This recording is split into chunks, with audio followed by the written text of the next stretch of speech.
This is Audible.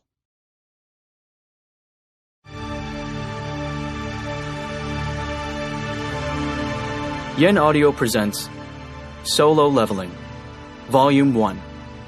Written by Chu Gong. Translated by Hae Young Im and Jay Torres. Read by Ki Hong Lee.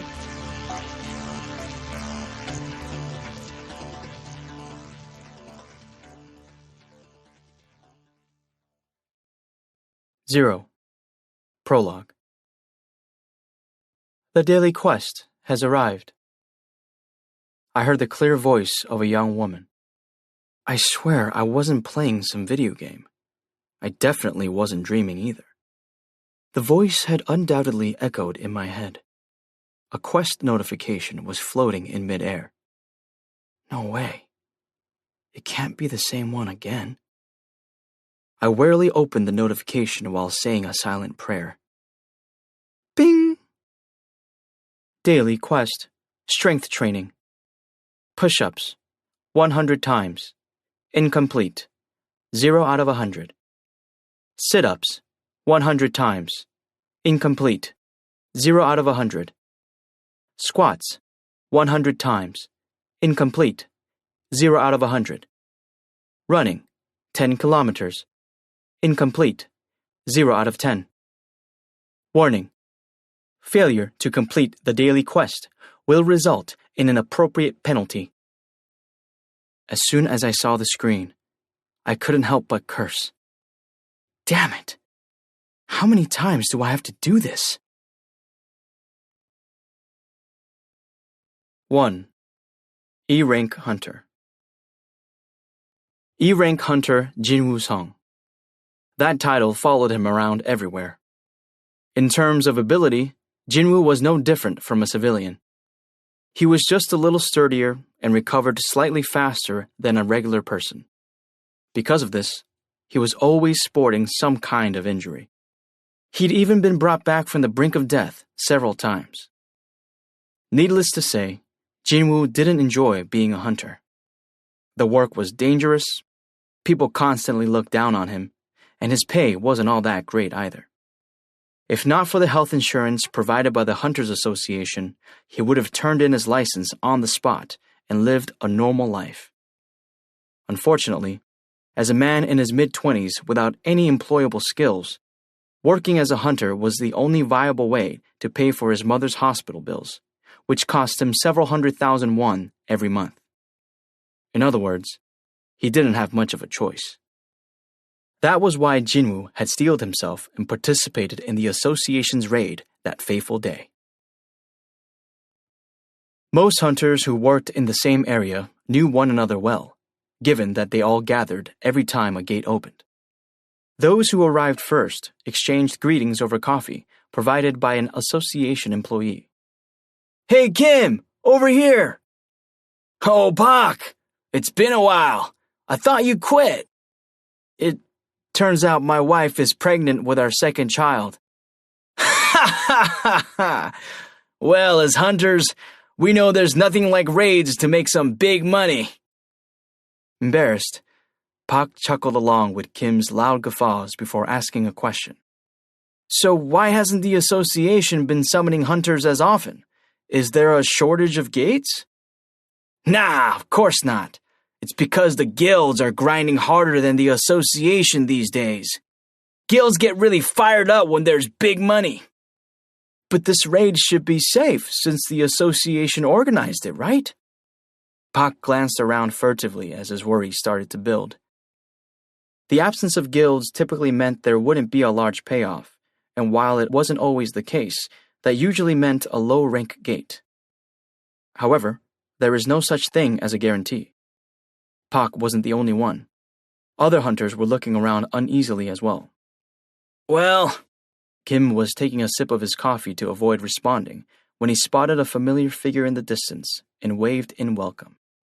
Hey! There he is! Song! Over here! The others also brightened at the sight of the approaching hunter. Hello, everyone. It was Jinwoo Song. Jinwoo nodded politely at Kim's cheerful greeting as he walked by. After making sure Jinwoo was out of earshot, Kim turned to Park with a cocky grin. Jinwoo Sung's here. That means it's safe. Park's eyes went wide, and he leaned in closer. Wait, is Jinwoo Sung that powerful a hunter? I guess you wouldn't know. He started not long after you retired. Everyone knows Jinwoo Sung. But if he's that strong, why is he working under the association? He'd be better off as some big guild or as a freelancer. Kim's grin faded, and he gave Park a wry look. Do you know what his nickname is? How would I know that? Stop beating around the bush and just tell me. The weakest hunter of all mankind. The weakest? Not the ultimate hunter? Come on! That's Chung In-che, the S-rank hunter. Sung's nickname is the weakest hunter. He's probably the worst hunter in all of Korea. What? Park frowned. Why had everyone welcomed Jinwoo so excitedly if he was that weak? They'd have to count on him to cover their backs in an emergency. Park couldn't understand the other hunters' reactions. Kim snickered at Park's blank, confused look and elbowed him in the side. Listen, any raid with Jinwoo has to be easy. The association never gives him a difficult job. After all, they wouldn't want to be liable for his death. Finally, Park visibly relaxed. Really? Park's wife was worried sick, as it had been a while since his last raid. If he was being honest, he was nervous too. But Kim's words put him at ease. Kim continued, Rumor has it, Sung was hospitalized for a week because he got hurt in an E-rank gate. A hunter got hurt in an E-rank gate? Apparently! And the association didn't think anyone would, so they hadn't even bothered sending along a healer. So he was hospitalized for a week? Bah! Kim shot Park a warning glance for laughing too loudly. Shh! Sung might hear us. Oops, didn't think about that. Park snickered to himself while keeping an eye on Jinwoo. Luckily, it seemed Jinwoo was too far away to hear them. He was wrong. I can hear everything, old man. Jinwoo smiled bitterly while pretending not to notice their gazes. These were the times he cursed his sharp hearing. The raid wasn't yet ready to commence. Am I too early? Jinwoo looked around for something to pass the time before finally making a beeline for the coffee. May I have a cup? Oh, Hunter Sung, I'm so sorry, I just ran out. The cold winter wind bit the tip of his nose. Jinwoo rubbed it with his finger. It was just that kind of tragic day, where even the coffee let him down. Why do you insist on working as a hunter? I'm sorry. Jinwoo lowered his head. Ju Yi, the beauty performing a healing spell on him, made her disapproval clear by sulking. I didn't ask you that to hear you apologize. I asked because I'm worried about you. Keep fighting like this, and you'll find yourself in real danger someday. Jinwoo gazed over Ju-Yi's shoulder at his colleagues locked in combat. Gates or entrances to dungeons. This particular dungeon was approximately D rank. Over a dozen hunters were dealing with the magic beasts without breaking a sweat. Unfortunately, it had proven too much for an E-rank hunter like Jinwoo. Generally, healers brought up the rear and took care of the wounded. Jinwoo was infamous among healers for getting injured in every raid. Ju-Yi cautiously asked him, Is there a reason you can't just quit? Jinwoo shook his head firmly. He really didn't want others knowing his personal business. This is my hobby. I'd probably be bored to death if I didn't do this. Ju-Yi pouted at this. Well, indulge in your hobby too much and your next raid will be in the afterlife. Caught off guard, Jinwoo burst out laughing. Ju-Yi's scolding continued. Ah, don't laugh. You'll open your wound. Jinwoo couldn't stop giggling. Who talks like that these days? Who do you think? That uncle all the way over there, Mr. Kim. Oh man, that old geezer. As they chatted, Jinwoo's treatment was wrapping up. Unfortunately, it was already too late for him. The raid seemed like it was almost done. His face clouded over. I barely defeated one beast today. What's more, it had been only an E rank. Jinwoo fiddled with the E rank essence stone in his hand. As the lowest rank item, the essence stone from an E rank magic beast was worth less than 100,000 won. It was a terribly low reward for risking his life. They say an essence stone from even a C rank magic beast could be worth over 10 million won. However, because he barely qualified as an E rank hunter, Jinwoo was no match for a C rank beast. Suddenly, someone shouted to the rest of the group. Huh? There's another entrance here? Nearby hunters gathered next to him. Whoa, it's true! Looks like it's really there! Just as the first hunter had claimed, there was indeed a hidden entrance to yet another dungeon. Hunter Song, whose grizzled hair spoke to his 10 years of experience, examined the entrance, fascinated. A double dungeon. I guess they actually exist. It was hard to see far into the dimly lit cave. Song cast a fire spell, his specialty, and tossed it inside. The flame threw through the cave, illuminating the interior. The passage seemed endless. Eventually, the flame lost its momentum and fell to the ground, where it sparked for a bit, then fizzled out. Darkness engulfed the cave once again. Everyone gather around, please. Song, the de facto leader of the party, summoned all the hunters to him.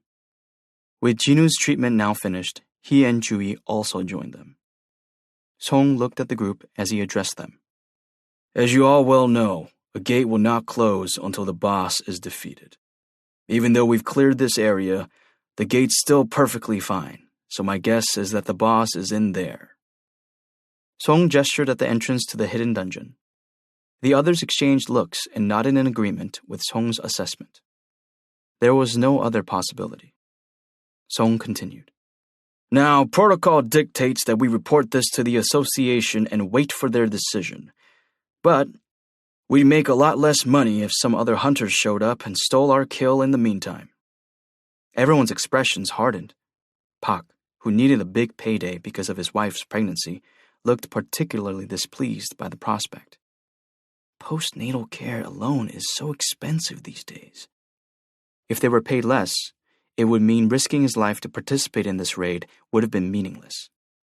That's why I don't want to leave this dungeon without defeating the boss. What do you all think? Everyone was lost in their thoughts. No one's safety could be guaranteed in such an unusual situation. On the other hand, this was a very low-rank dungeon. It was likely the level of difficulty of the hidden dungeon wouldn't be that high. Song cleared his throat. There are 17 of us, so let's vote. Once a decision is made, no one can object. Does that sound good? Everyone nodded at Song's suggestion. There wasn't a single objection. I'm going in. Song raised his hand. As he did, others also warily raised their hands. Me too. I vote for going in too. Pak was the first to raise his hand, and other hunters, including Kim, followed. Naturally, there were also many votes in opposition. Let's not go in. Wouldn't it be better to wait for the association's decision?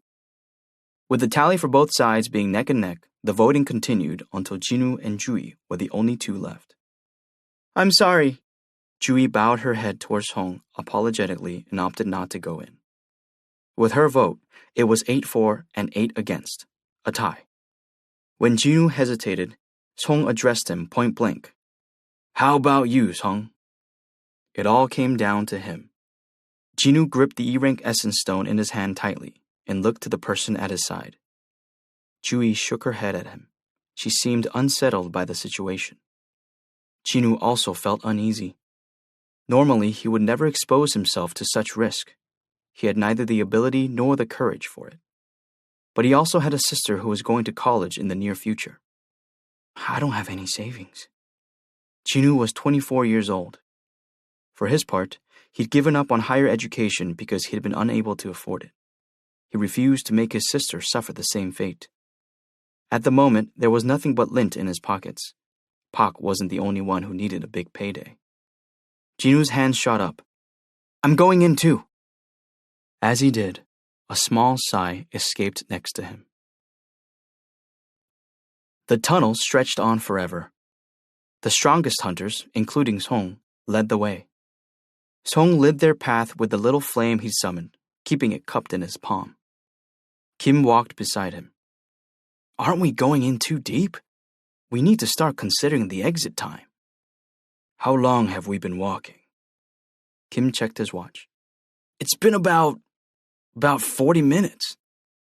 Since gates close an hour after the boss is defeated, we still have about 20 minutes. We should withdraw if we can't find the boss by then. I guess we should. Song silently nodded and jerked his thumb over his shoulder. It's dark up ahead, so stay behind me, Kim.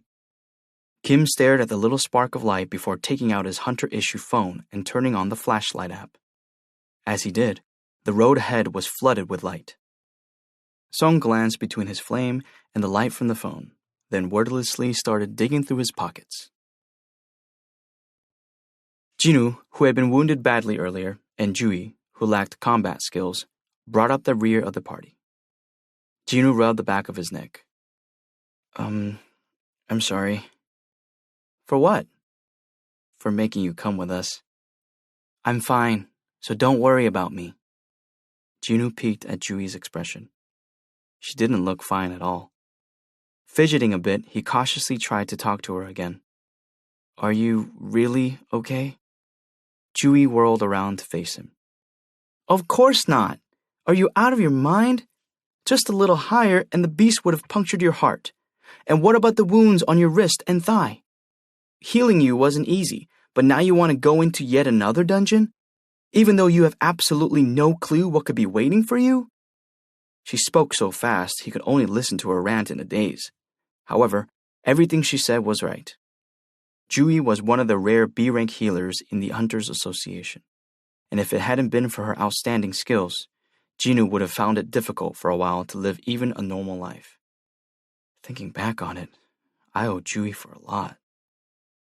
Jui was a healer, which was rare enough among hunters. On top of that, she was a B-rank. Naturally, the association asked her to treat hunters every time a gate appeared, and Jinu ended up sitting in front of her during virtually every raid he'd participated in. That has to hurt. Please bear it for just a little longer. You look familiar. Are you the one from last time? Did you get injured again? We seem to see a lot of each other. You're Jinu, right? Are you okay with this? Maybe being a hunter isn't for you. It's you again. Give me your arm, please. No, the other one. This side only needs a bandage. Show me the side with the fracture. Now, Jinu wasn't just thankful, but also contrite for all the trouble he'd caused her. Jui softened when she noticed Jinu becoming dispirited, feeling guilty about her outburst. Are you really sorry? Yes. Thinking deeply about something, she glanced at Jinu and smiled shyly. If you're really sorry, why don't you take me out for dinner? This was a completely unexpected proposal. Taken aback, he stared at Jui, her mischievous grin reminding him of a teenager's.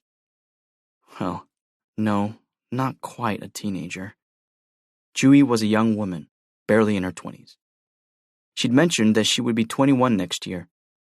Had she been sporting a short bob haircut instead of her current long, straight hair and wearing a school uniform, she could have passed for a high school student. Jinu reddened as he imagined her in a schoolgirl's outfit. Jui puffed out her cheeks at his lack of response. So, you don't want to share a meal with me? Just then, a sudden commotion arose at the front of the party. We're here! It's the boss's lair! Jinu and Jui turned toward the hubbub. Two giant doors blocked their path. The other hunters were milling around in front of it. Why are there doors at the back of a cave? Have you ever seen a lair with doors? This is a first. Is this going to be dangerous? The hunters were muttering among themselves. Their apprehension was clear. They were risking their lives, so they had to be careful.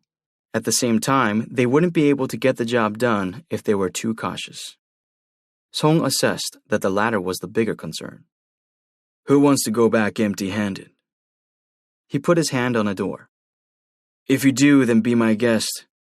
I'm going in, though, even if it's alone.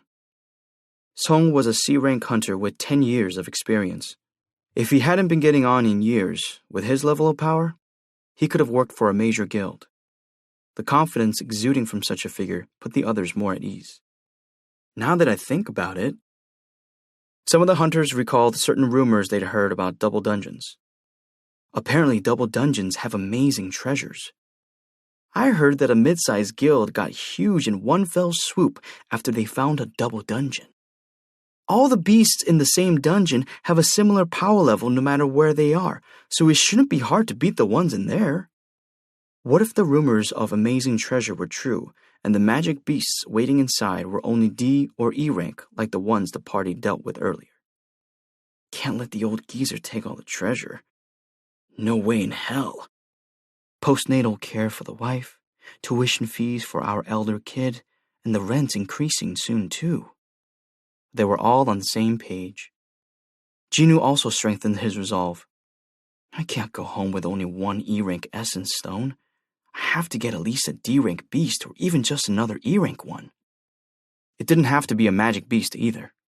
Or if there's a treasure of some kind. It was customary to equally divide treasure or rare items found in a dungeon among all party members. This was different from battling magic beasts, because with magic beasts, they could harvest essence stones from only the ones they defeated themselves. I might be able to take it easy for a while if things go well. He gulped. Jui caught sight of the determination on Jinwoo's face. Is that the expression of someone who says hunting is just a hobby? Jinwoo shrugged. Who risks their life to make money these days? You only do that as a hobby. What? Right as Jui gave Jinwoo an incredulous look, Song started pushing the doors, and they swung back. Kirk! They opened easily, even with a light shove, like he'd triggered some sort of mechanism. Boom! The open doors revealed a spacious interior. The hunters rushed in. We should go too. Not wanting to fall behind, Jinwoo grabbed Jui by the wrist and pulled her along. Oh! She followed him, her face flushed. Torches that lined the walls flared to life as the party entered the lair. They illuminated the entire room. What? Who lit the torches? I've never seen a dungeon like this. Something's different. They surveyed their surroundings. The room was reminiscent of an ancient temple. It brought to mind an old, damp sanctuary hidden underground. Moss grew between cracks in the floor, the walls, and even the ceiling. Some of the hunters shrank back and shivered. Why'd I just get the chills? Doesn't it feel like someone's watching us? A few of the stronger hunters broke off from their more frightened colleagues to explore deeper inside the room. Stop talking nonsense. Let's finish this and get out of here. The lair was unbelievably huge. The ceiling curved to make an enormous dome-shaped enclosure. It was as big as several Seoul Olympic stadiums combined, or possibly even larger than that. Despite the size, the space also felt confining. The reason why soon became obvious. No way! That can't be the boss! At the far side of the room sat a statue of an unimaginable size on a throne even bigger than it. That is, it looked like a statue of a god. Oh, hell no. Whoa! Exclamations could be heard from everyone. An image of the Statue of Liberty popped into Jinwoo's head. Would the Statue of Liberty be around the same size if she were seated on the same throne? Even though Lady Liberty was modeled after a female figure, and this looked to be modeled after a male, the sheer size of this stone monolith brought the Statue of Liberty to mind. This one might actually be bigger. The hunters swallowed nervously as they stood before the graven image's feet. They were all fearful of the possibility that this might be the boss. However, the statue didn't move. There was a moment of huge relief. Phew. Song also breathed a sigh. Come on, let's split up. Now much more relaxed, the group scattered and started searching the area. I don't see anything that could be considered a beast. Right? Never mind a beast. I don't even see a single bug. Despite its huge scale, the room had a simple layout. Countless torches hung on the walls, and in front of them, various stone sentries slightly taller than the average human lined the perimeter. These are beautiful. They look like art pieces. Each statue held a different object. Some had weapons, while the others had books, musical instruments, and even torches. They're like... Song finished Kim's sentence. They're like statues you'd find in a temple. He then noticed something beneath his feet. Is this a divination circle? There, in the center of the temple, was a divination circle, the likes of which he'd never seen before. Just then, Mr. Song, there's something written here. Could you take a look at this, sir? One of the hunters had found a unique specimen in a corner of the room. Song looked up from the divination circle and headed over. The other hunters also gathered around the statue of interest. This particular sculpture was the only one with wings and holding a slate. Everyone focused on the characters chiseled on the slate itself. After a close inspection, Song muttered, "It's a runic inscription." Runes. Such writings didn't exist anywhere on Earth and could be found solely in dungeons, so only hunters awoken with magic powers could understand them. Song read the first sentence aloud. The commandments of the Kartanon Temple. Jinwoo was nervously listening to Song when someone suddenly grabbed his arm. He looked behind him to see Jui standing there, the blood drained from her cheeks. He was shocked at how ashen-faced she looked. What's the matter? Are you feeling sick? Oh, over there. He turned to look in the direction she was pointing. It was the giant statue. Jui was pointing right at its face. Jinwoo cocked his head in confusion. The statue looked exactly the same as before. Jui couldn't help stuttering. It's ice. It just looked this way. What? No matter how many times Jinwoo stared back at the statue, he couldn't detect any changes. You're probably just seeing things. Whether or not she registered his words, Jui kept her head bowed and gripped his arm tightly, trembling with fear. Wait. Suddenly, Jinwoo was also filled with dread. It was strangely quiet. Why can't I hear? He realized that, at some point, he could no longer hear the crackling of the torches. First, Song had continued reading the slate throughout all this. Thou shalt worship God. Second, thou shalt praise God. Third, thou shalt prove thy faith.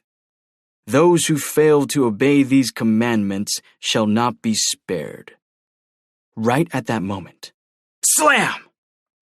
Everyone startled at the sudden noise. What? What was that sound? Jinwoo was the first to realize what had happened. Because he had already been listening intently to his surroundings, he was able to quickly pinpoint where the noise had originated. The doors! The doors are closed! Everyone spun around at Jinwoo's cry. The doors they left open were now shut tight. Damn it! I can't take this anymore! The man who'd first voted against exploring the double dungeon strode toward the exit, cursing on his way. I'm out of here, so whatever the boss or the treasure is, it's all yours. He glared at Song as if to issue a formal complaint. He then turned to face the door and forcefully grabbed the knob. As he did, Song's eyes widened. No! Whop! The man disappeared from the neck up. His headless body toppled to the floor. Thud! Eek! Ah! The hunter screamed. The bloody stone statue carrying a mace calmly returned to its post beside the door, as if it hadn't just smashed in the man's head. It just moved! The hell? Does that mean all the figures here can move too? You expect to fight something like that? I couldn't even see it swinging the mace. But Jinwoo knew the reality of the situation. He knew this wasn't the end of the tragedy. Jui had just said it. Its eyes. It just looked this way. If she's right. A chill ran down the length of his spine. His neck was frozen stiff with fear, but he forced himself to look back. Oh, shit. The enormous statue was glaring straight down at him.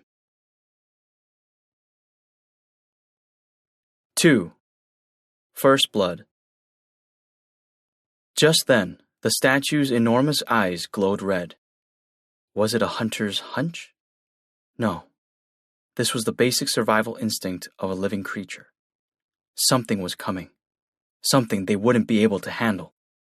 Jinwoo whipped around to the hunters behind him and screamed with all his might. Duck! Almost simultaneously, a red beam shot forth from the giant's eyes. Jinwoo grabbed Jui and flung them both to the ground. Zap! The beam struck right where Jinwoo had been standing. 1/10 of a second, maybe even 1/100th of a second. He'd been that close to death. Unfortunately, not all the hunters were as lucky as Jinwoo. Ah! Ah! The beam vaporized whomever it touched. Their remains were all that was left behind as the beam passed. The screams were not from the dead, but rather from those who had witnessed their deaths. What was that? Why is this happening to us? The hunters were horrified. Out of 16 people, only 11 had survived. They had never experienced an attack this terrifying before in their lives. I only made it because he said to duck. If Sung hadn't shouted. The other hunters gazed at Jinwoo and licked their dry lips. He'd saved their lives. They got chills thinking of what would have happened if he hadn't been there with them. Jinwoo examined the statue as he lay on the ground. Its eyes were still red, but it had ceased its attack. Is it over? He looked down. Poor, frightened Jui was quivering in his arms. This was why she participated in easy raids with the Hunters Association instead of joining a large guild despite being a very talented B-rank healer. Her breathing was getting heavier and heavier. He couldn't leave her like that. Jinwoo decided he had to do something and started to stand, but someone grabbed his shoulder and forcefully pushed him down. Do not stand up. Song had made his way over to them at some point. Taken aback, Jinwoo followed Song's orders without question. Song called out to the other hunters as well. Everyone, don't move. Stay exactly where you are. Song looked around to make sure and then turned back to Jinwoo. Those who moved were killed. Those who ducked, like you said, survived. I see. Song raised an eyebrow. Didn't you warn us because you knew what would happen? No, I just felt something dangerous was coming. Song's eyes twinkled. His senses are very sharp. He's an E-rank, eh? If only his abilities were slightly better. While Song was feeling sorry for Jinwoo, the younger hunter was checking on Song's condition. His eyes widened in alarm. Sir, your arm. I'm fine. It's tolerable. But... Jinwoo gulped. Song had pushed Jinwoo down with his right arm, but his left was now missing. Song must have been in extreme pain, but he said nothing as he looked down at Juhi's prone figure, then tore a long strip from his shirt and wrapped it around his wound. Could you tie the ends together? It's a little hard to do this with one hand. Jinwoo nodded. They finished up the basic first aid. Instead of a scream of pain or a wounded groan, Song breathed out a long sigh. That one sound exhibited all his years of experience. Phew. With his emergency treatment done, Song surveyed the area with keen eyes. The situation wasn't any less grave despite the giant statue's attack seemingly stalled. Some time passed as they kept still. Why is this happening to us? Some hunters began to cry. We can't just stay like this forever! They were all slowly growing impatient. Jinwoo agreed with them. We can't stay like this forever. But what could they do?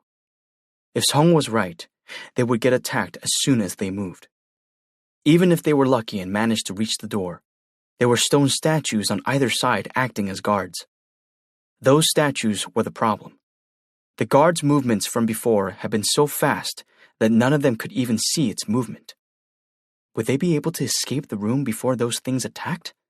It seemed like an impossible feat. That meant it was just a matter of time before they were all killed. Wait, a matter of time? Something about that last thought gnawed at Jinwoo. Something that should have been impossible had occurred. Something nobody else had noticed. We missed something. The answer had to be here somewhere. Just as the thought occurred to Jinwoo, "Don't move!" Song yelled across the room to Ju, but Ju had run out of patience. "We don't know when that bastard will start attacking, but you want to just wait?" Ju was a brawler-class hunter. Brawlers fought with hand-to-hand combat, so their physical abilities were much higher than even regular hunters. Ju's abilities were actually so outstanding that he was lined up to sign a contract with a well-known guild. "This can't be the end!" Ju kept his low stance as he started focusing his energy into his legs. His goal was the exit. The muscles in his legs swelled and tightened. "Oh no," Song muttered under his breath. Ju launched himself toward the doors. Da-da-da-dash! Jinwoo turned his attention to the statue. As expected, its eyes were following Ju. A second later, the killer beams fired. Zap! The rays hit Ju squarely on his back. Aye! One of the female hunters in the party screamed hysterically. This was followed by a yellow liquid slowly pooling out from where she sat, as if she'd had an accident. The male hunters were no less petrified. Oh my God! Wherever the beam had connected, Ju had vanished. All that was left of him were his detached feet. A squeamish male hunter started puking. Jinwoo was also stunned. He was right. The statues could easily kill all the hunters here if they wanted to. It'd be as easy for them as squashing a bug. So then, why aren't they? The statues could kill them, but they wouldn't. Magic beasts attacked hunters as soon as they spotted them, but this was a completely different pattern of behavior. These guys moved only when a certain condition was met. The guards attacked when someone got close to the door, and the giant statue fired its lasers when someone moved.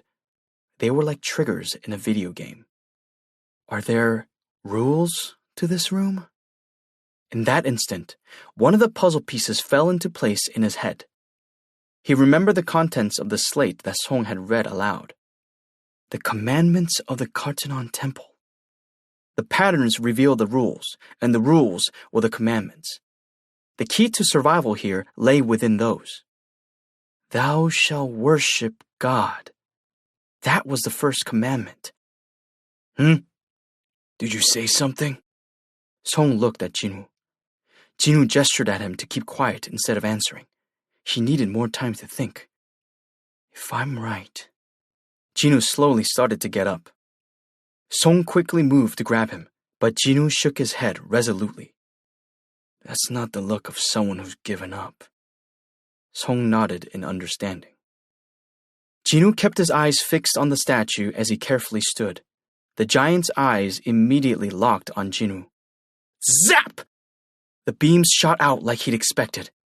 Had he dropped any slower, Jinwoo's entire face would have melted off instead of just a few strands of hair. He lay flat on his back, gulping in air. That had been way too close. He'd expected to die as soon as he locked eyes with the statue. He had managed to barely escape the attack, but his legs were shaking. Still, it had been worth the risk. The statue doesn't attack just any moving object. As long as they stayed low to the ground, the statue would pay them no heed, even if they shifted their positions. However, it would start raining down lasers without mercy once they tried to stand. It only shoots if we raise our bodies above a certain height. Jinwoo had risked his life to test this theory, and he'd received validation. He'd solved the first commandment. He yelled at the rest of the hunters. "Everyone!" They turned their attention to him. Jinwoo looked around and told them, "Face the giant statue and bow to it!" The hunters all looked bewildered. What? Bow to the giant? Sensing the feeling of contempt was mutual, the hunters began spitting curses at Jinwoo. What the fuck are you talking about? I mean, how could you even say something like that? Are you insane? Kim's face was especially red as he fumed. You want me to bow to that demonic thing? I guess I was wrong about you. Why, if I could move right now, I'd beat that insolent mouth of yours. Jinwoo bit his lower lip. 6 of their colleagues had been killed by the statue. It was only natural they get heated being told to bow to something like that. He more than understood how they felt. More importantly, he didn't have any solid evidence to back up his theory. A hunch. It was nothing but a hunch. But then, I'll do it. The voice came from behind Jinwoo. Everyone gazed at the speaker. It was Song, the one they considered their leader. Mr. Song? You gonna bow to that damn thing? While the others were mystified at his declaration, Song looked Jinwoo in the eye. You've discovered something, haven't you? Jinwoo nodded. Another hunch? Yes, for now. Okay. His earlier hunch had saved the lives of 11 people. There were only 10 of them left because Ju had died. If it was Jinwoo's hunch, it might be worth a shot. That was Song's assessment. The group solemnly watched as Song shifted to his knees. Do we really have to do this? With this turn of events, Jinwoo urged them. Please, everyone, we just have to kneel toward the statue. If this works, we might be able to get out of here alive. Alive. We can get out of here alive. A single word can wield enormous power. Alive? You mean we can get out of here alive? All it takes is one bow? Though they'd been hesitant before, the hunters started kneeling, one by one. It was as if they were bowing to some deity. 1, 2, the number of those bowing grew. Even Kim, who had kicked up a fuss, eventually followed suit.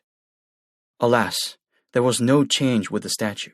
Its eyes continued glowing a fiery red. Jinwoo's heart sank. Was I wrong? That was when he noticed Jui. She was shivering, curled up tightly with her head buried in her arms, and even Jinwoo had to admit that her posture looked nothing like a bow. How should I... He took her gently by her wrists. She peeked up at him like a frightened kitten. When Jinwoo quietly nodded, she finally relaxed her arms. He slowly corrected her pose. Done. And then there was one. Jinwoo himself was the only one left. He went on his knees before the statue, placed his hands on the ground in front of him, and slowly lowered his head. As soon as he did, things began to change. Huh? The hunters, who noticed it, exclaimed. The statue! Look at the statue! Its eyes! The burning red light in its eyes was dissipating. What? Is it finally over? At long last, the deadly beams fizzled out. Yeah! Everyone cheered. The beams are off! We're alive! The overly excited hunters sprang to their feet to celebrate. Despite their recklessness, nothing shot out from the statue's eyes. Jinwoo, the last to raise his head, let out a sigh of relief. Phew. It was just as he'd suspected. Then that means the game wasn't over yet. There were still 2 more commandments. The second, thou shalt praise God. The third, thou shalt prove thy faith. Right on cue, rumble. The whole room started to quake, accompanied by a grating noise. Jinwoo grimaced. I knew it. His premonition was correct. This wasn't the end. The colossal statue was slowly rising from its throne. Hunters who'd been exchanging hugs and crying tears of joy just seconds ago were now frozen in place. What? It's not over? This can't be happening! Everyone was stunned. Their faces reflected their despair. Oh. The statue finally straightened up to its full height. The imposing figure swept its gaze around the chamber before slowly lumbering toward them. Stomp! Stomp! The entire room shook with the giant's every step. Stomp! It was so tall that its head seemed to almost scrape the impossibly high ceiling. Stomp! While the hunters were standing dumbfounded at the statue's immense size, the gap between them and it was steadily shrinking. Hey, Song! Jinwoo! You got any ideas? The hunters who'd cursed out Jinwoo earlier now clustered around him. Is there a way out of this? Say something! Despite being fully grown adults, they all looked like they would burst into tears at any moment. Jinwoo was their only hope now. He told them about the second commandment as he coaxed Jui up from the ground. Thou shalt praise God. That's the key. Wait, that's... Kim wasn't sure what Jinwoo was getting at, but he did recognize the saying. That thing from the slate? Right. Thou shalt worship God, thou shalt praise God, and thou shalt prove thy faith. We have to fulfill all 3 commandments. Jinwoo spoke quickly. The statue was almost on top of them by now. Stop! The statue's enormous shadow engulfed the hunters. The blood drained from their faces. I can do it, a timid young hunter volunteered. What are you gonna do? I was in a church choir. I'm pretty good at singing praises. Even though Kim tried to stop him, he slowly stepped in front of the behemoth. The young man steadied his breathing as he looked up at it, then took one last deep breath. Lord, let me stand before you. His clear voice echoed throughout the room.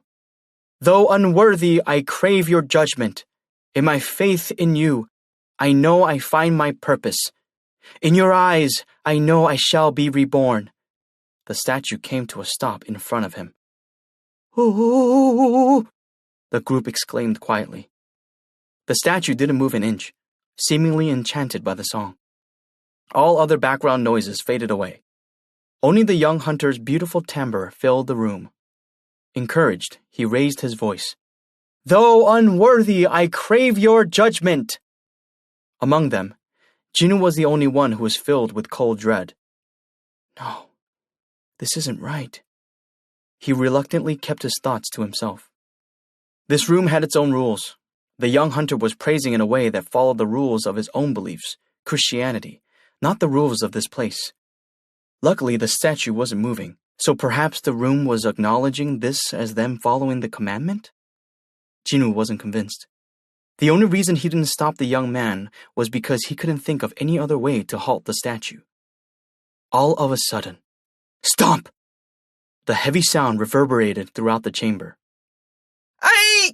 A female hunter shrieked like a banshee. The statue raised its foot to reveal the pulverized body of the young man. Others also started to scream. Ah! The statue had been expressionless, but now its face was contorted with anger. It's mad! Run! The panicked hunters ran for their lives. Aye! Witnessing the young man getting crushed right before her eyes had been the last straw for the female hunter. She'd lost her mind and was unable to move or do anything but scream. Ah! Shit! Jinwoo, who had fled from the giant's path with Jui held tightly in his arms, turned around to rescue her. But Song blocked his way. Mr. Song? It's too late. The statue slapped its hand down on her as if it was swatting a fly. Bang! Ugh! Jinwoo had to turn away. It was a horrific scene to look upon. There's no time to lose. Are you going to let this girl die like she did? Jinwoo sobered at his words. Song was right. Stomp! Die! Stomp! Stomp! Help me! The statue wasn't just walking anymore. It was now running around the enclosure, squashing people beneath its feet. The length of the room shook with every footfall. Stomp! Stomp! Jinwoo gritted his teeth and got a move on. Ju-hee shut her eyes tightly and hung onto him for dear life. Let's split up! Yes, sir! Jinwoo and Song had come to the mutual conclusion that it would be more dangerous to stick together, so they headed their separate ways. Jinwoo evaded the raging statue and ran straight for the farthest corner, but another hunter with the same idea had gotten there first. It was Pak. Pak had sprinted with all his might. Tears had sprung to his eyes as his family flashed in his mind. A son who looked just like him and a wife pregnant with their second child were waiting for him at home. He couldn't die in vain here. Perhaps because of his desperation, he was the fastest of all the hunters to put some distance between himself and the statue.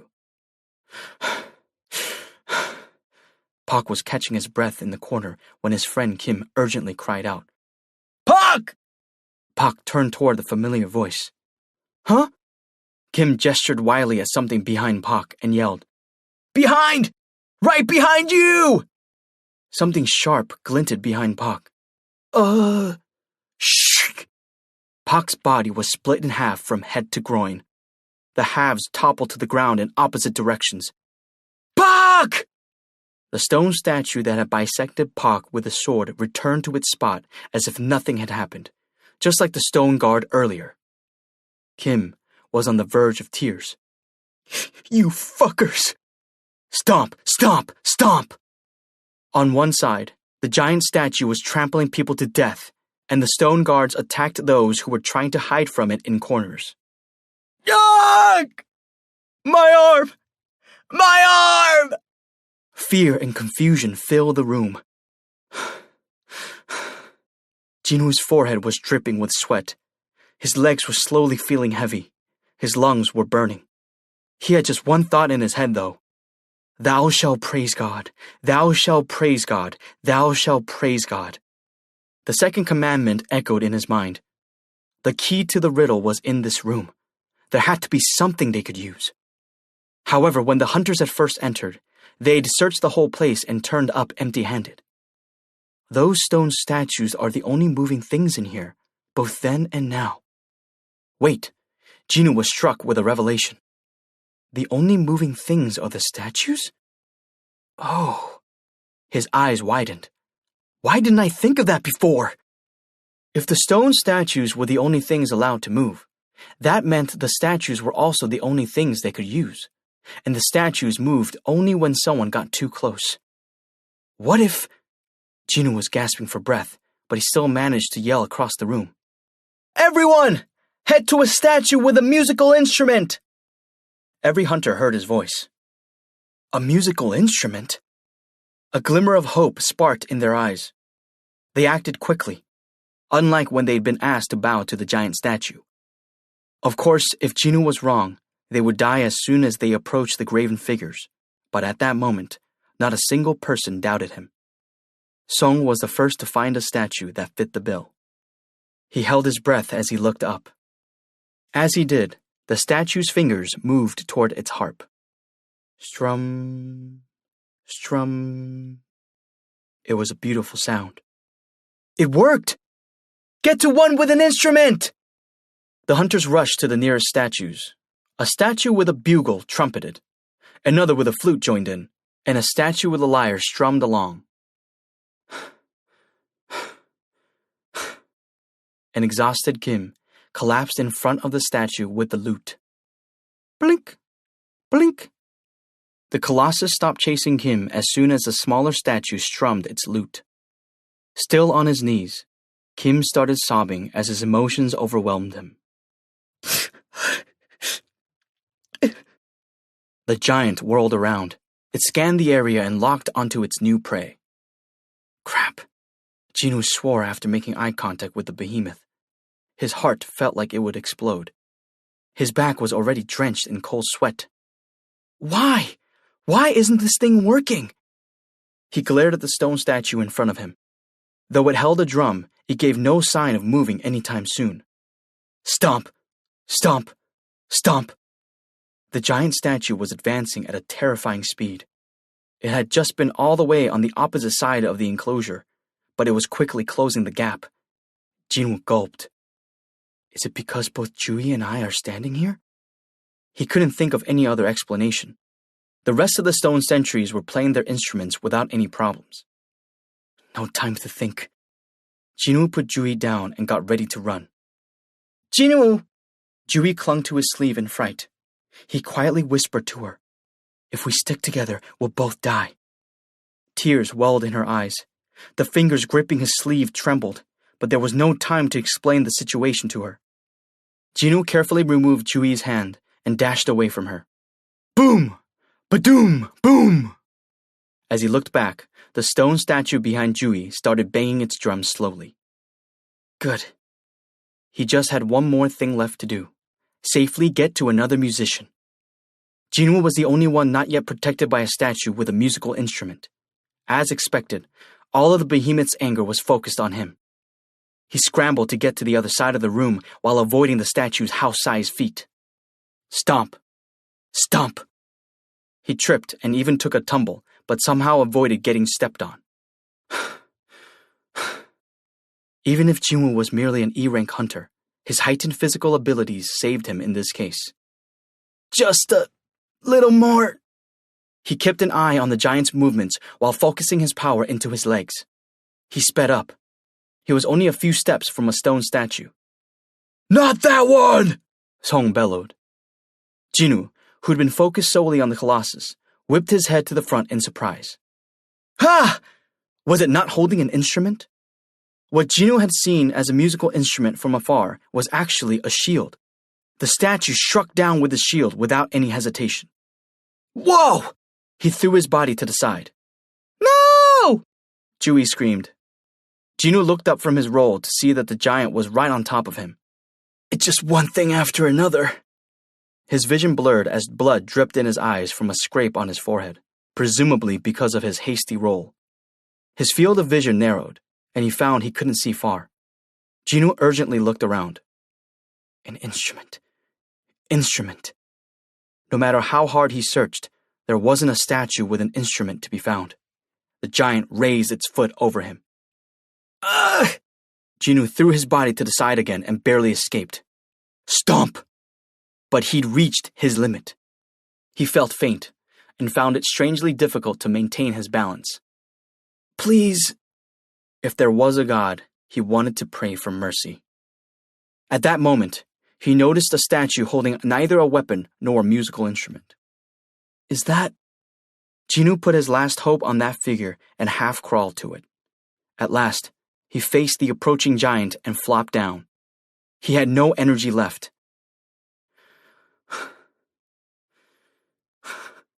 He tried to catch his breath as he watched the giant draw closer. Its scowl seemed to have deepened since Jinwoo had evaded it so many times. The giant stood at attention in front of him. It was as tall as a skyscraper, and Jinwoo felt suffocated with it closing in on him. Did it consider Jinwoo a mouse trapped in a corner? The giant did nothing but stare silently down at him. This is the end. Jinwoo expected his inevitable death to come from the eyes focused solely on him. But then, la la la, singing that could only be described as heavenly came from behind him. Jinwoo looked over his shoulder. La la la la la. Every time the statue holding a book opened its mouth, beautiful notes spilled forth and echoed throughout the chamber. La la la la. The giant's expression was slowly reverting to its default. The severe, scrunched-up face softened and smoothed out again into a blank look. The giant turned around once the song was over. Just like the smaller statues, it headed back to its throne as if nothing had happened. Thud! The sound of the Colossus sitting down reverberated throughout the temple. I guess I made it. Jinwoo gave a small smile. Jui bolted toward him. Jinwoo! She ran to his side with all her might and knelt down, crying. What should I do? What should I do? She poured all her magic into a healing spell, but nothing happened. The scattered hunters gathered around Jinwoo one by one. Their faces all looked grim. Oh no. Jinwoo. At this point, Jui was weeping, completely distraught. What was wrong with everyone? Jinwoo let out a gasp. He tried to ask them why they were upset, but when he opened his mouth, nothing came out. He tried to sit up, propping up his aching torso. From the waist down, he was a bloody mess. He soon realized why he'd felt so off. Oh. His right leg was severed at the knee. Jinwoo sought out the stone statue with the shield. The blood on the edge of its weapon was clearly visible. The rest of his leg was right below the shield. Drip. Drip. Jui's nose started bleeding. It was a sign that she'd reached her limit. Unfortunately, it wasn't possible to restore a severed limb with B-rank healing magic. It would be like trying to fill a leaking pot with water. That's enough, Jui. You can stop now. I'll fix you. I'll make you better. The others watched them with pitying looks. Only 6 remained of the 17 people who'd come here. 2 of the 6 had sustained severe injuries. Song had lost an arm, and Jinwoo had lost a leg. They'd survived, but none of them could celebrate. Just then, another noise echoed through the room. The divination circle at the center of the temple rose up. Thou shalt prove thy faith. Jinwoo had an inkling what this meant. 3. The final test. The divination circle inscribed on the floor in the middle of the temple rose to a height of about 2 stairs and then ground to a halt. An altar. Jinwoo was muttering to himself, but the other hunters were listening intently. Altar? He definitely just said altar. The one who'd saved their lives twice earlier wasn't some high-rank, spiritually awakened being, but Jinwoo, an E-rank hunter whom they usually looked down on. If it wasn't for Sung, we would be... Everyone felt the same way. Jinwoo's words were their sole lifeline. Without realizing this, Jinwoo had let slip the word altar. Kim caught on quickly. I see. He unsheathed a sword from his waist.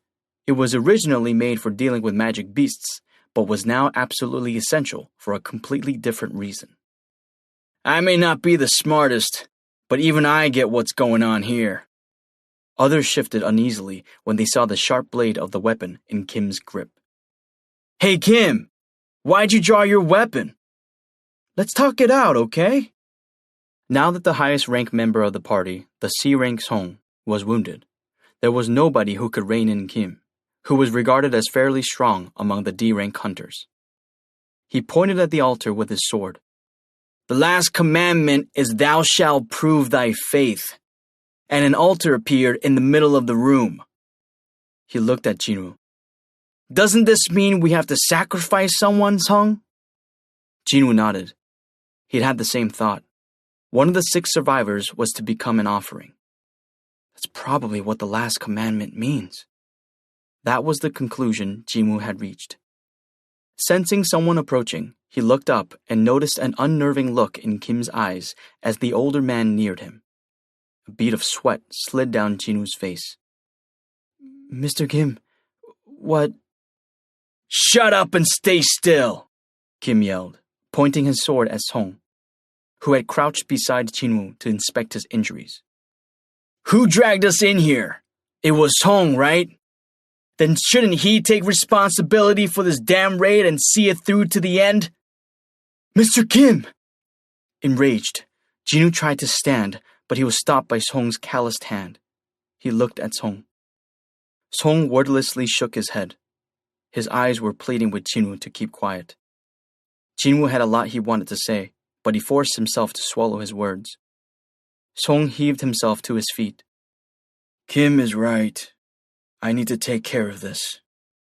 Looks like we're talking the same language now, old man. Kim gestured at the altar with the tip of his sword. If you understand, let's get this over with. More than 10 people are already dead because of you. Kim's close friend, Pak, had also lost his life. With his mind clouded by grief and rage, Kim had effectively forgotten that they'd all taken a vote before entering the double dungeon. Song spoke to Kim. I'll do this myself, so could you sheath your weapon? Kim immediately refused. Why should I trust you? Stop talking and keep walking. Song sighed and started walking toward the altar. Kim followed him, keeping his weapon leveled at Song's back. Jinwoo bit his lower lip as he watched them. This isn't Mr. Song's fault. It had been a course of action agreed on by everyone. Song didn't deserve the blame just because things had gone south. But Jinwoo didn't have the strength to stop Kim. Kim was one of the strongest D rankers, and Jinwoo was the weakest among E rankers. The difference in their power levels was clear. To make things worse, Jinwoo was also now missing a leg. If he went against Kim, he'd endanger himself as well as Jui, who was still committed to treating him. Damn it! Jinwoo squeezed his eyes shut. He'd never resented his own lack of power more than now. Song had already reached the altar. Swoosh! A single red flame flared up on its side. Everyone watched nervously for what would come next. However, nothing happened. The appearance of the flame was all that occurred. When nothing more transpired, no matter how long they waited, Kim, who'd forced Song onto the altar, and the others were bewildered. Kim looked back at Jinwoo. Hey Song, were we wrong? Jinwoo shook his head. I'm not sure either.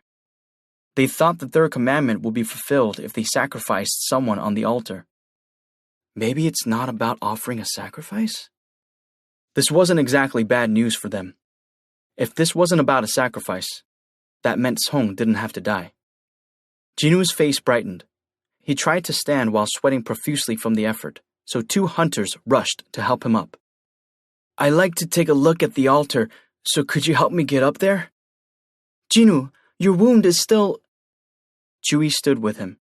She was deathly pale from using too much of her magic. Thanks to her efforts, she'd managed to keep his bleeding and pain to a minimum. I need to hurry. Between Jui's condition, Kim's temper, Song's injury, and the other hunter's fear, Jinwoo was running out of time.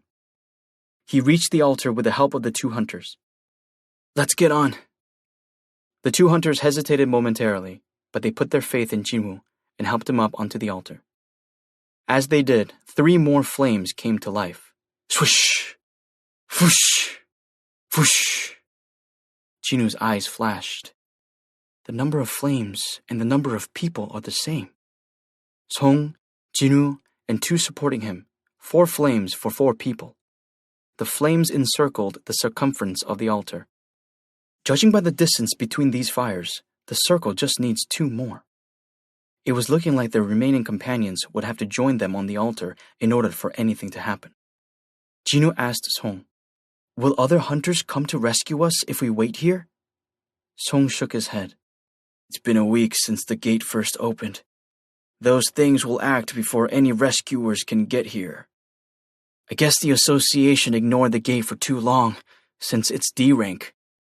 You know how it is with the association. A gate would completely open after 7 days. The main purpose of raids was to defeat the boss of the dungeon in order to close the gate before a week was up. Failure to do so meant the magic beasts imprisoned within could freely exit to the outside world. Jinwoo looked behind him. The giant was still sitting on the throne, looking down at them with arrogant eyes. If that thing gets out... The damage it would cause was unimaginable. Of course, if that happened, the people in this chamber would be the first slaughtered by either the Colossus or the smaller statues. The only certainty was that they couldn't afford to wait while doing nothing.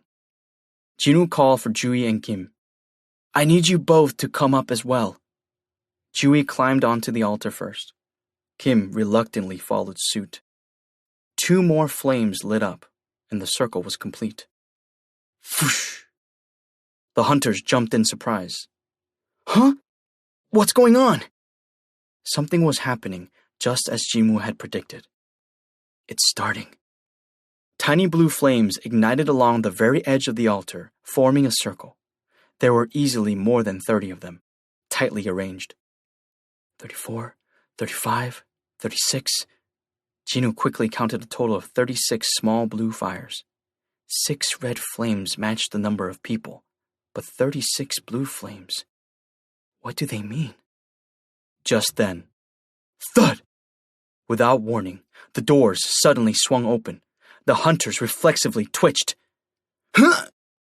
Every part of them screamed to run toward the exit, but having witnessed what had happened to the young hunter from the choir, they couldn't bring themselves to take even one step forward. There was no telling how they might be killed by trying to take the initiative. Everyone looked at Jinwoo for a solution. However, he pressed his lips into a line. He didn't have any answers right now. He couldn't tell whether the open doors were a trap, or if the third commandment had been fulfilled and they could get out of here. While everyone's eyes were fixed on Jinwoo, a jarring noise resounded throughout the room. Creak! Creak! The hunters urgently scanned the area. What now? They're closing in! Those bastards just moved! Their breathing quickened. The party had thought the stone statues moved only when someone approached, but they were now several steps closer. In an instant, Jinwoo assessed the situation. No, it's not the stone statues. It's the platforms under them that are moving. The harsh sound that had hurt their ears was most likely from the platforms scratching the floor as they advanced. Did they stop? Kim wiped the sweat from his forehead. While everyone was distracted by the statues, Jinwoo looked down to inspect the blue flames. They were extinguishing one by one. 3 were already gone. Creak! Someone yelled. Oh, what? Where's that coming from? Jinwoo glanced up. The noise had come from the direction he was facing. He realized the statues in front of him seemed to be a little closer than the others. Why is it only the ones in front of me? Was it because he'd stopped paying attention to them? Jinwoo closed his eyes to confirm. As soon as he did, the noise came again. Creak! The noise stopped when he opened his eyes. The figures had definitely gotten closer.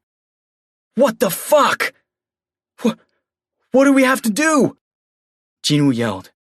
Don't take your eyes off the statues! Come to think of it, the sentries had first started moving when everyone had turned to him. Those things approach when we're not looking at them. Jinwoo spotted another blue flame going out. Nothing had happened to his group, though. Neither were there any changes in the stone statues. Maybe... Jinwoo started counting carefully in his head while he kept an eye on the statues. Like I thought. One of the little fires went out every minute. The blue flames are a timer. The way to fulfill the third commandment was to endure on the altar until all 36 blue flames went out. This meant they were safe as long as they kept an eye on the stone statues. It was very likely they would all survive this final round. Jinwoo looked down to inspect how many of the blue flames remained in order to calculate how long they had to last. There are 30 left. They just had to last 30 minutes. But that was Jinwoo's fatal mistake. The statues near Jinwoo had approached the altar while he was counting the flames.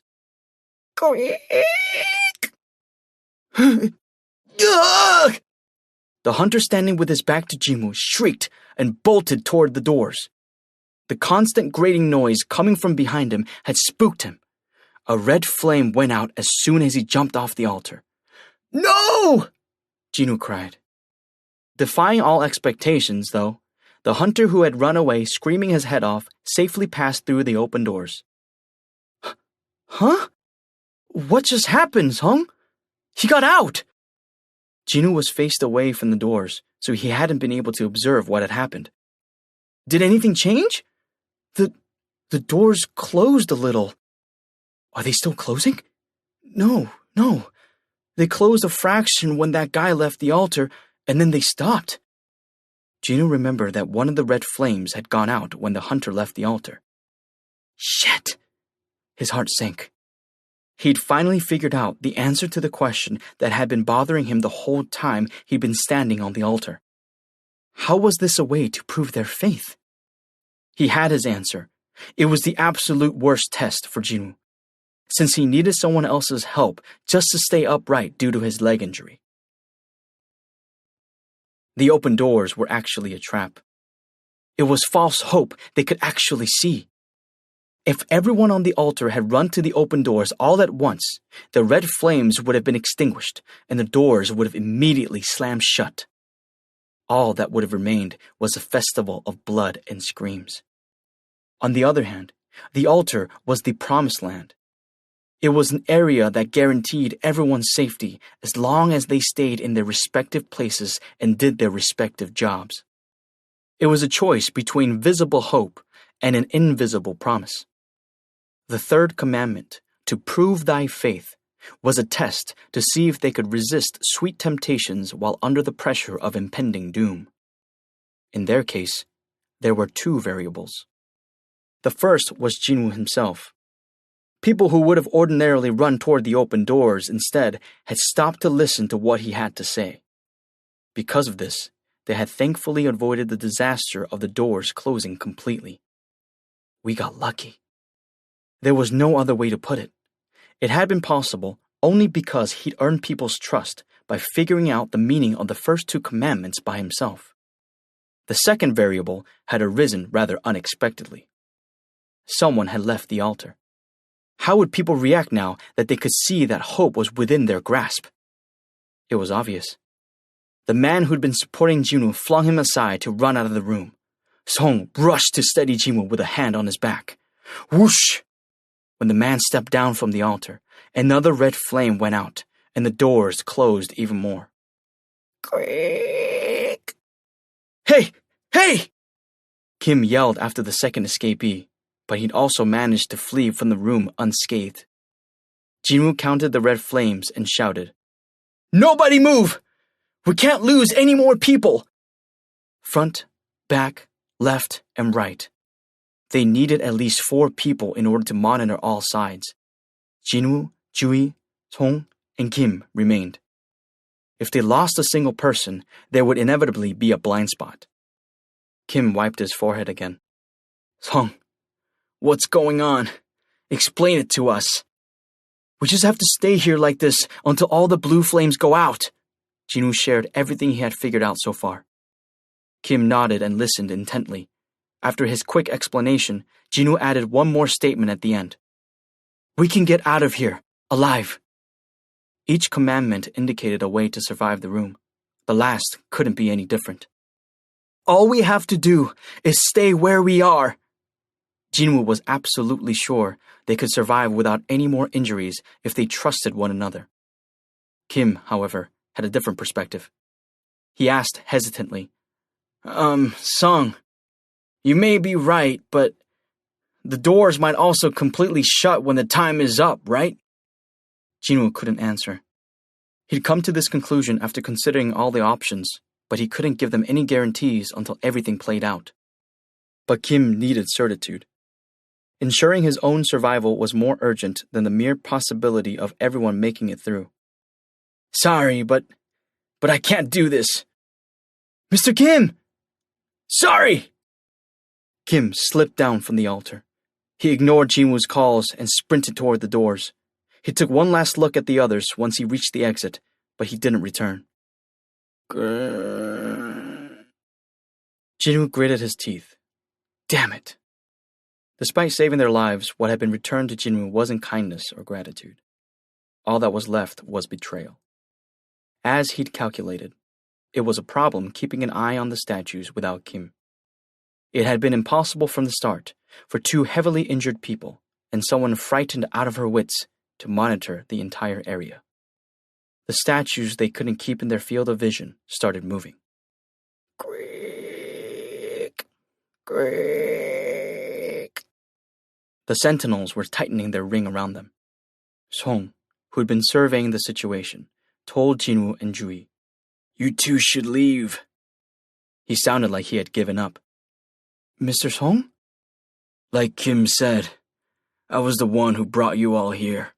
If someone has to stay, it should be me.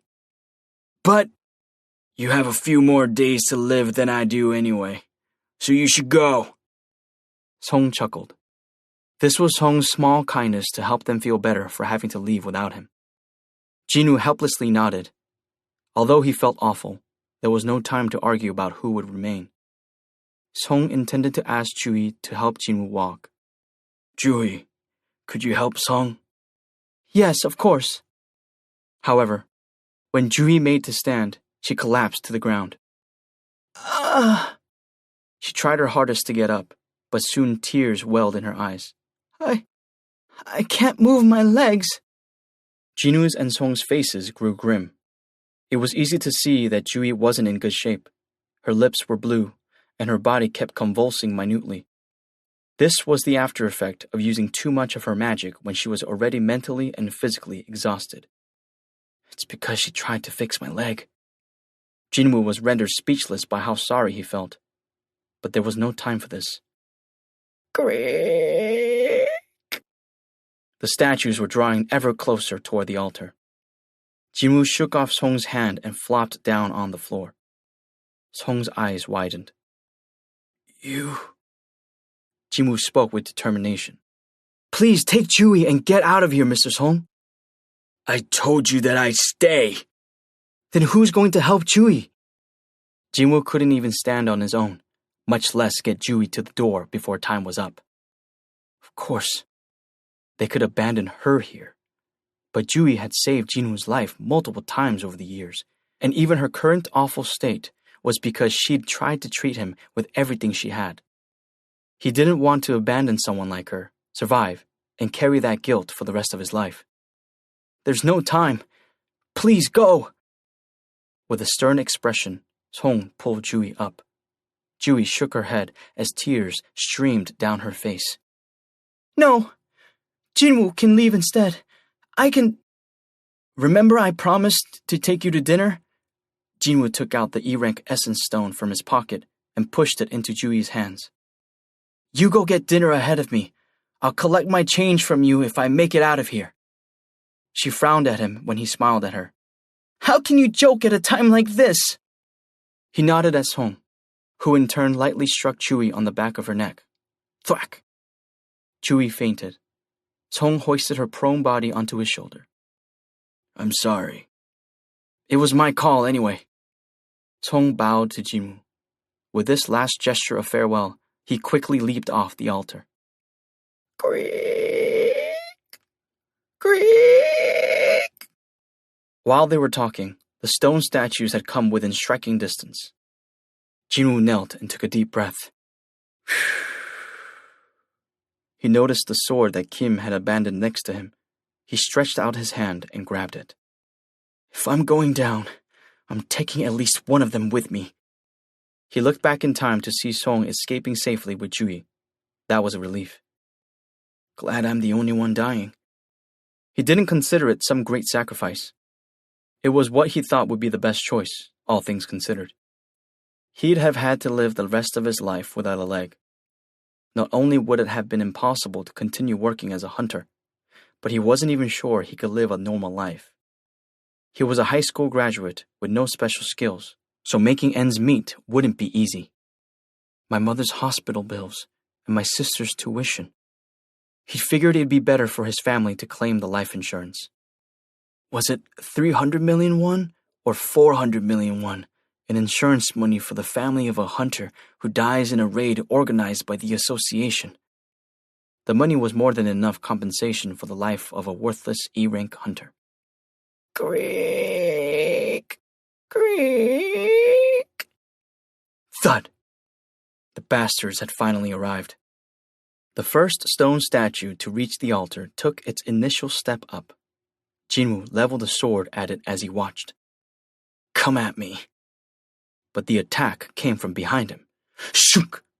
A long spear pierced through Jinwoo's body from behind. Gah! He coughed out blood. Pain shot through his entire body. Just a little higher, and the beast would have punctured your heart. Jui's scolding from a few hours earlier echoed in his mind. His assailant raised the spear until it was vertically positioned. Jinwoo hung in the air, impaled on the tip. He briefly struggled from the pain, but before long, the statue threw him to the ground. Crash! Ugh! He could hear bones breaking everywhere in his body. The pain caused him to curl into a fetal position. Ah! Ah! The stone statues gathered around the trembling Jinwoo. They completely surrounded him. He shuddered as he looked up at them. I don't want to die like this. As the fact that he was about to die finally sank in, tears pricked his eyes. He recalled the faces of his family. He thought of Jui and Song, the ones who had been concerned for him until the very end. I don't want to die. This was not the way he wanted to end his short life of 24 years. Stomp. A stone-faced statue with a sword stepped closer to him. It raised the weapon high.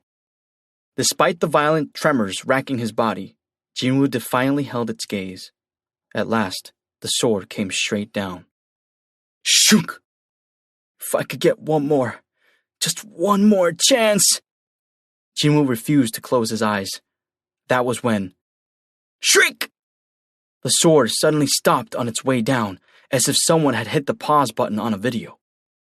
No, it hadn't stopped.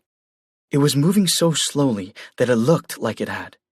It was descending at a rate of maybe 1 millimeter per minute. The blow was slow, but it was definitely still coming down. What? Jinwoo couldn't hide his confusion. Just then, bing! An electronic chime and a woman's voice he'd never heard before echoed inside his head. You have fulfilled all the requirements to complete Secret Quest, Courage of the Weak. Secret Quest? Fulfilled all the requirements? Jinwoo had no idea what was going on. And where is this voice coming from? The commentary plowed on despite Jinwoo's confusion. You have acquired the qualifications to be a player. Will you accept? Acquired? He had to accept something? Sounds like they're giving me something. Having grown up in a poor family, Jinwoo had never refused when offered something for free. But that was when he was alive. Once he died, what use would free things be to him? As Jinwoo hesitated, the voice in his head repeated itself, as if it was feeling urgent. Your time is running out. Your heart will stop in 0.02 of a second if you choose not to accept. Will you accept? Jinwoo wasn't sure if the voice was a hallucination of some kind, but he knew for a fact that he was close to death. Not only was there a sword aimed at his head, but countless other weapons were now also targeting him. If he was attacked by all those, would there be anything left of his body? He didn't care what happened at this point. If you're giving it to me, I might as well. He didn't even have to say it aloud. All he did was think it. But the voice in his head responded right away. Congratulations on becoming a player. Flash! A bright light engulfed Jinwoo's body as he lost consciousness. Jinwoo opened his eyes. A white ceiling and the distinct smell of disinfectant greeted him. He was lying on a hard mattress. He knew immediately where he was. The hospital? His visits to the hospital had decreased significantly since he'd met Jui, a B-rank healer. But even so, hospitals were as familiar to him as his neighborhood convenience store. There was even a rumor that Jinwoo Sung had a designated room at the hospital affiliated with the Hunters Association. He sat up, then put his hand on his chest and felt his heartbeat. His heart was beating normally. I'm alive? Something else also seemed off. His body felt weirdly light. Usually, whenever he woke up in a hospital, Jinwoo was often dazed and had difficulty moving around. But it was different this time. He felt refreshed, like after a good night's sleep at home. What happened? Considering the situation right before he lost consciousness, this didn't make any sense. The sword had been coming down at him. Even if by chance it had missed him, he'd been completely surrounded by some fearsome foes. An A-rank or even an S-rank strike squad arriving on the scene would have been no match for them. And I survived? It was like it had all been a dream. As luck would have it, there was one surefire way to verify everything. Jinwoo lifted the blanket covering his body. If it was real, he would be missing a leg, and if it had been a dream... "Are you awake?" Jinwoo jumped and turned toward the deep voice that had addressed him from a corner of the room. "Apologies if I scared you. We couldn't wait any longer, you see." Two men in black suits approached the bed. Jinwoo blinked at them. "Who are you?" He didn't recognize them at all. The one with the short military haircut handed Jinwoo a business card. "This is what we do." Jinwoo took the card.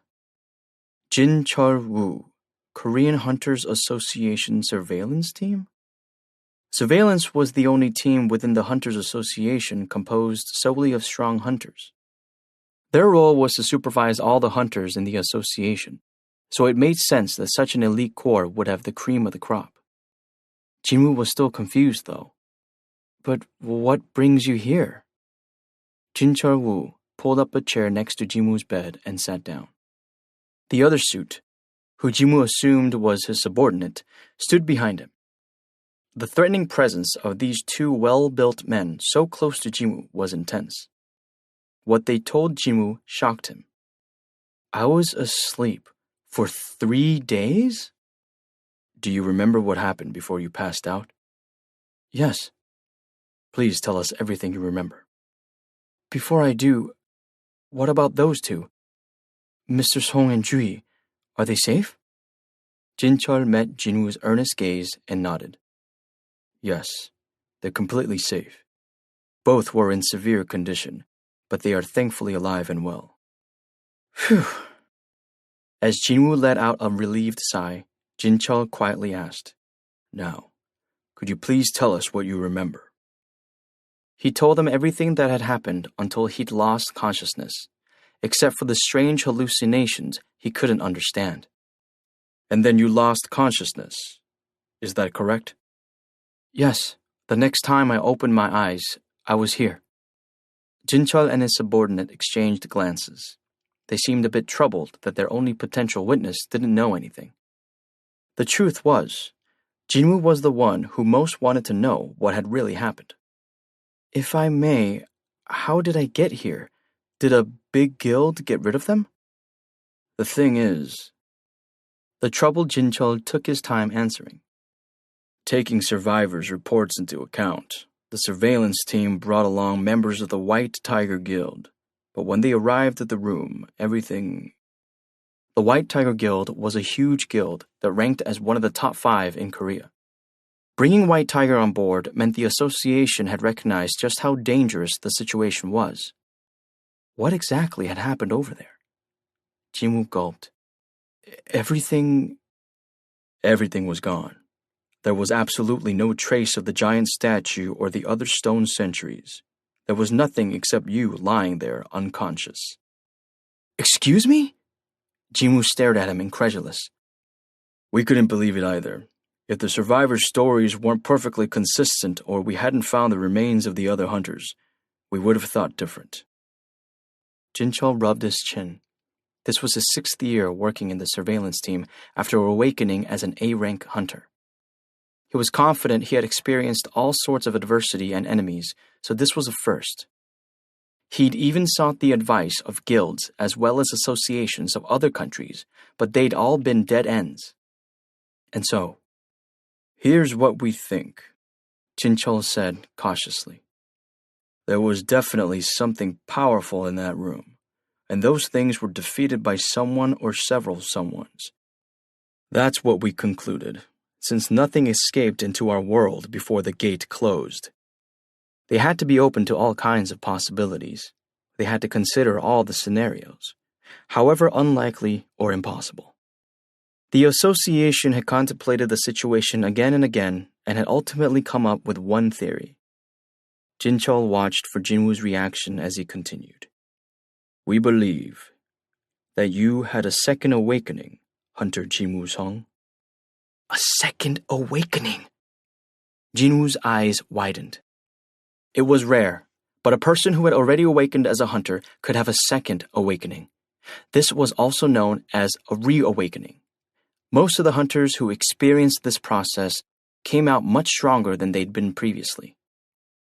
Once a hunter's rank was set, there usually was no way to change it. A hunter's ability was established when they awoke as a hunter. But reawakened hunters were different. They surpassed their limits, and a C rank hunter could level up to an A rank, and a B rank hunter could even level up to an S rank. Jincheol swallowed nervously. Jinwoo-sung. If he reawakened as an S ranker, or maybe even more powerful than that, it would have been possible for him to defeat all those beasts. The survivors had specifically pointed out that the giant statue had vaporized C-rank hunters using only its eyes. How powerful would an individual have to be to defeat that kind of magic beast while unconscious? The association had classified this case as top secret and made sure everyone involved kept it absolutely confidential. Those who'd come to visit Jinwoo in the hospital had been given only minimal information about his current state. For the same reason, Jinwoo had been assigned a private room and the best doctors in the hospital. Jincheol's heart sped up. To think that we might finally have a national rank hunter in Korea. There were fewer than 10 national rank hunters in the entire world. They were said to hold more power than a nuclear weapon, and if Korea could have one too. Fortunately, it wouldn't be difficult to verify whether he'd had a second awakening. One must strike while the iron is hot, so to speak. Jincheol gave an order to his subordinate. Bring it here. The subordinate took something from a bag in a corner of the room and brought it over. Is that? Jincheol began explaining before Jinwoo could finish asking. This is a manometer. He explained that the device was a smaller, though no less effective version of the one found at the Hunters Association headquarters. All you have to do is place your hand on this essence stone. A fist-sized essence stone sat embedded in the middle of a round board. It was an ebony stone that looked like a black hole one could get sucked into. It was the highest rank essence stone in existence, harvested from an A rank or higher magic beast. An essence stone in good condition could go for more than 1 billion won. Jincheol spoke up in a serious tone when Jinwoo continued to wordlessly stare at the essence stone. This is a necessary procedure for our investigation, so your cooperation would be greatly appreciated. Jinwoo nodded. If this really was the reawakening he'd often dreamed of, his life would take a complete 180. They were offering to verify it at no cost, so he had no reason to refuse. He placed his hand on the essence stone, and it started to emit a faint glow. Both Jincheol and his subordinate were sweating in anticipation. The light surrounding the stone faded. Jincheol hurriedly took off his sunglasses and checked the result. He blinked in disbelief. That can't be! He double-checked the number, but it remained the same. What? How could someone with a hunter's license have only 10 mana? When one took into consideration that E-rank hunters averaged between 70 and 100 mana, Jinwoo's mana level was closer to a regular civilian's. However, so is it a reawakening? What's my new rank looking like? Jinwoo's palms were sweating. The result must have been extraordinary if the two surveillance agents were reacting this way. Jincheol nodded after comparing Jinwoo's current result with his previous data. The result from his initial test was 12. Now 4 years later, the result is 10. Even though it went down by 2, that's within the margin of error. The mana meter wasn't broken. Jinwoo's mana was simply unbelievably low. Frankly, it was a miracle he'd survived until now. There must have been a misunderstanding. I apologize. Jincheol decided staying any longer would be a waste of time and quickly stood up. Let's go. Yes, sir. They quickly packed their bags. Could you please tell me? Jincheol turned slightly and merely responded, Thank you for your cooperation. If you remember anything else, Please contact us. The two men in black rushed out of the room like they had somewhere else they urgently needed to be. The space felt empty without them. Jimu rubbed the back of his neck. Guess I shouldn't have gotten my hopes up. If he really thought about it, he didn't feel any different, other than that strange sense of refreshment. Plus, it would have been impossible to defeat all those things by himself, even if he had experienced a second awakening. Maybe if it was the S-rank hunter Jong-in Che or Gun-hwe Go, who's considered an S-rank among S-ranks, they could have taken them on by themselves? Since he'd never seen either of them fight against magic beasts, his speculation was pointless. Not much was known about S-rank hunters. They were like gods among men. Lost in thought, he shifted his gaze up to the ceiling. Huh? As soon as he did, he saw letters floating in the air. You have unread messages. Jimu tried closing and then opening his eyes again. You have unread messages. The letters were still floating in midair, unchanged. Jimu shook his head hard to clear it and tried rubbing his eyes, but still nothing changed. He placed his hand on his pounding forehead and craned his neck down. A few days ago I was hearing things, and now I'm hallucinating. Maybe there really was something wrong with his brain. There's a thing called post-traumatic stress disorder, or PTSD. It's a disorder prevalent in people who endured severe traumas or major accidents. Hearing things and having hallucinations after losing most of your colleagues and surviving a near-death experience wasn't so strange. But some things couldn't be so easily explained. His gaze went to his leg. My leg is fine. His leg, which had definitely been severed by a stone statue's shield, was there.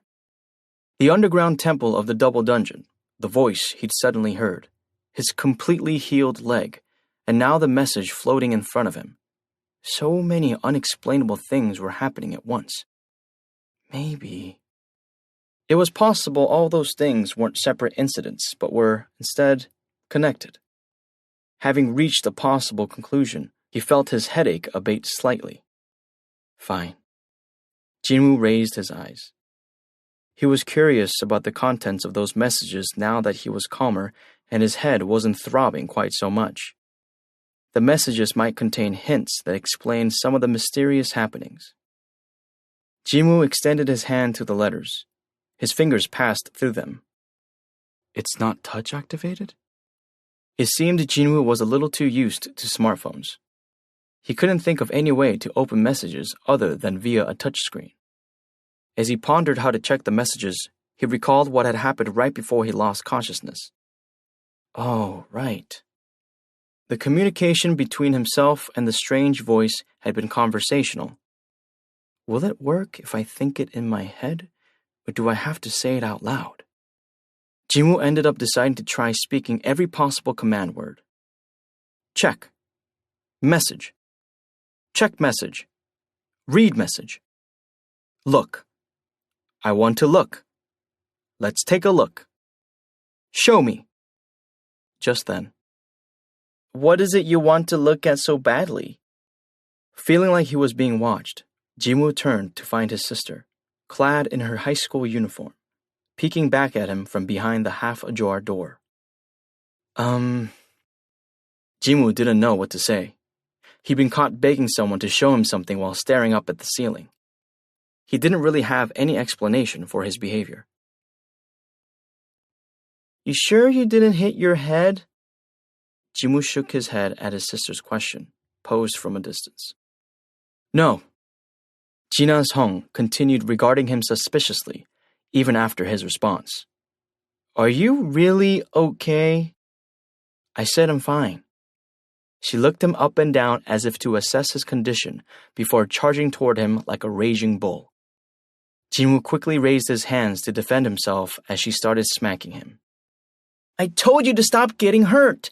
Do you know how worried I was? I'm sorry. Other hunters are always fine, so why do you always get hurt? Sorry. Jina's blows weakened, and she eventually bowed her head and started crying. Jinwoo gently stroked his sniffling sister's back. His heart felt heavy. How could I even think about dying and leaving her behind? He was glad to be alive. The giant's eye lasers, the shield that had severed his leg, the spear that had impaled him. Thinking back, there had been more than a few times when he'd felt his life was in danger. It was almost like he'd woken up from a horrific nightmare. Jinwoo's gaze drifted to the letters hovering in the air.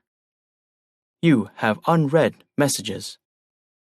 It's like I still haven't woken up from that dream. There was so much that was unexplainable, but none of that mattered. The important thing was that Jinwoo was still alive and could see his family again. Luckily, his brave sister soon stopped crying, though she continued nagging him for another hour afterward. Got that? If you get hurt one more time, I'm going to drop out and get a job and make you quit being a hunter. Gina's sharp eyes, which didn't suit her lovely face, were very much like Jinwoo's. Okay. He nodded with an expression that indicated he was sick of this lecture.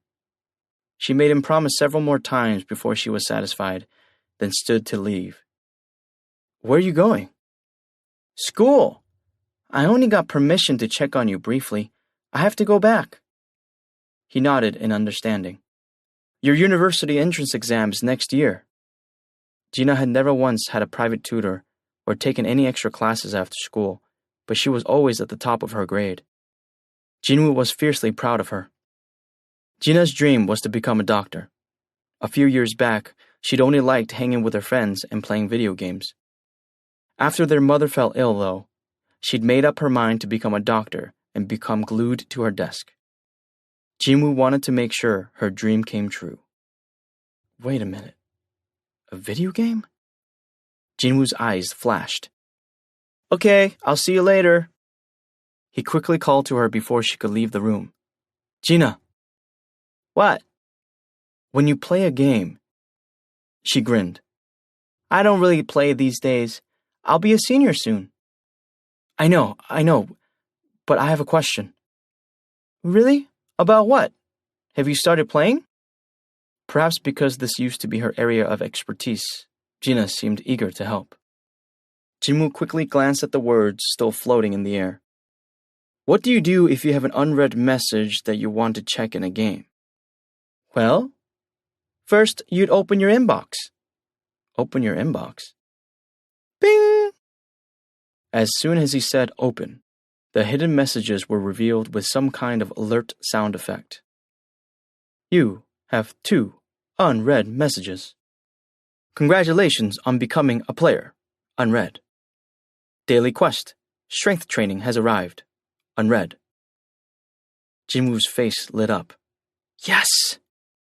Her brother's sudden giddiness made Gina uneasy. What? Which game is it? Should I help you? Jinwoo shook his head firmly. No, I want to try it by myself. How would his sister react if he told her what he was currently experiencing? I don't want her to think I'm crazy. Jinwoo swallowed the words he desperately wished he could say. Jinwoo made sure Gina got in the elevator under the pretense of seeing her off, then hurried back to his hospital room. Can't make the same mistake again. Click. He even locked the door to make sure there would be no witnesses. Preparations complete, Jinwoo sat on the edge of his bed and started reading through the messages. Congratulations on becoming a player. Unread. Daily quest. Strength training has arrived. Unread. He felt like he'd seen the title of the first message somewhere. Where have I heard that before? It sounds familiar. Jinwoo decided to start with the first message. Congratulations on becoming a player. Unread. Check. Ping! This system is designed to assist the development of the player. Failure to comply with the system may result in a penalty. The rewards have been delivered. Ah. He belatedly remembered where he'd heard those words. That had been the last thing the voice had said to him before he'd passed out. It mentioned a player or something back then, too. He hadn't understood what that meant then, and he didn't fully understand it now. System, development, penalty, rewards. They were just a bunch of vague terms to him. How the heck is it going to help me develop? And what kinds of rewards are they planning to give me? Because it was using video game terminology with no good explanation of what it all meant, Jinwoo couldn't help but be confused. He decided to move on and opened the next message. Daily quest, strength training has arrived. Unread. Gulp. Jinwoo involuntarily reacted to the noteworthy subject line. His heart started racing. Check. Ping! Daily quest. Strength training. Push-ups. 100 times. Incomplete. 0 out of 100. Sit-ups. 100 times. Incomplete. 0 out of 100. Squats. 100 times. Incomplete. 0 out of 100. Running 10 kilometers. Incomplete. 0 out of 10. Warning. Failure to complete the daily quest will result in an appropriate penalty. After reading the message, Jinwoo laughed in spite of himself. Seriously? It was a big letdown, to say the least. Despite having such a grandiose subject line like strength training, the daily quest message had merely been an endurance training exercise regimen. Jinwoo couldn't argue that he'd definitely be in slightly better shape if he completed it. Were those the development and rewards mentioned? Now that I think about it, he'd once read in a book that those going through an inner conflict should lend an ear to their inner voices. Guess I'm just seeing what I want to see. How badly did he want to get stronger that his mind was conjuring these unbelievable delusions? He let out a bitter laugh. If I could have become a stronger hunter with this kind of thing, why would I have endured all those hardships? He shook his head.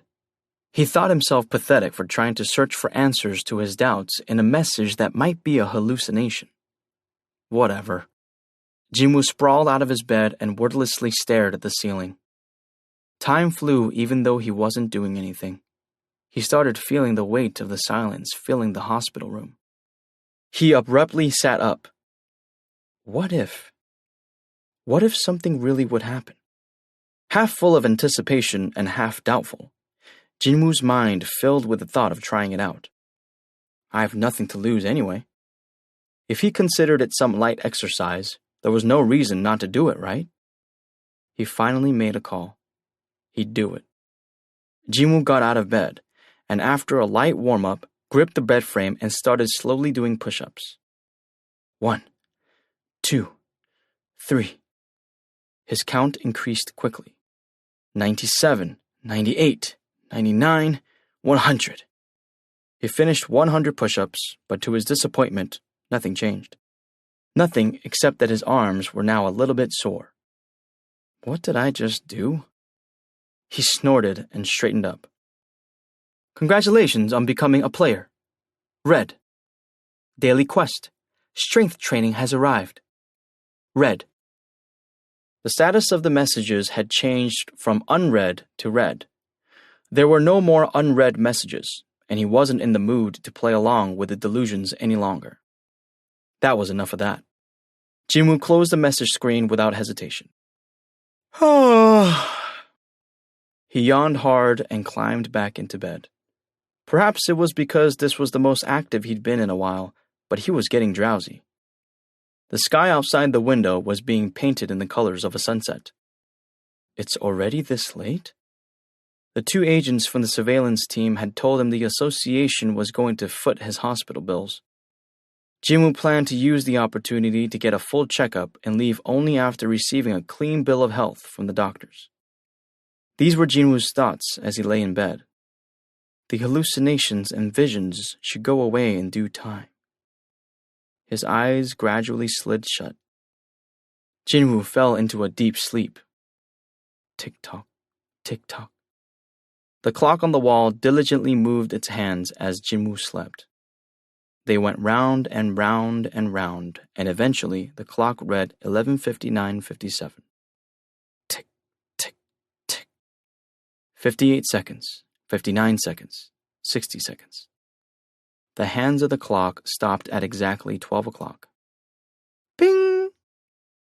You have not completed the daily quest. You will be transferred to the penalty zone for the allotted time. Rumble! Jinwoo woke up from the strong vibrations rocking his whole body. Earthquake? He bolted upright and grabbed onto the end of the bed. The earthquake was so powerful, it was hard to keep his balance.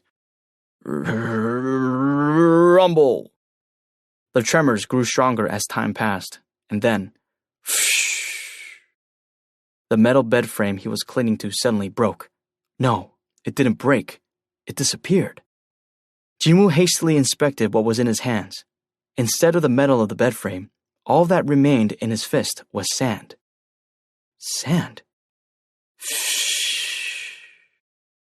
The other half of the bed frame crumbled into sand as well. The earthquake got even stronger. Rumble! Ah! Jinwoo eventually tumbled off the bed. He screamed as he was flung around the hospital room. One by one, all the furniture transformed into sand. Ah! Wham! Jinwoo was thrown in a random direction and ended up buried. He felt something smooth. It turned out to be very fine sand. Meanwhile, the earthquake stopped. Ugh! Ugh! He lifted his head urgently while spitting sediment out of his mouth. Before him was an endless landscape of sand. Jinwoo frowned as he got to his feet, grains trickling off him out of the crevices of his clothes. He regarded his surroundings while brushing off his chest. All he could see was sand. A desert? It didn't make sense. He could have sworn that just a few moments ago he'd been sleeping on a bed in a large hospital located in the middle of Seoul. But he'd opened his eyes to a horizon of desert? Jinwoo took a fistful of sand and let it trickle out of his hand. It fell straight down. No wind at all. The wind wasn't all that was missing. Jinwoo also noted that there was no sun, moon, or stars in the sky. The emptiness made it look like the sky was covered in black ink. Despite this, he could view his surroundings without any problem. Where the heck am I? And then,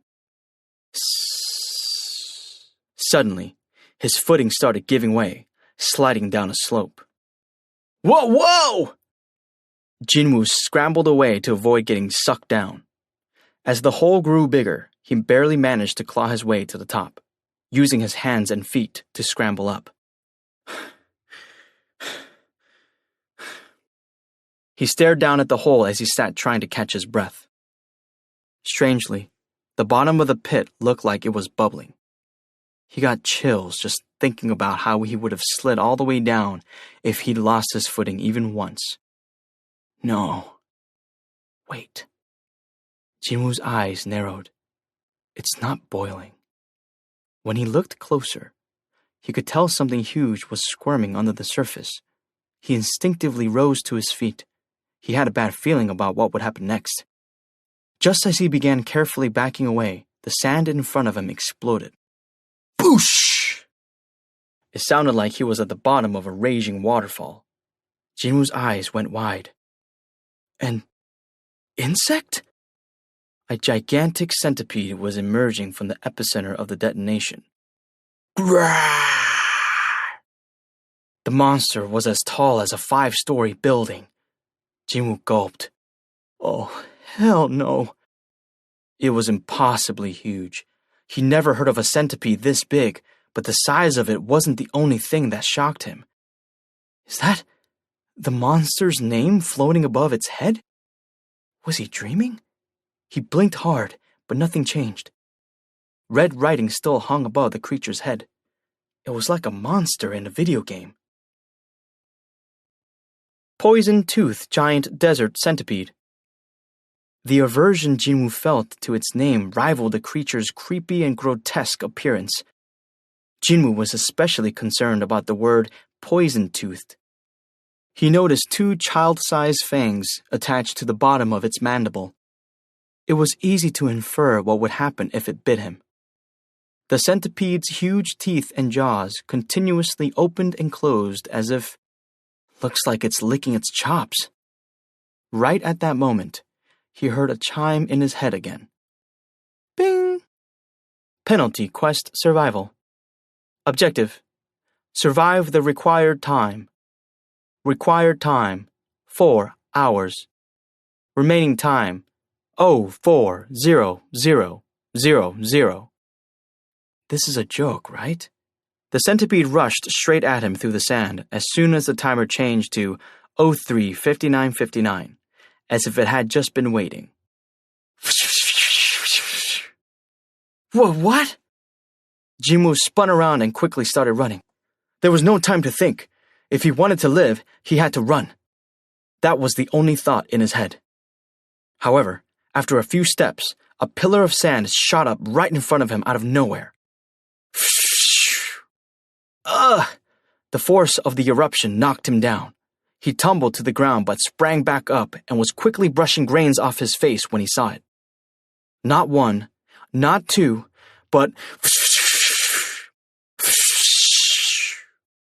7 centipedes had emerged and were glaring down at Jimwoo. Scream! Scream! Jimwoo paled as he stood dwarfed by the screeching monsters. Shit. Exactly 4 hours later, Jimwoo reappeared in his hospital room. Whoomp!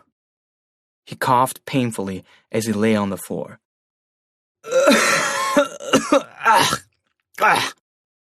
The inside of his mouth felt gritty. His eyes still burned from the sand that had gotten in. He moaned in pain for a while before eventually sprawling out on the floor. He had no energy to even lift a finger. What was that? Another message appeared as he was catching his breath. Bing! You have completed the penalty quest. Jimwoo scowled. Penalty quest?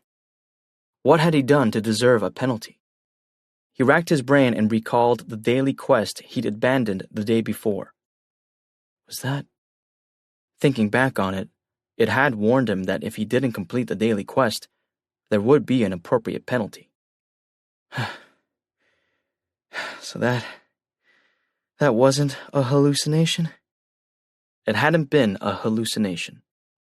It hadn't been a dream. He didn't even have to pinch himself to know that. His lungs had burned when he'd been running around, and the pain when a centipede had scratched at his leg was still fresh in his mind.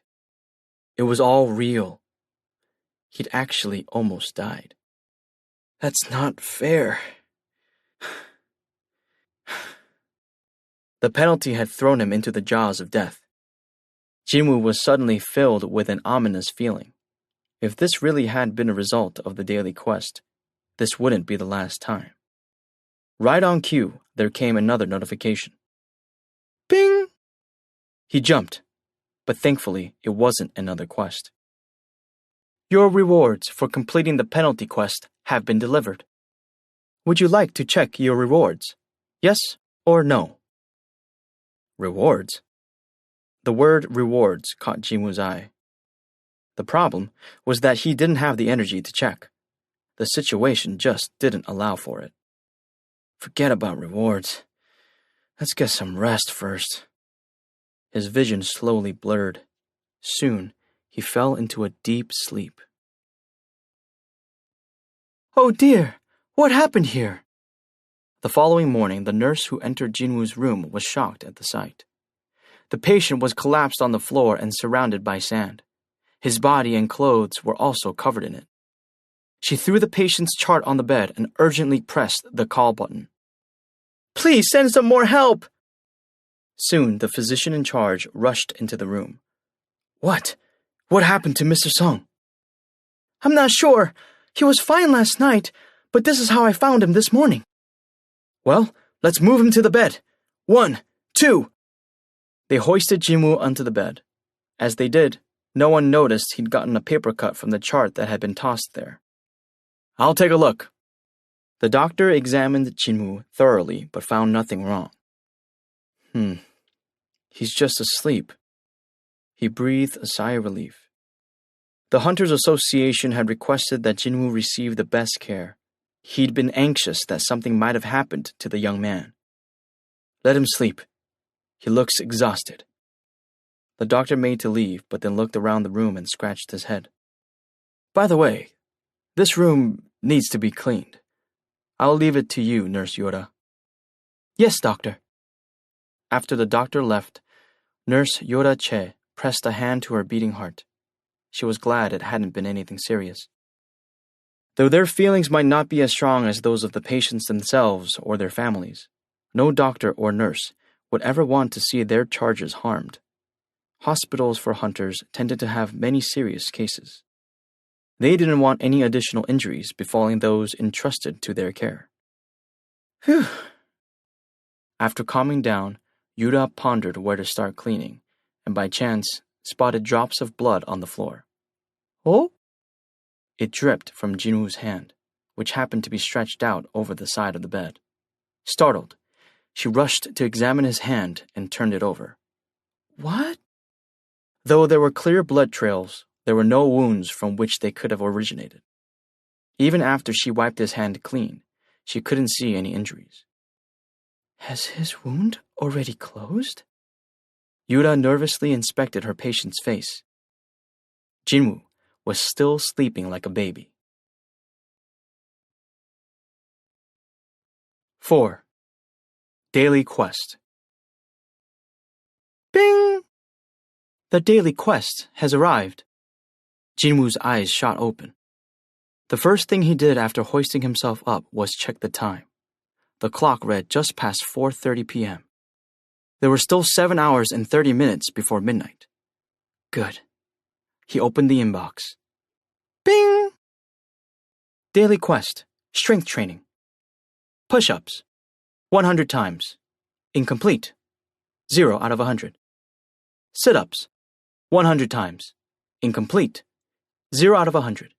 Squats, 100 times. Incomplete, 0 out of 100. Running 10 kilometers. Incomplete, 0 out of 10. Warning: failure to complete the daily quest will result in an appropriate penalty. This again? That was his reflexive response. The more he thought about it, though, the more he realized this might be for the best. This was an improvement over an impossible or incomprehensible quest. He'd be physically tired, but as long as he took his time, it could definitely be accomplished. Jinwoo hit the floor and started doing push-ups. 1. He didn't want to be dragged to a strange place to stare death in the face again. 2. He was fortunate to have survived last night, but there were no guarantees he would do so today. 3. He looked up to inspect the quest screen and noticed his push-ups being recorded. Bing! You have completed 1 push-up. Push-ups 100 times. Incomplete, 7 out of 100. Bing! You have completed 1 push-up.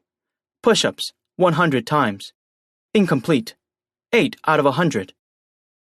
Curious, Jinwoo tried lowering himself down only halfway before pushing back up, and as he expected, it didn't count.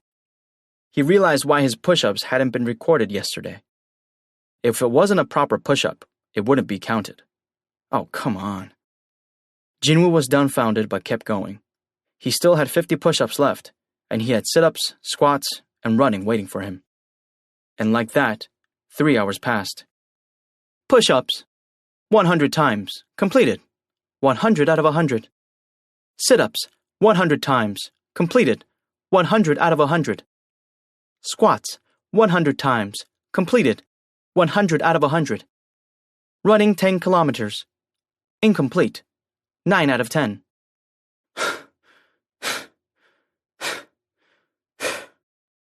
Jinwoo was bent over, breathing heavily outside his room after running once around the hospital. He felt as if his heart were about to explode, but he couldn't stop there. After giving it my all, he opened the door with difficulty and took a single step inside. Bing! Total distance run, 10 kilometers. You have completed running 10 kilometers. Jinwoo had finally done it. He dropped to his knees. His breath came out in puffs. His forehead and back were drenched in perspiration.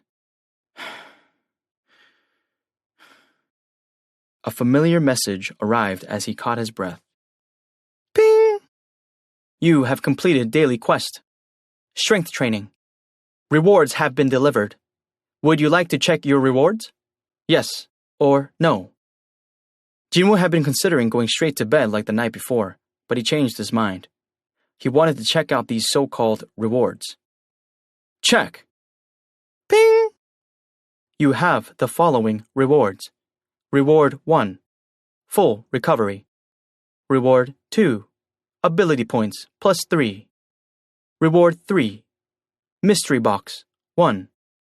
Would you like to accept all? Why are there so many? That was his first thought upon seeing the full list. But the more he considered it, while a couple of rewards sounded useful, there were some he wasn't quite sure about. First, he was in dire need of reward number 1, a full recovery. He felt like he was about to pass out. Since the penalties for failing were real, chances were these rewards for completion also had to be real. Either way, he had nothing to lose. What were the chances it would throw him into the penalty zone after saying that it'd reward him? Accept. As soon as he did, Jinwoo was enveloped by a pale blue energy. This feels like... He immediately thought of Jui. This felt similar to being treated with magic whenever he got hurt. If he had to describe the sensation, it was like a breath of fresh air cleaning out his lungs. Whoosh! He sensed the blue energy fading. He felt a bit sad about that.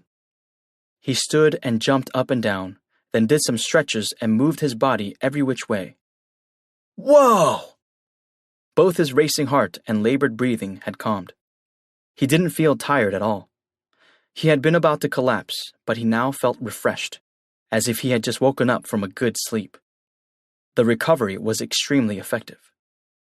This is awesome. Jinwoo's eyes lit up. He wasn't sure whether it was magic or not, but it left a strong impression. So then, were those ability points for... As he looked back up, Jinwoo noticed a little box on the bed and the stat screen floating in front of him. That must be the mysterious box thing on the bed, but... More important was the stat screen. It displayed a brief overview of his own stats. Name: Jinwoo Song. Level: 1. Job: none. Title: none. Health points: 100. Mana points: 10. Fatigue: 0. Stats: Strength: 10. Stamina: 10. Agility: 10. Intelligence: 10. Perception: 10. Available ability points: 3. Skills: Passive skill: unknown. Level max: Willpower: level 1. Active skill: Dash: level 1. His stats were at a similar level to a newly created character in an online game he used to play way back in the day. Are these my current stats? He was presently at level 1. All his stats were pretty basic. It wasn't surprising, since he was classified as the weakest even among E-rank hunters. What got his attention were the skills. Willpower was his passive skill, and Dash was his active skill. They sounded weirdly familiar. Oh, thinking back, yesterday, or more precisely, earlier that morning, those words had been in some messages he'd received while being chased by centipedes in the penalty zone. They'd arrived about 3 hours in, when he'd been racing around with everything he had. You learned skill, Dash, level 1. You learned skill, Willpower, level 1. At the time, he'd been so focused on running that he didn't have the presence of mind to think about what it meant, but he did now. Jinwoo verified the details of the skills. Skill, Dash, level 1. Active skill, 5 mana required. Running has strengthened your legs. When activated, your speed increases by 30%. When in use, your mana will decrease by 1 every minute. Skill, Willpower, level 1. Passive skill. No mana required. You have endless willpower. When your stamina falls below 30%, willpower will activate, and you will receive 50% less damage. Was I able to learn dash and willpower because I kept running persistently? It made sense when he put it like that. It meant that if he kept doing the same action and met a certain condition, he might be able to learn a new skill. That's incredible. This was a huge advantage. Hunters could acquire skills only when they were first awakened or by learning them from a runestone, which could sometimes be obtained from A-rank magic beasts. Runestones could cost several 100 million won to over several 1 billion won. Recently, the most expensive runestone was auctioned off for 7 billion won.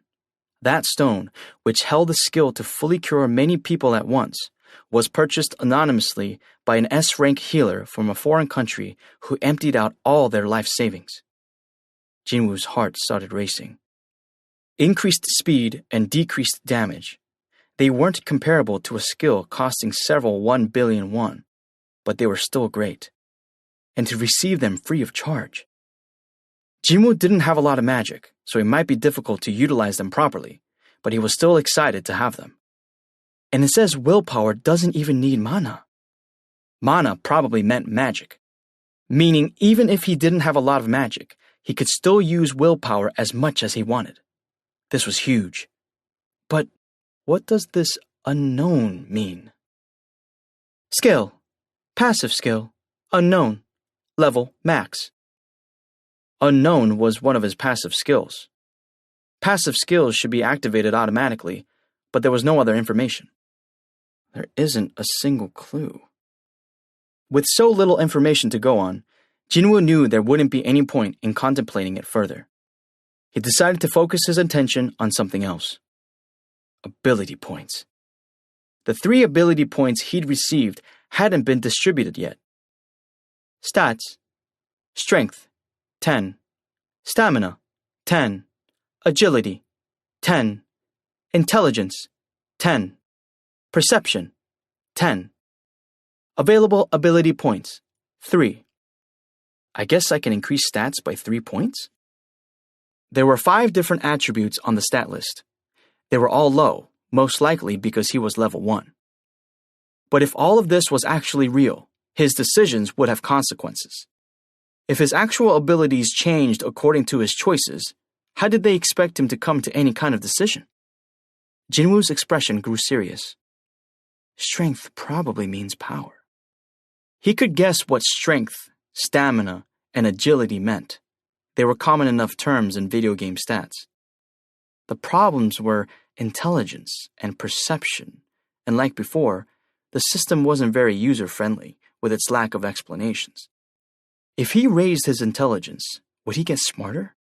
If he raised his perception, would he have keener senses? Whatever intelligence and perception were, they didn't seem particularly useful to him. Jinwoo was a combat hunter. What he needed was power, speed, or even stamina.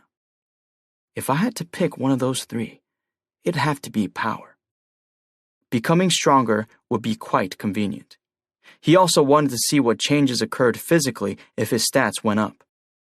Ultimately, he invested all his points in what he thought would result in the most obvious change, his strength. 3 points to strength. Ping! Stats. Strength, 13. Stamina, 10. Agility, 10. Intelligence, 10.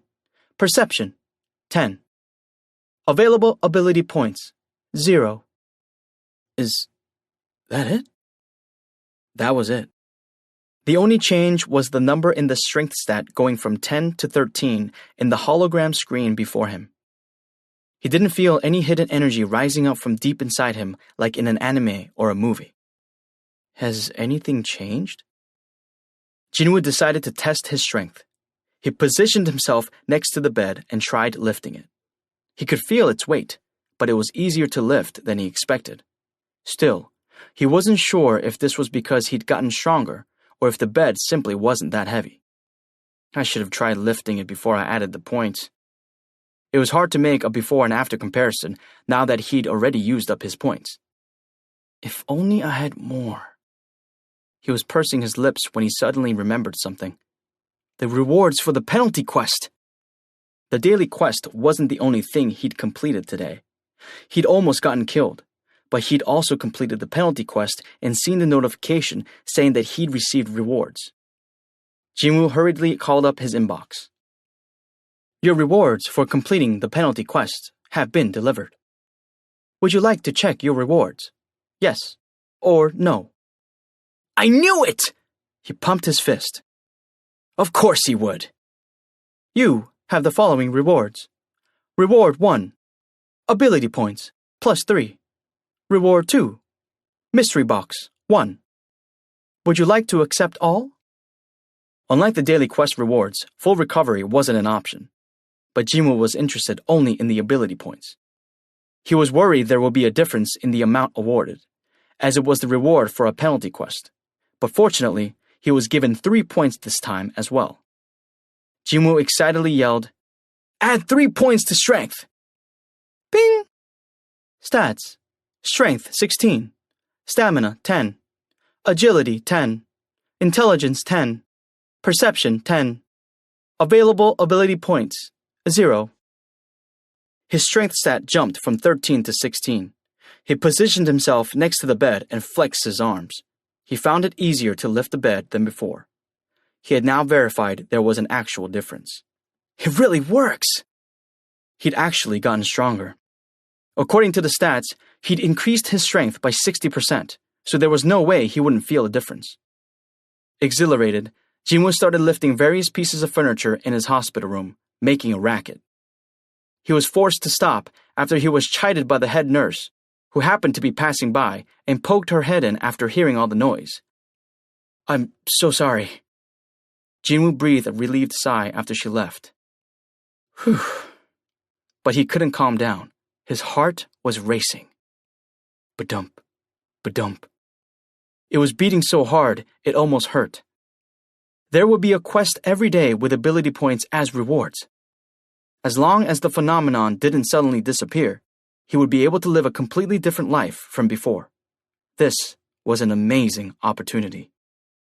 To add to that, his stat screen also indicated his level. How can I increase my level? Jinwoo shook his head. Nah, that's probably not possible. Despite everything, leveling up still seemed too far of a reach. He didn't dare hope that it was possible. Quests and rewards were more than enough for him. He would increase his attributes with ability points. He'd become stronger today than yesterday and stronger tomorrow than today. He'd strengthen himself more and more every single day. Me, the weakest among E-rank hunters, the weakest hunter of all mankind, getting stronger? Never mind S or A-rank hunters. His C and D-rank colleagues would laugh if they heard him. They'd probably fall over themselves making fun of him. Jinwoo Sung becoming stronger? Jinwoo Sung, the weakest hunter of all mankind. But Jinwoo didn't care if people laughed at him. In fact, he was used to being mocked. He was just glad to have this opportunity. But he did begin to wonder. Is this how a reawakening goes? It was rare, but there were cases in which a low-rank hunter became one of the best through reawakening. Did that mean all the hunters who got stronger via reawakening had experienced this phenomenon? I need to do some research. Curious, Jinwoo sat down in front of the computer situated in the corner of the room. There were quite a few amenities in these VIP accommodations provided by the association. His fingers moved quickly over the keyboard. He searched and searched and searched some more. He visited countless websites. This included a site that could be accessed only by those with hunter licenses. He even shelled out to access some promising documents that were locked behind a paywall. Even so, there was not so much as a single case comparable, much less identical, to his. It's not the same. What he was going through was totally different from a reawakening. Reawakened hunters seemed to get their new powers in a manner similar to when they first awakened as hunters. No one had experienced anything like Jinwoo, whether it be hearing things at death's door or being able to see their stats like in a video game or increasing their power with points. Just in case. He made an anonymous post on a hunters-only forum. Title: Something Strange Happened. Contents: I started seeing my stats on a floating screen like in a video game, and I can even upgrade them. Has anyone else experienced this? The comment section under the post exploded. LOL, LOL, LOL. Here comes another nut job. You sure you're not crazy? What a freak. I think you played too many games. Are you a cartoonist? Get to a hospital, for real. I want to hear more details. Stop accepting anyone with a hunter's license and do some spring cleaning on this site. The tens of comments were all in a similar vein. Jinwoo sighed. He'd wasted a lot of time online with nothing to show for it. All he'd gained was the ridicule of people on the forum. If he'd gone to all these lengths but turned up empty, I guess I'm the only one. The one and only, a one-of-a-kind hunter. It would take time to realize the full potential of this phenomenon and how much help it'd be, but being the only one with this power didn't sound that bad. He looked around and realized it was already late at night. Where did the time go? Jinwoo frowned. His eyes were tired from staring at the monitor for so long. He massaged his temples for a while and then got up to do some light stretching. He moved his body to and fro. While doing some side stretches, he spotted 2 boxes that had fallen to the floor. Oh. The mystery boxes. The small boxes were covered in simple wrapping paper and tied with plain ribbons, again reminding him of something from a video game. I guess they fell when I was making a mess. He'd forgotten that he'd received the boxes as rewards. Jinwoo picked up the one closest to him and opened it. A bandage? When he stared hard at the object that appeared to be a bandage, its information popped up in green letters. Item: bandage. Normal bandage, good for small wounds. May be kept in your inventory. It's an actual bandage. He thought it might have a special power like treasures found in dungeons, but it seemed like that wasn't the case. Though I guess I never heard of bandages appearing in a dungeon. He opened the other box, feeling half disappointed and half expectant. Inside was a ballpoint pen. He looked at it from every angle and pressed the top to make the ballpoint appear, but it really was just a regular pen. Item: ballpoint pen. An ordinary ballpoint pen, good for writing memos, may be kept in your inventory. It looked like mystery boxes generated miscellaneous items at random. It hadn't been a complete loss, however. Although he wasn't in need of a bandage or a pen, thanks to the items, he learned of the existence of an inventory. Information screens for other items in the room didn't appear in green letters, so it was safe to assume this was a feature that pertained to items from mystery boxes. Inventory. At his command, a screen consisting of a graphic with dozens of empty squares materialized in midair. A level 1 user's inventory should have been empty, but his wasn't. There in the very first space was an item that was all too familiar. Is that?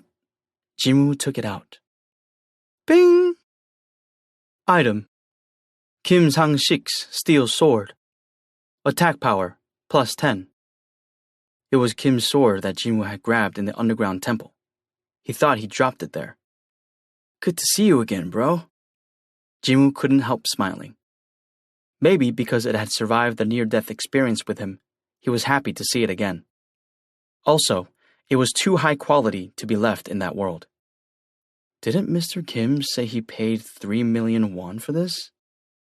Hunter-grade weapons look ordinary, but aren't. A magic beast can't be hurt unless the weapon is imbued with mana. Because of this, weapons made for battling magic beasts are naturally expensive. I should use this guy for now. Jinwoo had fought against magic beasts with his bare hands until now because he couldn't afford a weapon. Even if it was a used sword, he was grateful to have it. This is mine now. If Kim saw it in Jinwoo's possession, he'd probably be frothing at the mouth trying to get it back. He was selfish to the point where he'd run away and abandoned the one who'd saved his life.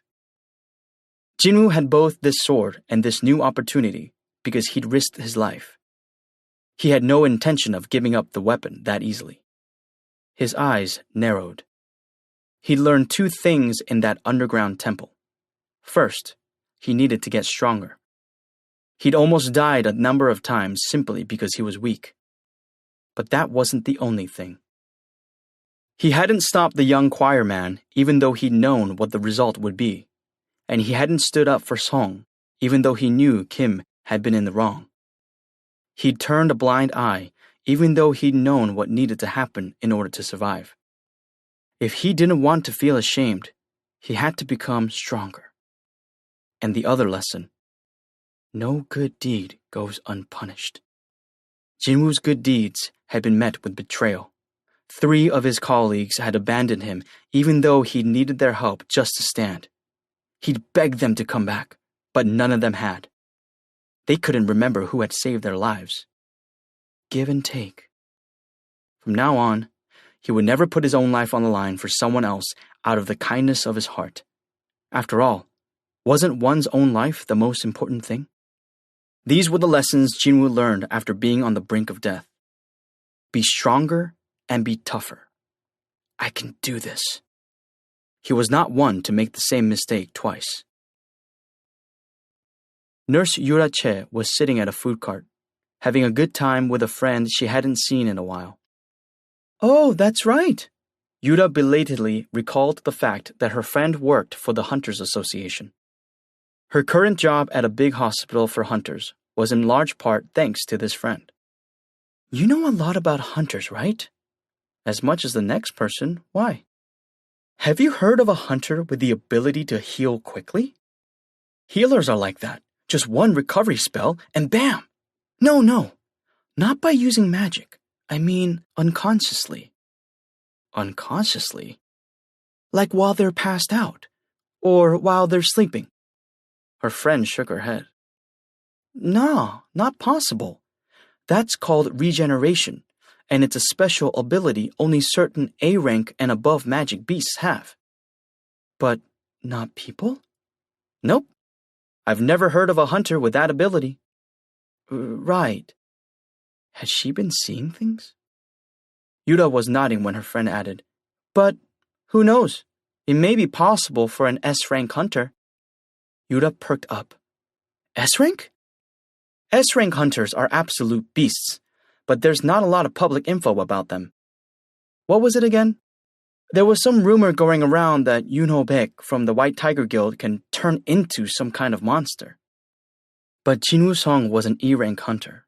Hunters' ranks were public knowledge, and on the association's website for anyone to look up if they so desired. After the incident from this morning, Yura has searched for Jinwoo online out of curiosity. His rank is too low to have any special ability. Oh! A reawakening. She remembered hearing something about a reawakening when she'd passed by his hospital room yesterday or the day before. Did he reawaken as a high-rank hunter? Never mind being friends with an S-rank hunter. It wasn't easy for the average person to even meet one. Not only were they rare, they were also incredibly busy. What were the chances she'd have such an outstanding person as her patient? A hunter who'd just gone from E-rank to S-rank. Since people don't know how great he is yet, if she could score some points with him now, it might benefit her down the road. Opportunities to befriend an S-rank hunter didn't come easily. Some even tried paying fortunes just to meet S-rank hunters and failed. Yura's grin grew bigger as she daydreamed. Hey girl, did something good happen to you? Why are you smiling like that? No, it's nothing. Even as Yura shook her head, she found it hard to hide her smile. Wow, check him out. Did that patient always look so yummy? 2 young female nurses whispered to each other as they passed Jinwoo in the hallway. He pretended not to hear them and went back to his room. It had been a week since he started doing the daily quests. A lot had begun to change, including his body. Jinwoo stood in front of the mirror placed in the corner of the room. Jinwoo looked himself over in the full-length mirror. Even though no one could see him, Jinwoo wasn't used to checking himself out and could only bring himself to peek after hemming and hawing for a few moments. Like he thought, he looked different. His body was transforming.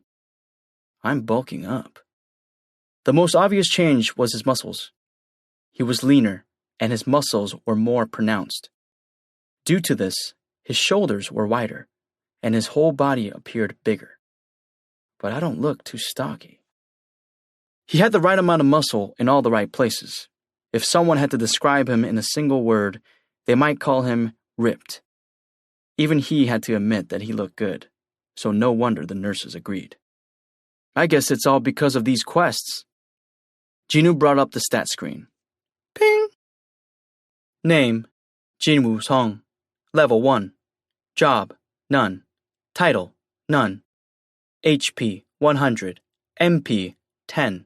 Fatigue, 0. Stats, Strength, 31. Stamina, 10. Agility, 10. Intelligence, 10. Perception, 10.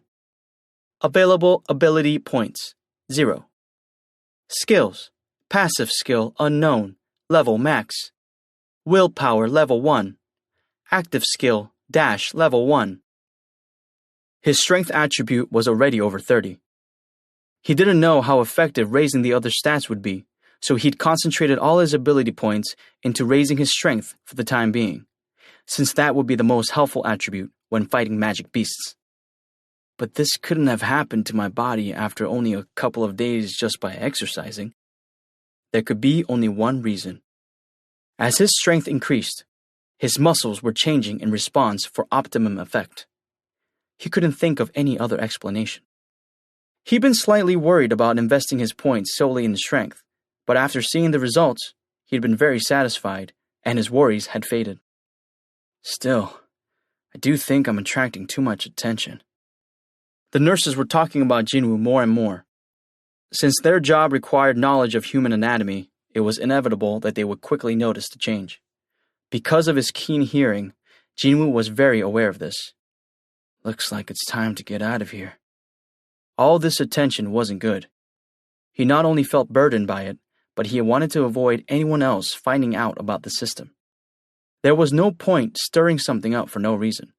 He wanted to upgrade his ability level in peace, without anyone knowing. Getting discharged shouldn't be a problem. Luckily, all the test results had come back normal. He could leave at any time. Heck, the association and the hospital seemed to be hoping he'd leave soon. They probably didn't want to spend too much money on an E-rank hunter. It was said that the government paid for S-rank hunters' hospital bills as one of their many benefits, but Jinwoo lived in a completely different world from them. He decided it'd be a good call to leave the hospital soon. He wanted to check on something anyway. Where did I put it? He riffled through his pockets and took something out. It was a shiny gold key. It had a simplistic design and could easily be mistaken for a trinket. He gazed at it for a long while before shoving it back into his pocket. As he was going through discharge paperwork, a young nurse came flying up to him. Are you leaving, Jinwoo? What? Oh, yes. It was Yura Che, the nurse in charge of Jinwoo. She looked disappointed that he was leaving. He didn't understand her reaction. He wondered if he had done something wrong, but nothing came to mind. She hesitated a little before taking out a notepad. May I have your number? My number? Yes, if that's okay with you. Maybe they were planning to send him more test results? He took the notepad from her, but that's all she had for him. Yura's face flushed as Jinwoo blinked at her. What's wrong? I don't have a pen. Oh, just a minute, please. In her haste, she hadn't thought to bring a pen. She looked around, all flustered. Oh, wait a minute. If it's a pen... The next second, he was holding a pen. It had instantly appeared in his hand as soon as he recalled the ballpoint pen in his inventory.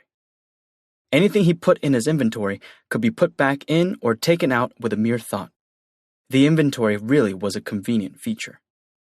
Once he confirmed that it really was the pen in his hand, he called to Yuta. I realized I already had a pen. Oh, really? Phew, I'm glad. She placed her hand on her chest and gave a sigh of relief. Jinwoo smiled as he wrote out his phone number. It was always like this. An opportunity to use items from mystery boxes tended to come up shortly after obtaining them. It rained the day after he received the raincoat, and he'd gotten a glass cup the day before the water cooler ran out of paper cups. Sometimes he'd get worthless things like the bandage, but most of the items had their uses. Here. Yuta happily took the notepad back from Jinwoo. She gave him a bow. I'm looking forward to it. Oh, I'm looking forward to it too. With that, Yuta rushed off somewhere. He cocked his head as he watched her hurry away. But looking forward to what? In any case, it was nice to see that she was as polite as she was cute. With that in mind, Jinwoo left the hospital with a spring in his step, feeling like a weight had been lifted off his shoulders. Jinwoo's first stop was the Hunters Association headquarters in Kurogu, Seoul. Hunter-issue smartphones used specialized technology, so Jinwoo had to put in a request directly with the association. The employee checked their monitor and then informed him. It'll take 2 weeks to get your phone. Excuse me? It takes that long? Jinwoo's eyes went wide. His old phone had been totaled while he was being chased by the gigantic statue. To think it'd take 2 weeks for a new one. If you need a phone right away, you can rent one temporarily for 50,000 won. Forget buying. Simply renting a phone costs as much as 50,000 won. It was too expensive for him, considering his financial situation. No one ever calls me anyway. The association would contact his house directly if they couldn't reach him by phone, so there was no reason to waste money on a rental. Jinwoo shook his head. I'll just wait for the new one. Understood. We'll send your new phone to your house as soon as it is available. Thank you. Jinwoo got up. He was now finished with his errands. He'd already diligently completed his daily quest, and signing up for a new phone had gone faster than he'd expected. He fished the gold key from his pocket after exiting the association building. I guess it's time to figure this out. The key's info screen popped up in green writing. Item: Dungeon Key. Acquisition difficulty: E. Category: Key. A key that will take you to an instance dungeon. It can be used at Exit 3 of the Hapjeong subway station. The key had come from a mystery box he'd received after finishing a daily quest. At first, he'd dismissed it, but when he saw the display indicating the level of difficulty to acquire it, he figured it couldn't be a regular key. This had been the deciding factor for leaving the hospital. A key to an instance dungeon. Instance or not, a dungeon was a dungeon. Jinwoo had many painful memories related to dungeons. Once, he'd participated in an E-rank raid and was hurt so badly that he'd ended up hospitalized for a week. At least he'd made it out alive thanks to his colleagues. If he used the key to go to a dungeon, he'd have to do it alone. After much thought, he came to a decision. It shouldn't be a problem if I take a quick peek. He could run away if it came to it. Since he was jogging 10 kilometers daily these days, he was confident in his ability to get away at least. Jinwoo was mistaken. Knock, knock. Where did this wall come from? He knocked on the invisible wall and yelled at passers-by, but that was all in vain. People kept going their own busy ways. Sometimes they approached Exit 3 to enter Hapjeong Station, but they vanished from his view once they reached the invisible wall. It was as if he were in a different dimension. When Jinwoo tried to force his way out, he received another message. Bing! You cannot leave the dungeon. You must either kill the boss or use a teleportation stone. He'd been getting the same message for a while now. The dungeon's key had disappeared as soon as he stepped through Exit 3, Realizing something was wrong, he turned back only to find the entrance was already blocked. He had been expecting there to be a gate or a secret door somewhere near exit 3, but that clearly wasn't the case. To make matters worse, unlike a typical dungeon, it was impossible to leave of his own accord. This isn't a normal dungeon. Jinwoo sighed and turned to get his bearings. The subway station had transformed into a jungle. Vines covered the walls, and the stench of a rotting corpse hung in the air. He could hear some animal howling in the distance every so often. It wasn't that there was a dungeon near exit 3 of Hapjeong Station. The station itself was the dungeon. Jinwoo took the steel sword out of his inventory. Ping! Item: Kim Sang-sik's steel sword. Attack power, +10. The exit was blocked, and he had no way to contact the outside world. His only option was to go forward. Jinwoo swallowed nervously and slowly descended the stairs. He quietly looked around but sensed nothing amiss. He held his breath as he assessed his surroundings, but he couldn't sense anything. Still, it would be unwise for him to let his guard down. Even among low-rank magic beasts, many of them had ways of masking their presence. Or rather, it'd probably be more accurate to say that because their ranks were low, they had to mask their presence in order to pull off surprise attacks. Past the washrooms and farther in the station were the subway shops. The old, rundown stores reminded Jinwoo of abandoned buildings. Under the dim fluorescent lighting, the abandoned stores and corridors with absolutely no sign of life gave him the creeps. Zzz, zzz. Some of the lights flickered as if they were about to go out. As he walked down a corridor with weeds pushing out between the broken floor tiles, Jinwoo felt an uneasy chill. Everything was deadly quiet, but he sensed he was being watched. And then there was the smell. It was the intense stench of a rotting dead animal infested with flies. It was a scent familiar to Jinwoo, since he frequented dungeons. This smell, it's an animal type. Jinwoo couldn't feel its presence anywhere. It was almost like a predator, hiding and lying in wait for its prey. It's waiting for an opening, huh? Then Jinwoo had to give it one. He purposefully turned around, exposing his back, and slowly started walking the way he'd come. Animals attack when an opponent shows their back. Animal-type magic beasts aren't much different. Jinwoo had taken 3 steps when... something blasted through the display window of a clothing store at the end of the corridor. It landed on the floor and immediately jumped for Jinwoo's neck. Growl! Prepared for the attack, Jinwoo swung his sword around in a wide arc as soon as he heard the noise.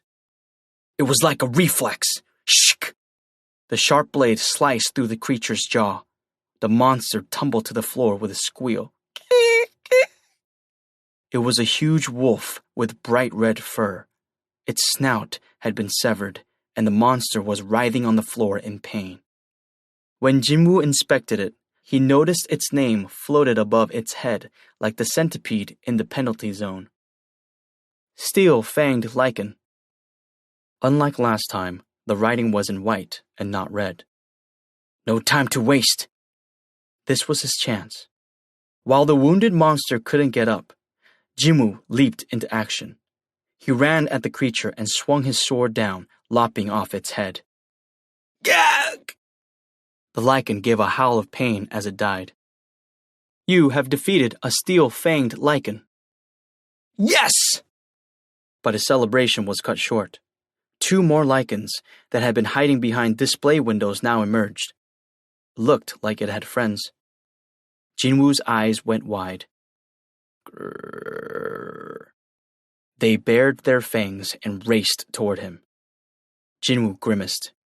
In his excitement, he struck his sword down with too much force, and it was now embedded deep in the floor. It must have gotten caught on something, as Jinwoo couldn't pull it out. It stuck. One of the lichens leaped at his face. Oh no! He ducked. His attacker sailed over his head and smacked its head on the ground. unable to slow its momentum. Crack! The stone floor cracked as its fangs pierced it. Those teeth aren't just for show. There was no time to be impressed, though. The other lichen was running straight at him. It didn't look like he'd be able to free the sword in time. Damn it!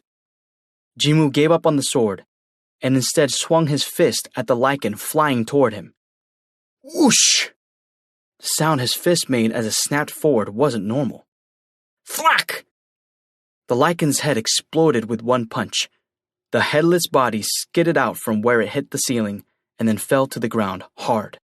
Boomp! Jinwoo stared at his fist, dumbfounded.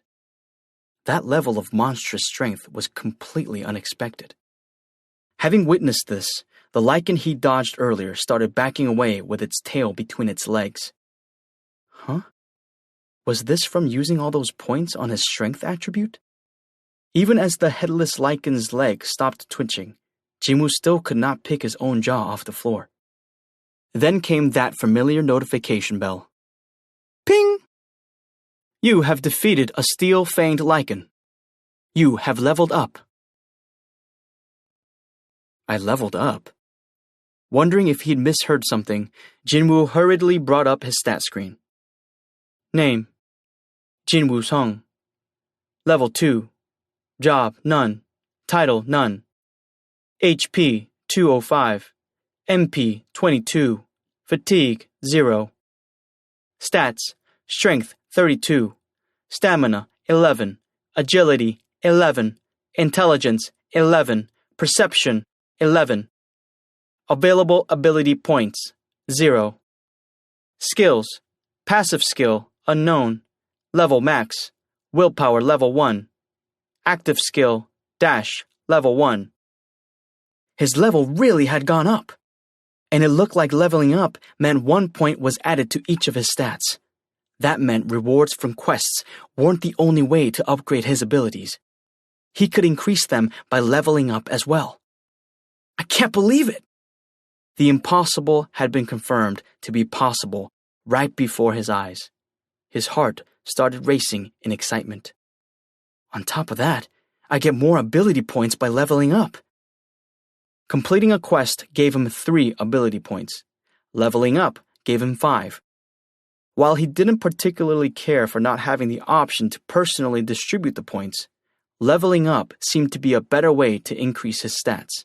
Plus, quests were currently limited to 1 per day, but there was a higher chance that there was no limit for leveling up. My level increased just by defeating 2 of these creatures. This was how it worked in video games. People usually leveled up faster in earlier stages. Jinwoo was currently level 2. It was safe to assume he was at the bottom. But he wasn't an ordinary low-level player. His strength stat was already over 30.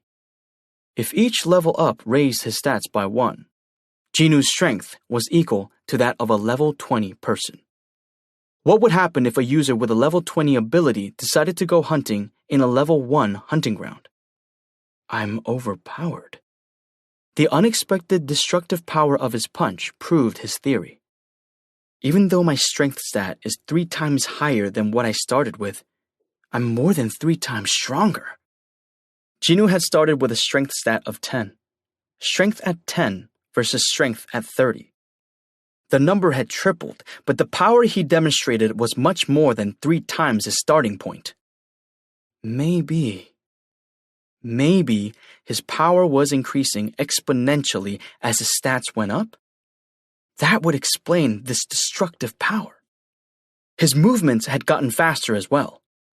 Before, he wouldn't have been able to dodge the lichen that had come barreling at him so easily, nor would his punch have made that whistling sound.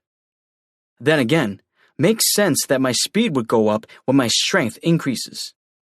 Raising his strength stat developed his muscles, which in turn raised both his power and speed. The battle with the lichens had demonstrated this. But then what would change if he raised his agility stat? He was dying to find out, but there was no way of doing so now. To accomplish it, he'd have to increase the stat. But he felt it was a waste to use the ability points received from quests on agility. Why squander resources there when raising strength increased both his power and speed in one go? That left only one other way. I need to level up as quickly as possible. He had to in order to increase agility. Every journey begins with the first step. He'd see a difference someday, as long as he kept compounding it by one. Jinwoo finally pulled the sword out of the ground. Should I get going then? There was one more lichen left to kill. Where did it go? The lichen that had been there not too long ago had disappeared. Jinwoo searched thoroughly nearby but couldn't find a trace of it. It had probably escaped while Jinwoo was distracted by his stat screen. Thinking back, its tail had been down and had been eyeing him for a chance to flee. He pursed his lips in disappointment at the thought of losing a chance at gaining experience points. He was about to move on when it occurred to him. Do these things not have essence stones? He abruptly stopped.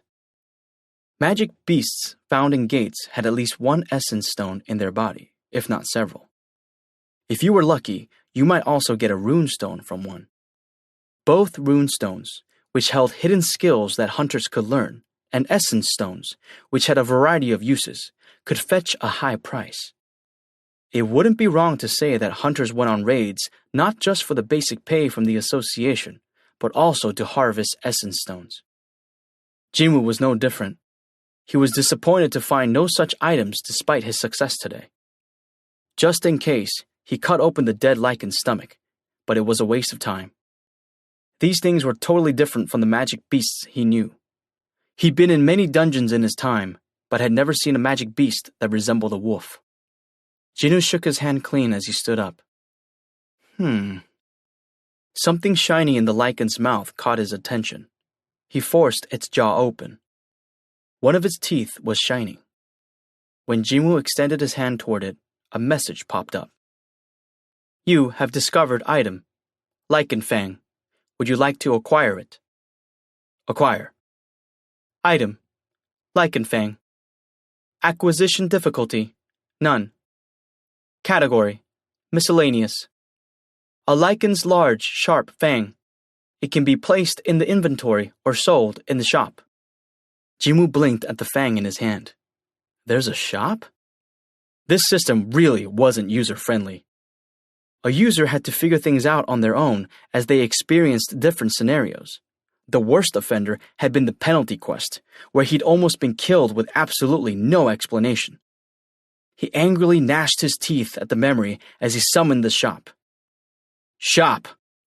He sort of expected a store with a large sign that said, Shop, run by an NPC to appear out of thin air. All that popped up, though, was a hologram screen with green writing, similar to the other messages. There were 2 words, buy and sell. It was quite a simple setup. Jinwoo chose to buy. He had no money, but he was curious about the shop's inventory. Alas, the system was very strict. You cannot buy anything at your level. He was used to being treated like dirt when it came to establishments that required payment. Yeah. He turned his attention to selling. Would you like to sell item, Lichen Fang? Sure. His inventory screen appeared with the sound of jingling coins. All the way at the bottom of the inventory, the space labeled gold had the number 20 written inside. It had been blank yesterday. 20 gold. It wasn't actual money he could use in real life, and he couldn't buy anything in the shop yet, so he couldn't really grasp how much 20 gold was worth. I guess it'd be worth as much as something from an E-rank dungeon? While an instance dungeon wasn't the same as an actual dungeon, it had to be about the same level. Jinwoo figured it'd be better to be safe than sorry, and went to retrieve the other liken's fang, but then facepalmed when he realized something. I crushed its head. His shoulders slumped as he changed direction. The lost 20 gold weighed heavily on Jinwoo's mind, even if he wasn't sure how much they'd be worth. But he couldn't justify wasting time looking for a fang that could be anywhere in this darkness. His disappointment quickly dissipated when he turned around. Grrr, grrr. Rawr! The lichen he thought had run away had come back with reinforcements. A delighted smile bloomed on Jinwoo's face. There appeared to be at least 20 of them. Eureka! Was this the right time to use that word? Well, whatever. It was definitely used when expressing happiness. He gripped his sword tightly. I'll beat every last one of you to a pulp and leave only your fangs. The lichens flinched in fear at the murderous glint in the eyes of this man who was hungry for cash. Then Jinwoo leaped toward them. You have leveled up. You have leveled up. You have leveled up. Jinwoo's level shot up quickly, as he'd expected. He'd already reached level 7 after scouring the first floor and exterminating all the lichens. He'd jumped up 5 levels. An odd message popped up after he killed the last lichen, which was trying to run away with its tail between its legs. Ping! You have acquired title, Wolf Assassin. Title? Title, Wolf Assassin. A title given to those skilled at hunting wolves. When battling an animal-type monster, all abilities will increase by 40%. When he opened his stat screen, his title had changed. Name, Jinwoo Song. Level 7. Job none. Title, Wolf Assassin. HP, 766. MP, 81. Fatigue, 3. Stats, Strength, 37. Stamina, 16. Agility, 16. Intelligence, 16. Perception, 16. Available ability points, 0. Skills, Passive skill, Unknown. Level max, Willpower, level 1. Active skill, Dash, level 1. An ability boost when fighting against animal-type monsters. It was limited to only a certain type of target, but a 40% boost would still be a big help. Will this apply to animal types in regular dungeons too? If that was true, he'd be able to defeat the magic beasts in a raid with just a snap of his fingers. In any case, Jinwoo had managed to gather quite a haul. 34 lichen fangs, 2 dull daggers, a traveler's cloak, and a transportation stone. He discovered that items could occasionally be found in a dead lichen's stomach. Unfortunately, none of them seemed very useful. The dull daggers didn't have much attack power compared to his steel sword, and the traveler's cloak was less a clothing item and more of a miscellaneous item to sell to the shop. He ended up receiving more than 1,000 gold for selling everything. Balance, 1,060 gold. But I'm not particularly happy about it. No matter how much gold he saved, he had nowhere to spend it. The only thing left was the teleportation stone. Back at exit 3, when he'd made a fuss about leaving, he'd received a message that said he could leave once he found a teleportation stone. He could leave here if he wanted. He had 2 options now. The stairs leading down to the second underground floor were right in front of him. And he had the teleportation stone in his hand. Push forward or retreat? The old Jinwoo would have chosen to wait until his next opportunity without hesitation. That was how he'd survived so many raids despite his dismal abilities. People said it was a miracle, but it was actually due to smart decision-making. However, things were different now. He didn't want to go back. If he gave up now, he felt like he'd never be able to move forward. I've done a lifetime's worth of retreating. Shouldn't he try to clash with what was ahead for once in his life? He put the teleportation stone back in his pocket. His footsteps as he headed down to the second floor were light as air. You have leveled up. You have leveled up. Unlike regular dungeons, monsters respawned in instance dungeons. Those on the first basement floor respawned while Jinwoo wiped out the ones on the second basement floor and vice versa. You have leveled up. You have leveled up. Jinwoo went back and forth between the first and second underground floors, defeating monsters until his level no longer increased. Since I don't know when I'll get this kind of opportunity again. At a certain point, he'd even memorized where and how monsters would come out and attack him. A monkey falls from the ceiling. He swiftly avoided the long claws of the monkey-like monster dropping from overhead and stabbed it in the chest. Eek! Cats on both the left and right side. He beheaded the 2 black leopards that attacked him from either side. You have defeated a razor-clawed Brigga. You have defeated a black shadow Razan. You have defeated a black shadow Razan. That was the end of the second underground floor. Jinwoo had cleared the floor once more, but it had been a while since his stats had frozen at level 15. It seemed like this was as far as he could progress on these floors. Stats. Stats. Strength, 45. Stamina, 24. Agility, 24. Intelligence, 24. Perception, 24. Available ability points, 0. By level 15, his stats had increased quite a bit. His agility was almost at 25. He'd clearly realized the difference between strength and agility once the latter had surpassed 20. Agility didn't make Jinwoo faster, but rather made it seem like his opponents were moving slower. It's like everything's in slow-mo. When a monkey fell from the ceiling or a leopard leaped toward him, they looked slowed down. It felt like he was seeing everything move frame by frame. This made it easy to avoid monsters as well as successfully pull off attacks. As advertised, he'd become more agile. Speed was relative.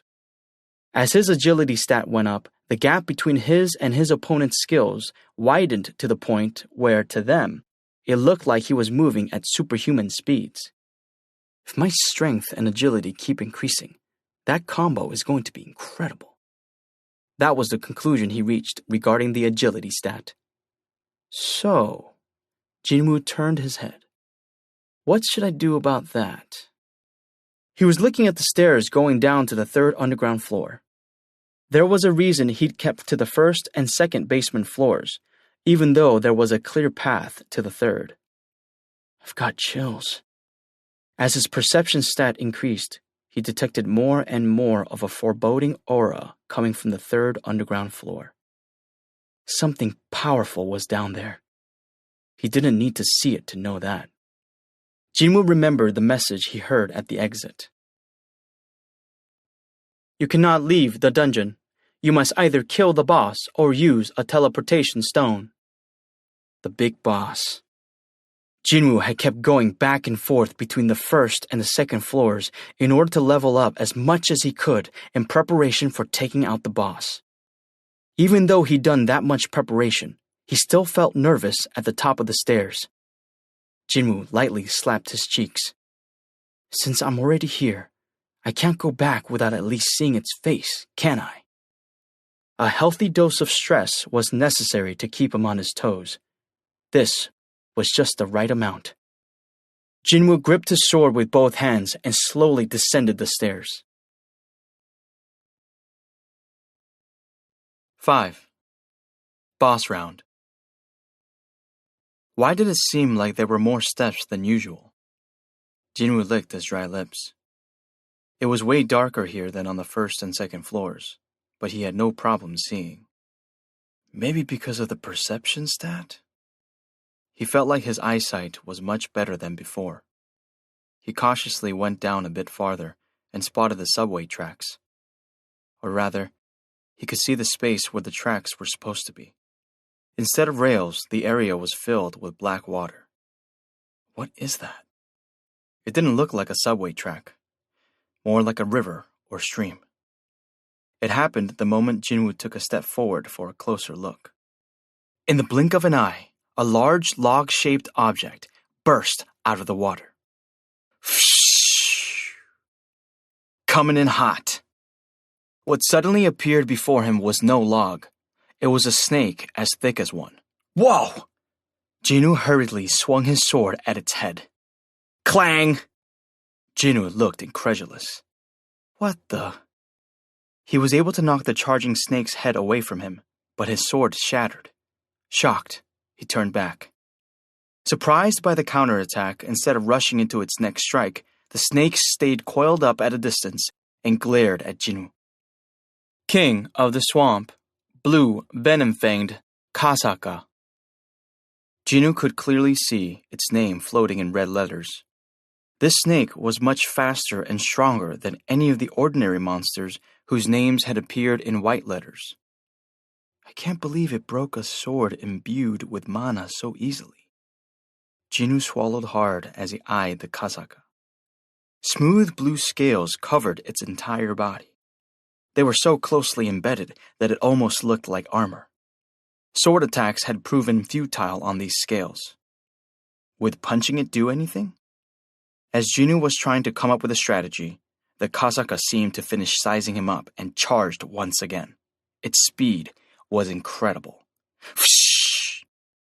Jinu squinted. It's coming! His eyes had trouble following the Kasaka before, but after focusing all his senses on it, he was starting to make out its movements. It was thanks to the agility stat. As the Kasaka lunged at him with his mouth wide open, Jinu quickly twisted around and grabbed it in a tight headlock as it passed by. Crick, crick. Jinu's strength stat was close to 50. He applied as much pressure as he could to the snake's artery. The reptile thrashed and writhed in pain as Jinu refused to let up. Jinu gritted his teeth and squeezed harder. Wham! Wham!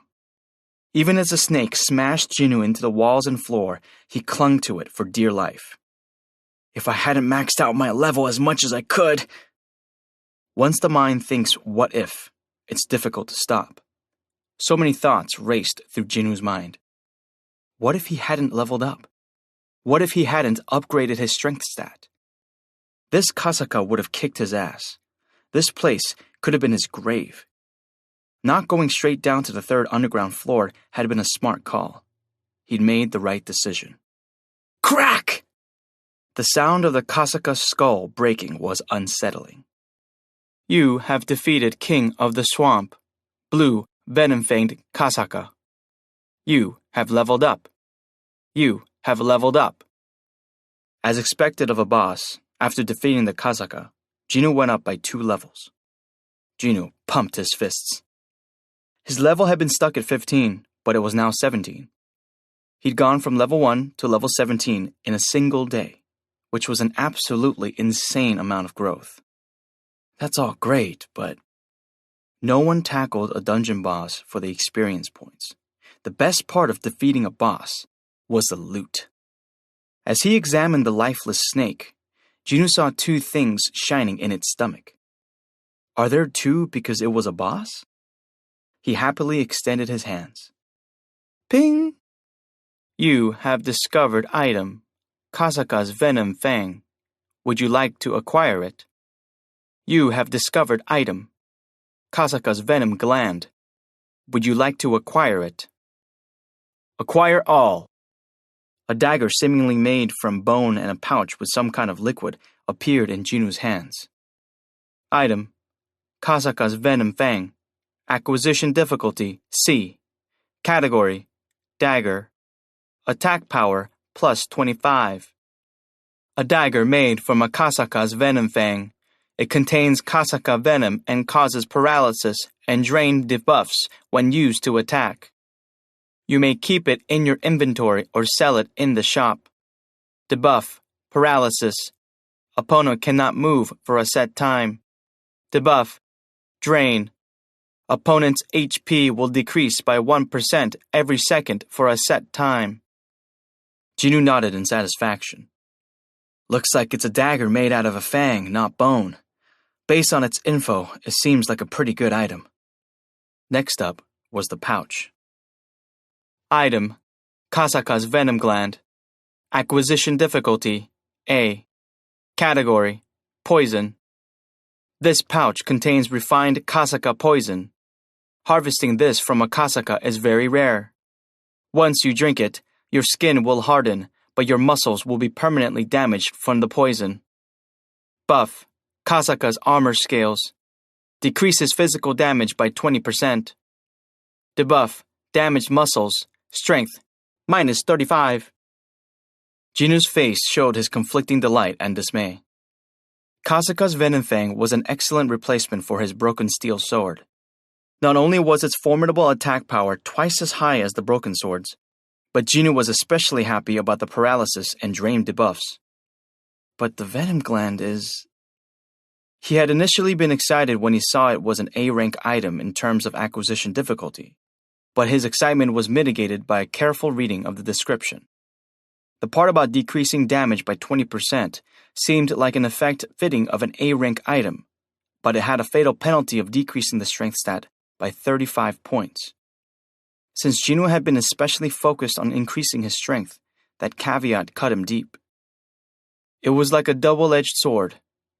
Or no, it was more like a white elephant. Maybe it'd be worth using once his strength stat was so high that even losing 35 points wouldn't have much of a consequence, but it was impossible for Jinu as he was now. Let's just put this away. He grimaced as he stored the dagger and poison in his inventory. He would have been less disappointed if it had been an A-rank dagger and some C-rank poison. At least he'd have felt okay throwing away the C-rank poison. As he did, a message popped up. As the boss has been defeated, the dungeon will now revert to its original state. Everything went blurry for a few moments before Jinu's eyesight reverted back to normal, though he did feel slightly dizzy. When he looked around, he saw an ordinary subway station. The lights were bright, and the water that had once filled the tracks was gone. But why is there no one here? Not only were there no people, but there were no subway trains either. He checked the time to see if transit hours were over. It was currently 10 o'clock. He stepped into Hapjeong Station at around lunchtime, so he'd spent over 9 hours here. Time flies.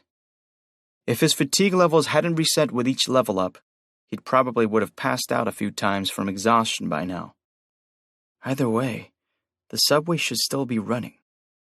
No matter how long he waited, no train came, so Jinu shrugged and decided to leave the station. He didn't see anybody along the way to the exit. As he trudged up the stairs, though, someone yelled at him. Hey! He didn't realize how welcome another person's voice would be. He looked up. It was a soldier with a gun. Who are you? What were you doing there? Did you not hear the news? Jinu tensed at the soldier's stern expression. What happened? What kind of question is that? As the soldier approached, he saw the broken sword in Jinu's hand. The broken sword wouldn't go back into the inventory, but Jinu had been hesitant to abandon it in the dungeon and had brought it back with him. The soldier's eyes changed at the sight of it. He examined Jinu's appearance. Upon closer inspection, he noticed the signs of combat on Jinu's clothes. The soldier's expression softened. Are you a hunter? Yes, I am. My apologies for being rude. This way, sir. Please follow me. Okay. Jinu figured things would get too hard to explain if he tried to clear up a possible misunderstanding, so he decided to just go along with the soldier. He glanced around. Looks like... Something wasn't right. The street was totally empty. The only people he could see were soldiers and police officers. He also spotted the carcasses of dead magic beasts, trashed cars, and wrecked buildings. Jinu realized what must have happened. A gate must have opened near here. While it was rare nowadays, what with the hunter system being so well established, sometimes a gate materialized in an out-of-the-way location and wouldn't be discovered until it was too late. Whenever that happened, the nearest army base would respond until hunters could arrive on the scene. Unfortunately, soldiers' weapons have no effect on magic beasts, but they had to be prepared to make some sacrifices in order to give civilians a chance to escape safely. To put it bluntly, they were essentially human shields. Someone had to do it, and the burden fell on the shoulders of the young men of the country. Thank you. The soldier leading Jinwoo spoke up. Pardon? We're safe thanks to the hard work of hunters like you. Oh. He'd said thank you. Jinwoo wanted to return those words to the soldier. Hunters were thankful to soldiers, and soldiers were thankful to hunters, because both fought to protect someone or something. The soldier's face brightened at the radio message coming in. Almost all the beasts have been dealt with, and there's only one big one left. Jinwoo nodded. He understood the situation even without the soldier's explanation. He sensed a powerful force in the vicinity. He also sensed the energy of the hunters surrounding it. His increased perception ability let him process information he couldn't see by sensing it. He had a gut feeling. It's the boss. And soon, he spotted it. About 10 or so hunters faced off against a giant made of stone in an empty lot nearby. The giant was about as tall as a utility pole. It was a golem-type magic beast. Eek! The soldier whimpered and stepped back. Apparently, it was his first time seeing a magic beast, as he froze as soon as it came into view. Most people reacted the same way. Seeing a magic beast on TV or on a screen was totally different from seeing one in real life. Jinwoo, on the other hand, was calmly assessing the whole situation. Healers, please focus on the tanks. We're already doing our best. Why won't it go down? Dealers, what are you doing? Doesn't look like it's gonna fall anytime soon. Its defense is too high. We don't have enough mages. It had all happened so suddenly that low-rank hunters had been the first to answer the call. Both their defenses and offenses were minimal. It was looking to be a desperate struggle. Crash! Right as the stone golem slammed its massive fist down, the tank's knees buckled for a moment. Blood spewed from the hunter's mouth. No! The tank will die if this keeps up! What'd you expect me to do? I'm running out of magic power! Where are all the high-rank hunters? The hunters were obviously reaching their limit. Jinwoo was observing this with a keen eye. I can do this. He slowly took a few steps back. The golem-type boss had high defense, but its level appeared to be lower than it initially seemed. It likely wasn't nearly as powerful as the blue venom-fanged something or other from the instance dungeon. I just need to neutralize its defense somehow. All he needed was one blow so powerful that it would punch straight through its defense. Once he was far enough, Jinwoo pulled his arm back. The muscles of the arm holding the broken sword quickly began to tighten. Thick veins appeared all the way to the top of his hand. He focused every bit of his power into his right arm. When it was as tight as a bowstring, he launched it forward at a velocity close to the speed of sound. Go! D-rank hunter Han Su-yi was falling into despair. He couldn't keep this up any longer. His precious shield was starting to crack. Healers seemed to be running out of magic power, and it was clear they were having trouble keeping up with everyone's wounds. At this rate, they'd all die. It was time to make a choice. The only viable solution he could think of was to sacrifice himself to let the others escape while they waited for higher-rank hunters to arrive. It's either that, or everyone dies. He broke out in a cold sweat but made a difficult decision. Hansu looked back and shouted, I've got this! So you guys... Just then, something caught his eye. Something shiny was hurtling in their direction. To be honest, he sensed only that something was flying toward them, but he couldn't actually see it. It was that fast. Crack! The golem's head shattered after something struck it. What the... Hansu looked on in disbelief. The headless golem staggered. The rest of the hunters cheered and launched a final wave of attacks. Yes! It's working! It's going down! Just a little more! We got this! No one had seen the projectile because they'd been too focused on attacking. No one, except Hansu, who'd been standing right in front of the golem. Grah! The golem finally toppled over. Woot! The heavy creature kicked up a cloud of dust as it hit the ground. Woohoo! The hunters roared in celebration. We did it! We got him! Only Hansu, who'd seen everything, shook his head. No, our attacks barely scratched it. He hurriedly inspected the area around the fallen golem. What the heck could have shattered the head of this hunk of stone? In his search, Hansu managed to scrounge up a broken sword. It was a steel blade, but it contained an insignificant amount of mana. This boss-level golem withstood the attacks of over 10 hunters, but somebody took it out by throwing this piece of junk? He didn't know what to say. Hansu looked back and forth between the remains of the golem and what was left of the sword before running through the jubilant hunters in the direction from where the sword had come.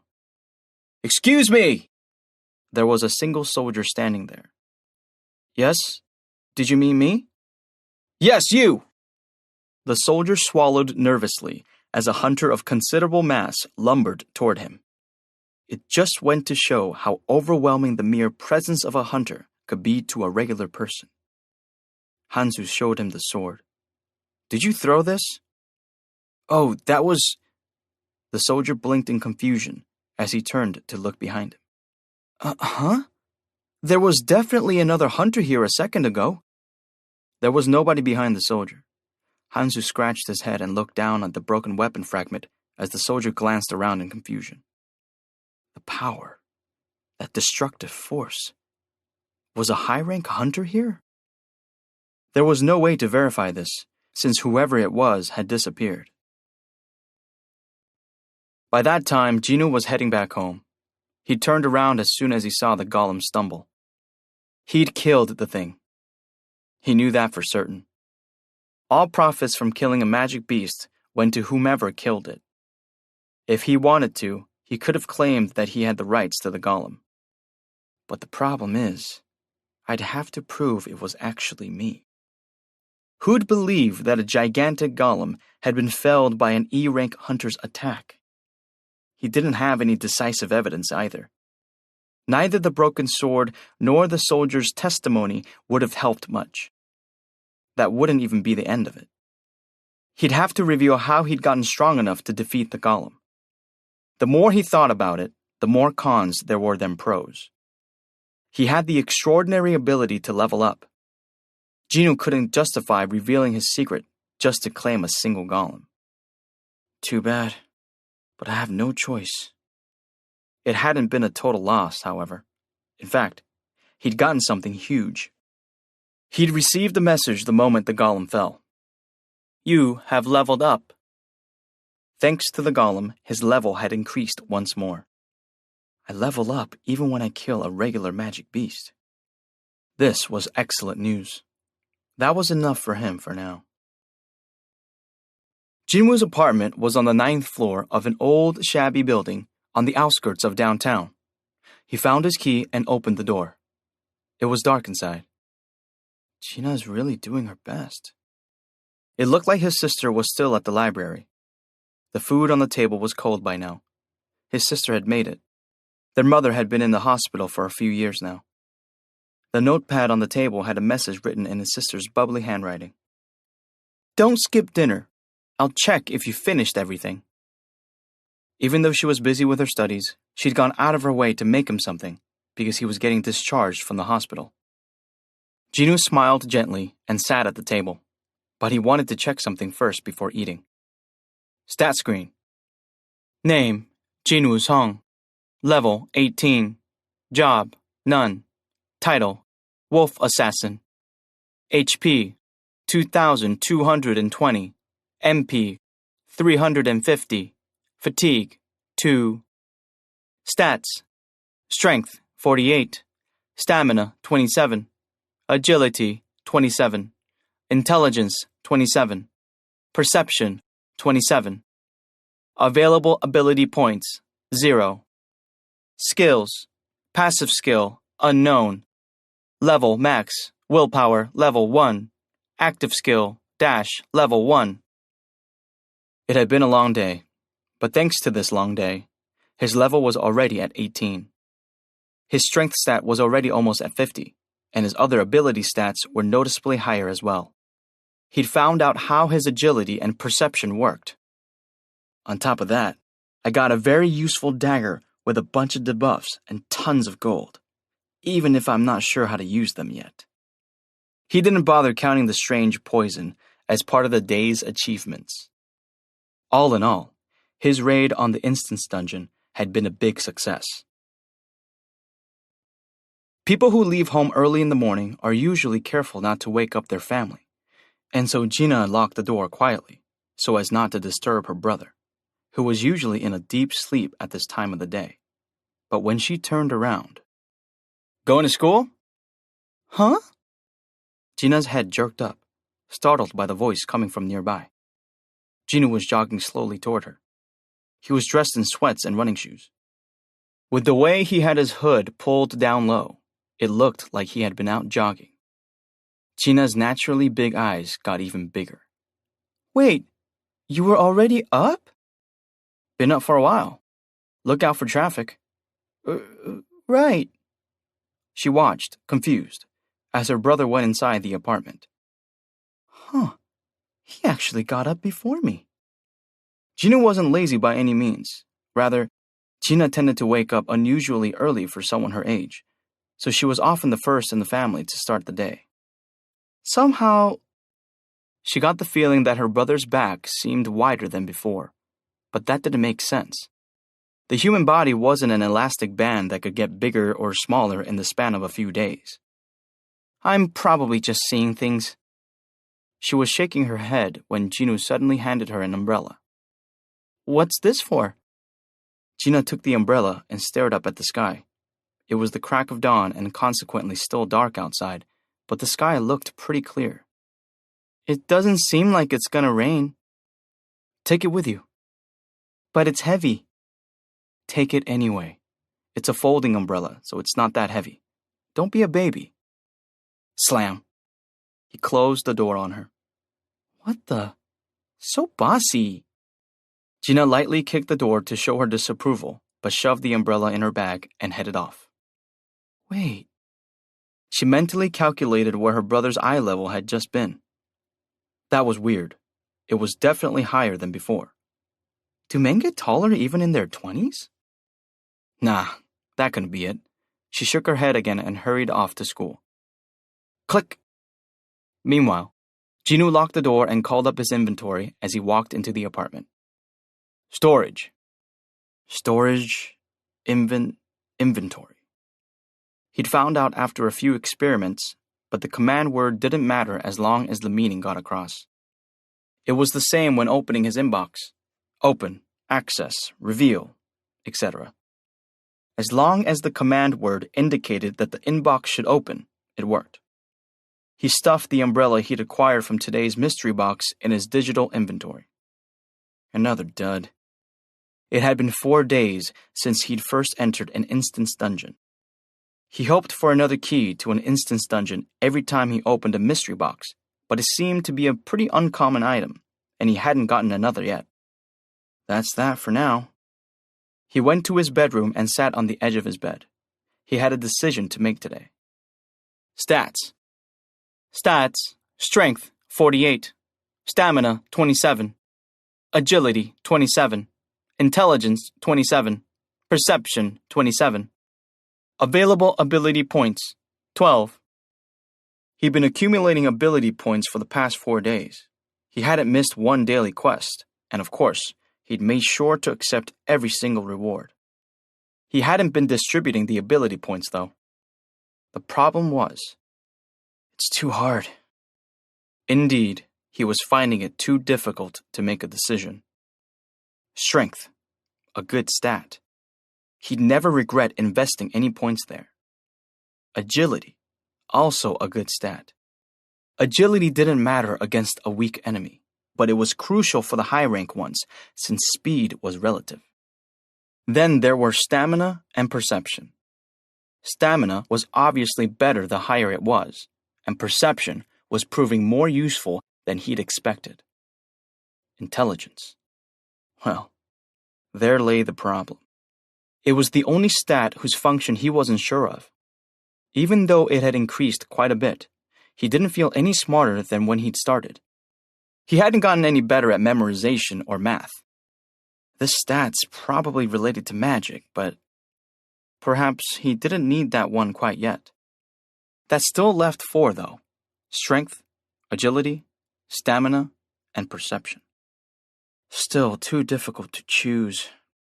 Eliminating one option hadn't helped at all. He just couldn't be sure. He knew that strength and agility worked well together.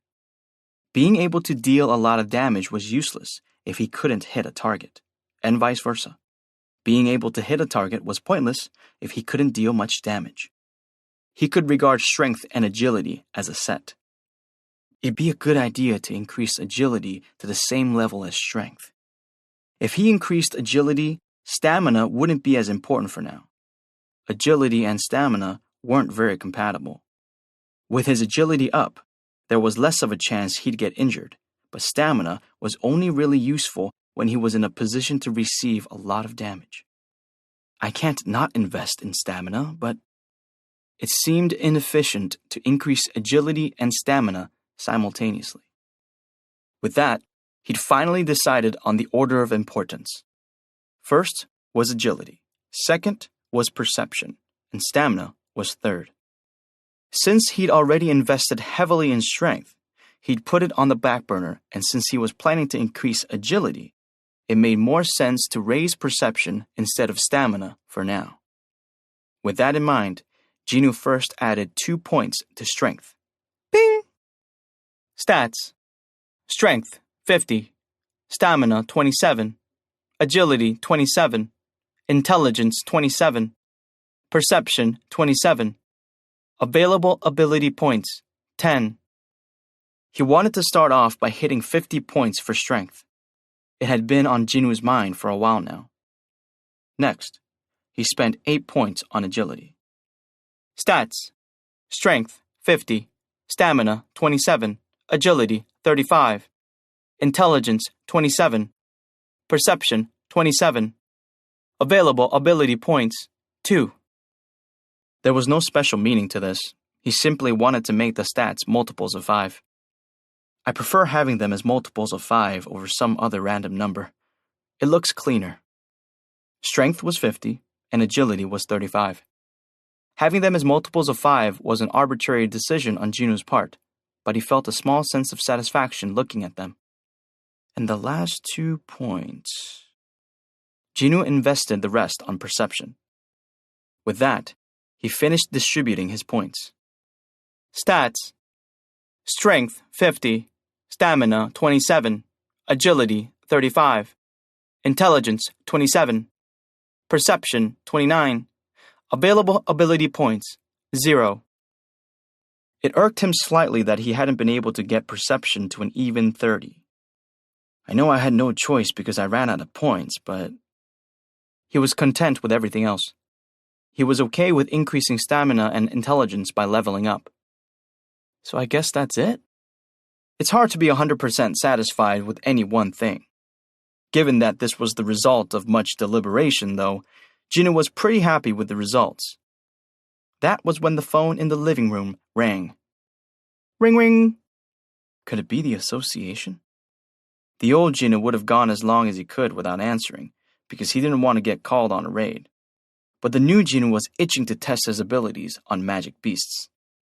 He quickly picked up the receiver. This is Hunter Jinwoo Song. Ah, you finally answered. The phone call wasn't from the association. Jinwoo felt somewhat disappointed. Kiddo, why is it so hard to reach you these days? The voice coming over the phone was very familiar to Jinwoo. He hadn't been referred to as a kid since he'd graduated from high school 4 years ago.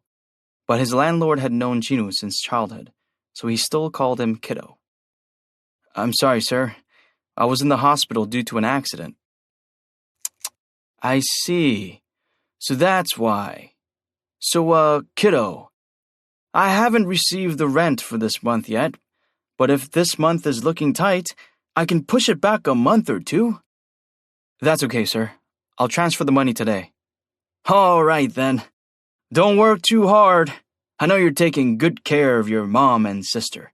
Money's important, but make sure to take care of yourself. Yes. Thank you for your concern. The phone call ended. Jinwoo took a bank statement out from a drawer. The balance read 800,000 won. He couldn't help but sigh. Once he paid the rent, 500,000 won, the budget for the rest of the month would be 300,000 won. The rent was only 500,000 won because the apartment building was an older, shabby structure located outside of Seoul, and the gracious landlord hadn't raised the rent since a few years ago due to the unfortunate situation of Jinwoo's family. These days, it would be difficult to find a place to rent for only 500,000 won. It would be even more difficult to live a month with only 300,000 won. I need to make some money soon. Jinwoo had a clear goal for now. He wasn't the same guy who, just a few days ago, had been afraid of and struggled to kill a single E-rank beast. How did the hunters make money? The best way was by killing a magic beast. S or A-rank hunters received sponsorships, shot commercials, and appeared on TV shows, so they raked in tons of cash, but that was a select minority of hunters. They were the elite few. With the exception of those extremely high-rank hunters, most of them made their money from dungeons. Rank and experience. Those were the two factors that determined a hunter's earnings. For Jinwoo Sung, an E-rank hunter in the eyes of the association who had never experienced a dungeon higher than C rank, these were quite harsh guidelines. Jinwoo grimaced. Never mind the rules. It would be great if I could somehow join a strike squad. He'd called several job postings on the hunter's website, but they'd all been dead ends. No one wanted an E-rank hunter. Most of those who posted these job openings were freelancers, so they tended to be extremely careful when forming their strike squads, as they'd often have to watch their own backs in fights. They were usually hunters who weren't good enough to join a guild, but were too skilled to stay with the Hunters Association. This made them outsiders. I've heard that even those hunters make more than 10 million won a month. It was a high risk, high return. They made big money in exchange for risking their lives. There was a reason hunters were often the targets of envy. But it was frustrating for Jinwoo. Would it be easier to get reevaluated and raise my rank? He shook his head. No matter how many times he considered it, he concluded it would be a stupid thing to do. An E-rank hunter becoming a high-rank hunter. It didn't matter if it was a promotion to an A, B, or even C rank. A reawakening was always newsworthy. People liked to gossip, and hunters were hot topics.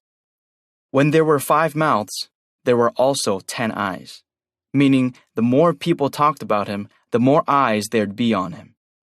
And since his abilities would keep increasing, it'd be only a matter of time before people found out his secret.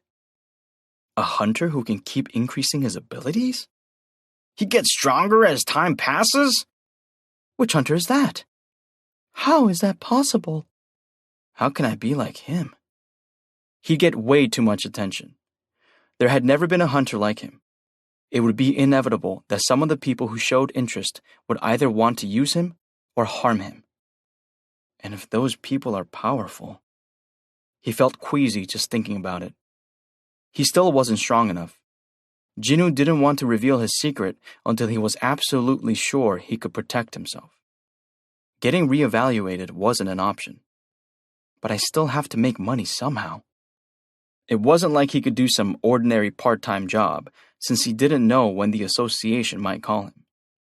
He couldn't pass up an opportunity to make money and gain experience at the same time via a dungeon, just because he was too busy trying to make ends meet. As he pondered what to do, a new job posting caught his eye. Urgent! Hunters of any rank welcome as long as they get here quickly. Jinwoo's eyes lit up. A hot post that had just been uploaded. He quickly skimmed the details and noted it wasn't far from home. He gave them a call right away.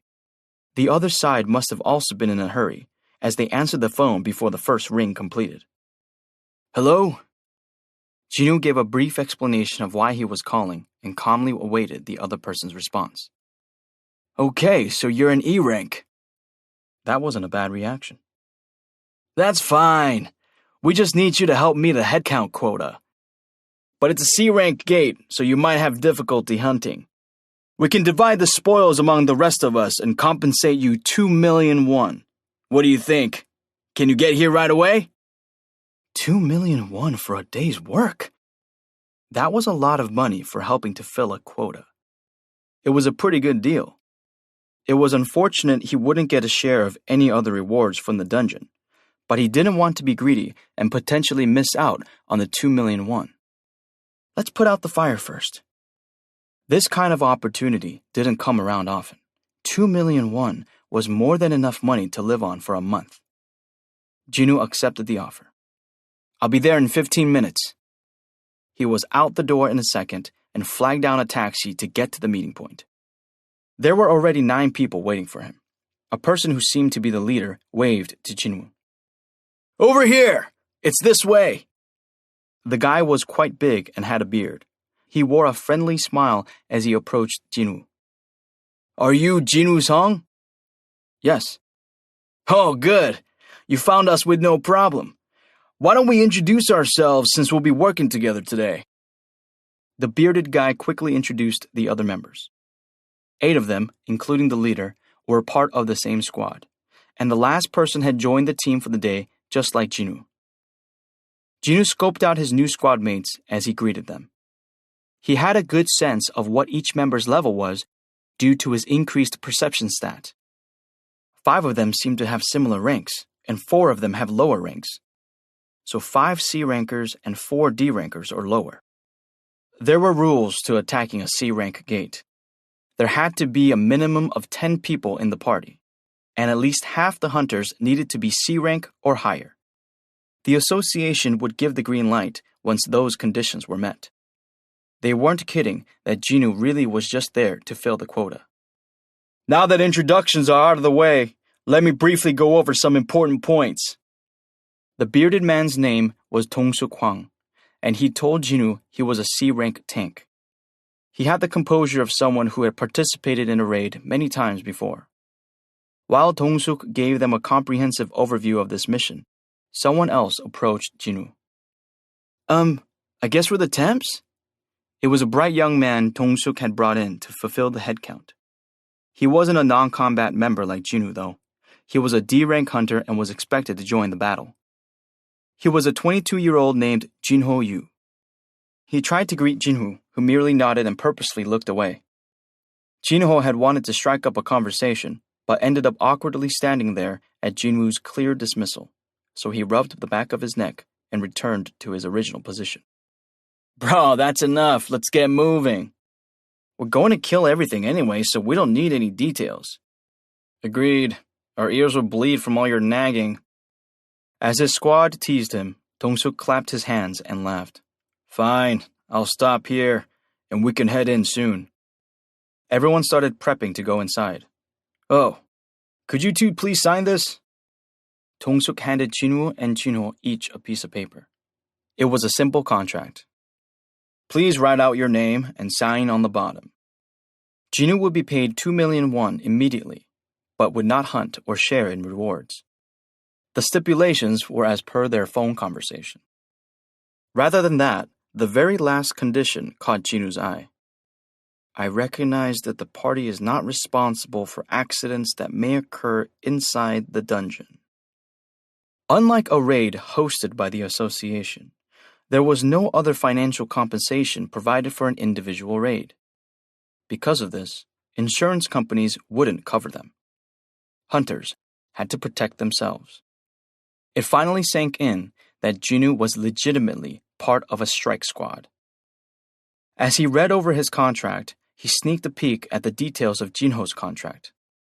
As expected, unlike Jinwoo's contract, Jinho was supposed to get a share of the rewards instead of 2,000,000 won. Jinwoo turned to Dong-suk before signing the document. So what do you need me to do? Nothing special. You can just carry the gear and follow us. Gear? Dong-suk pointed at the huge backpack his colleagues were unloading from a pickup truck. It has our lunches, extra clothes, weapons, first aid kit, etc. Wait, a first aid kit? That piqued Jinwoo's curiosity. Are we going in without a healer? You know how hard it is to have a healer in a strike squad? This is just how we roll. Dong-suk smiled awkwardly. A strike squad that barely met the association's requirements, a temp who apparently thought a raid was a social gathering, and the lack of a healer in a party made of tanks and damage dealers. The temp's expression hadn't changed even after hearing there was no healer. That proved he was a complete newbie. Jinwoo swallowed his derisive laugh. They're full of crap. Nevertheless, he still signed the contract, not because he desperately needed 2 million won, but because he was confident he could protect himself. Here you go. Mine too. Dong-suk took their signed agreements and, as if the papers had raised his spirits, energetically bellowed at the others. Well then, let's go! 6. The Lizards. The squad made its way to where the gate had appeared. It was an abandoned construction site for an apartment building. They say the economy isn't doing so well. Dong-suk clicked his tongue in disapproval. Unfinished apartment buildings stood scattered in the area like huge tombstones. If there was a cemetery for giants, it would have looked like this. Did you know? Jinho leaned in closer to Jinwoo and whispered to him. The president of the company embezzled 900 billion won and escaped abroad 2 months ago, leaving all the employees and investors in a tough spot. No matter how many hints Jinwoo had given him, Jinho wouldn't leave him alone. It seemed like Jinho wasn't able to quite fit in with the 8 others, since they were all original members of the squad. Dude, you always this quiet? He'd started calling Jinwoo dude at some point. Jinwoo was growing weary of ignoring him. Can't you take a hint? I'm not very used to taking hints from other people. Was this guy an optimist or was he just clueless? Jinwoo raised an eyebrow at Jinho's bright smile. But Jinwoo tended to get more sensitive whenever he approached the gate. It wasn't something he could control. For other hunters, raids were all about money, but for Jinwoo, it was about survival. It dredged up a ton of painful memories, so he couldn't help but get twitchy. Here we are! Dong-suk stopped. Wow. The hunters looked impressed. Are you sure this is a C-rank gate, bro? Seems a bit big. You really think the association would bullshit us? They said the investigators checked it out twice. The portal floating in midair was reminiscent of a black hole. This was what they called a gate. A gate's rank was determined by a measure of the magic wavelengths emanating from within. The Hunters Association notified people of the rank after they evaluated the level. After that, strike squads or guilds would request permission to raid it. A or B rank gates were mostly taken by large guilds because they were too dangerous for freelance strike squads. Freelancers usually dealt with low-rank gates, with C rank being the highest they could safely tackle. Dong-suk stepped in front of the gate and looked back. All right, everyone. I'll head in first. Please stick close. One by one, the other hunters followed as the tank led the way. Just in case. Jinwoo started to do some light stretching. Next to him, Jinho produced his weapons. His sword and shield seemed to sparkle. They were obviously very expensive, not the sort of thing a newbie could easily purchase on his own. He said he's not used to taking hints from others, so maybe his family's rich? He hadn't struck Jinwoo as that type. Jinho sensed Jinwoo's stares and puffed out his chest. You're an E rank, right, dude? I'll make sure to protect you, so please just stick with me. Jinwoo blinked. Who'd protect whom? Well, thanks, I guess. We should get going too. Putting aside Jinwoo's doubts, the two of them safely passed through the gate. It was quiet inside the dungeon. It was quiet and dark. Dong-suk gave his first order.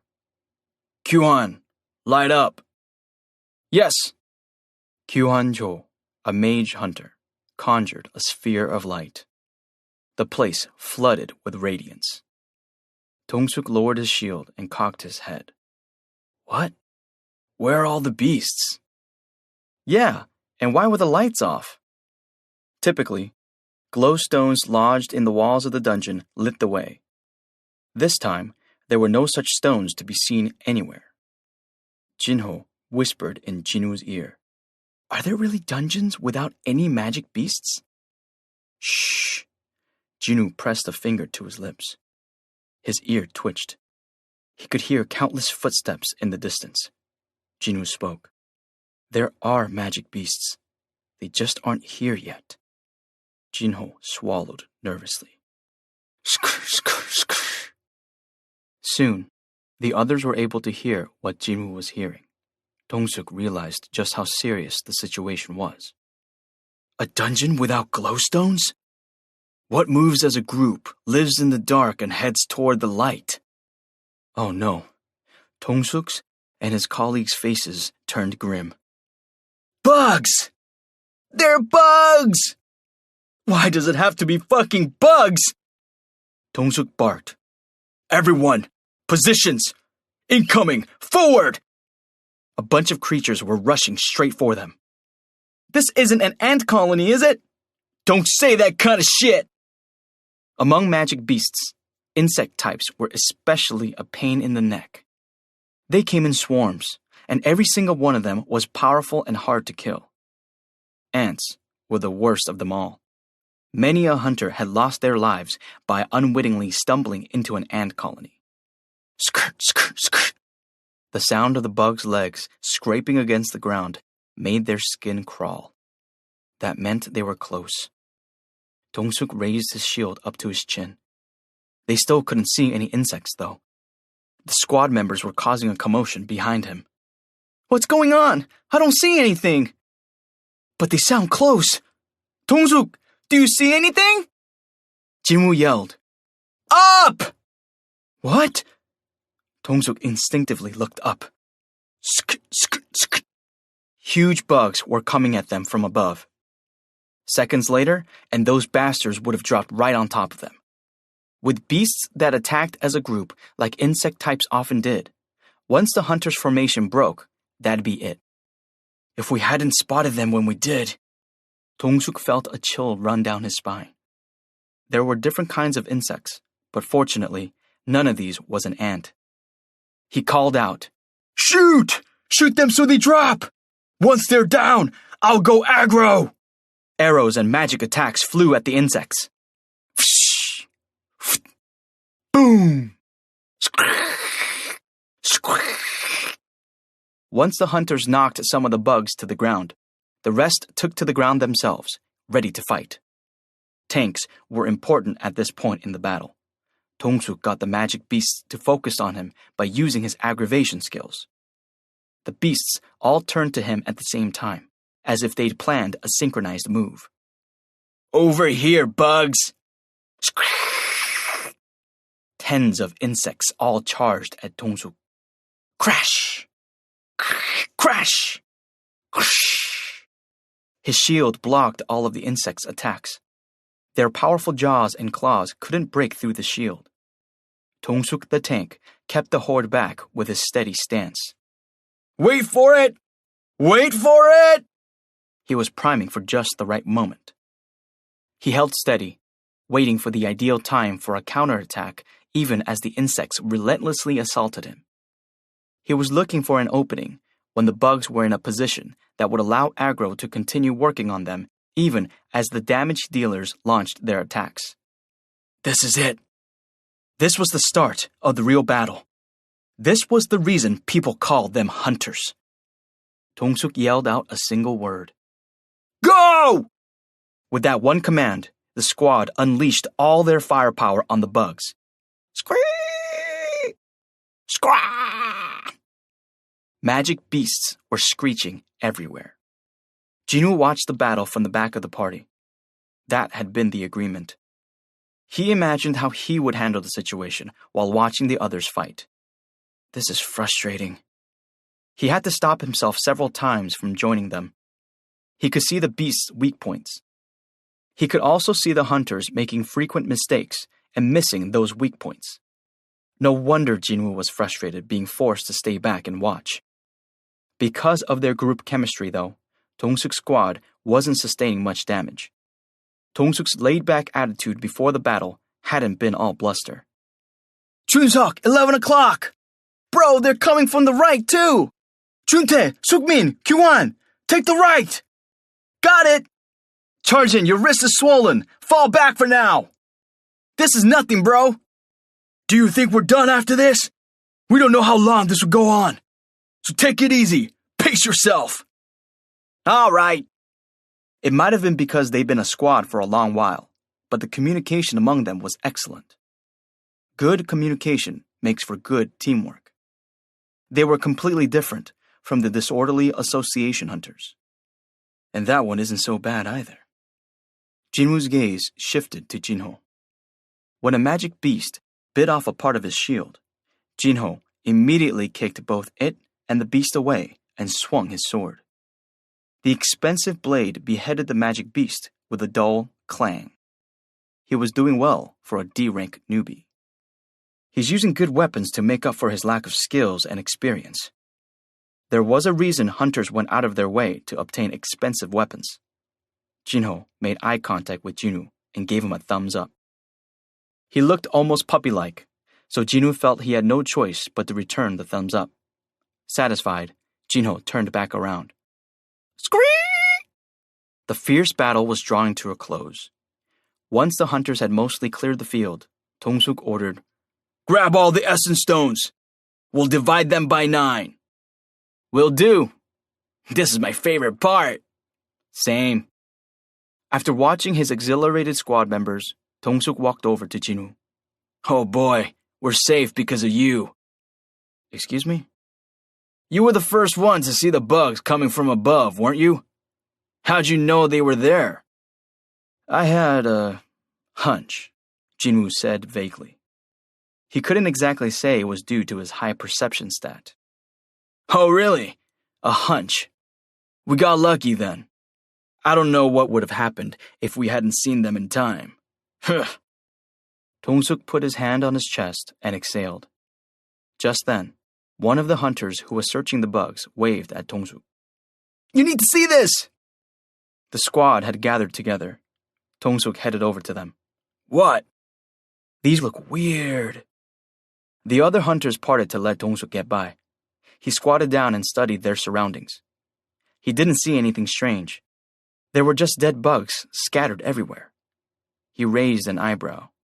What do you mean by weird? One of the hunters pointed at the leg of a nearby bug.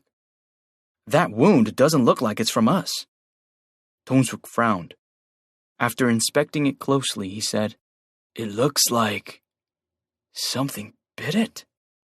Right? That's not the only one. Look over there. And that other one too. That one's completely missing a wing. These things were already beaten up before they fought us, huh? Dong-suk's face hardened. That's why the battle hadn't been particularly challenging despite the sheer number of them. What did these things fight before us? At that moment, Jinwoo felt like Dong-suk and some of his crew were staring in this direction. When Jinwoo glanced over at them, they all turned away. Jinwoo's suspicions were confirmed. I knew it. What he thought at the beginning had been right. The squad really had good chemistry because they'd been working together for a long time. Plus, no members had ever been killed in action. But how was that possible without a healer? Everyone, even great hunters, made mistakes because they were only human. Even this squad's formation had almost broken moments ago. Jinwoo had a rough idea what was going on. He couldn't help giving a small smile. Maybe I can use these guys. If they did what Jinwoo expected, it might be possible. Dong-suk stood up with a smile on his face. Okay, we'll go deeper. If the rest of the dungeon is like this, we should be able to clear it soon. He'd spoken loudly on purpose. It likely wasn't for his regular squad, since they were already clustered around him. Meanwhile, Jinho approached Jinwoo with a grin on his face. Dude, did you see me? You saw me, right? I destroyed those beasts with a... He lightly slashed the air. Jinwoo asked, Aren't that sword and shield expensive? Oh, my father wanted me to have something special for my first raid. Then you should be careful, too. Jinwoo patted Jinho on the shoulder before following the other hunters who were moving deeper inside the dungeon. What's that supposed to mean? Jinho scratched his head, bewildered, but chased after everyone. The cave stretched on, but they didn't see any magic beasts. This dungeon had been a straight path so far, so they couldn't have missed anything. Is that all? Whatever we saw at the entrance? Nah, no way. This is all very strange. Still, there should be a boss, right? If there wasn't, the gate wouldn't be open. The hunters quarreled over why the spacious dungeon was so empty. Wait! Dong-suk stopped walking. There were some little collisions because he'd stopped so suddenly. One hunter bumped his nose into the back of another's head and got all whiny. Bro? What the heck? Kyuhan, give me some light. Kyuhan moved the sphere of light that was floating above the middle of the group to where Dong-suk was pointing. Oh my god. Are those all... The hunters gasped quietly. Insect wings, legs, bodies, and even heads. The remains of bugs were strewn everywhere. The number of carcasses increased the deeper they went. At the end of the corridor was a huge chamber. It's the boss's lair, someone muttered. Dong-suk nodded in agreement. Everyone, ready your weapons. The hunters immediately armed themselves. Everyone looked tense. They tiptoed their way to the entrance of the room. Dong-suk led the way, and they all cautiously entered the boss's lair. But the silence didn't last long. Jackpot! The hunter with a red nose exclaimed. He was the one who'd bumped into someone's back earlier. It was normally taboo to yell like that in a dungeon. The noise could attract the attention of a beast that could have otherwise been avoided, but no one told him off. Whoa. How much do you think that's worth? This is sick! Everyone was too preoccupied with excitement. Hold on! As Kyuhan moved the ball of light high in the air, more of the chamber was revealed. Those are mana stones! This entire wall is covered in mana stones! The hunter's eyes twinkled brighter than the stones were sparkling in the light. Mana stones were one of the treasures that could be found in dungeons. They had weaker magic than the essence stones harvested from magic beasts, but were usually found in large clumps, so hunters could make a lot of money from them. This time, they'd found an incredible trove. The stones covered an entire section of the rounded wall of the cave. At a rough calculation, a hunter who was good at math counted quickly on his fingers. If we harvest all of them, it should come out to more than 100 million won. If we divide it by 9, each of us will get over 10 million won. Whoa! Grins spread across all the hunters' faces. At the back of the group, Jinho elbowed Jinwoo in the side after hearing that. Dude, give me your contract. What for? Trust me and give it here. I know the law like the back of my hand. Jinwoo shrugged and handed his contract to Jinho. Jinho took it and went over to Dong-suk. Excuse me, sir. I have a question for you. All their gazes swiveled to Jinho. He showed them the contract. Sir, this is Jinwoo's contract. As you can see, there is no mention of essence stones other than the ones that come from hunting. Everyone realized what Jinho was saying. It was customary to equally divide treasure or rare items found in a dungeon among all party members. This was different from battling magic beasts, because with magic beasts, they could harvest essence stones from only the ones they defeated themselves. That meant these mana stones had to be divided by 10, not 9. The other hunter's eyes narrowed, but Dong-suk walked in front of the group with a smile on his face. Of course, we'll divvy these up equally. We know that very well. We just have something to take care of first. He pointed at something up ahead. Jinho jumped in surprise. He thought Dong-suk was pointing at him. He flinched, but then turned around. There, curled in a corner of the room, was a spider as big as a house. Oh! Upon seeing the huge beast, Jinho stumbled back with his hand over his mouth. The sleeping spider didn't move a single muscle. There were mountains of insect carcasses around the beast. The half-eaten insect exoskeletons covered in saliva sort of looked like food waste that had spilled out of an overturned trash bin. That has to be the boss. Did that thing eat the other bugs in the dungeon? It really gorged itself, didn't it? The hunters muttered to one another as they took in the spider. Dong-suk gathered the squad around him. Jinwoo and Jinho also huddled up. As you all well know, the gate closes when the boss is killed, so let's grab the mana stones from the wall before we take on the spider. Everyone nodded in agreement. Dong-suk turned to a bald hunter. Cheoljin, did you bring the tools? Cheoljin-i shook his head. No. Who knew we would find mana stones in a C-rank dungeon? I left all the mining tools in the car. Dude, didn't I tell you to be prepared for any situation? Sorry, I'm really sorry. Cheoljin smiled sheepishly and bowed in apology to Dong-suk, everyone in the squad, and even Jinwoo. Dong-suk scratched his head. Oh boy, this is annoying. Can you two please stay here? We'll be back with the tools. When they tried to leave, Jinho stopped them with a question, puzzled.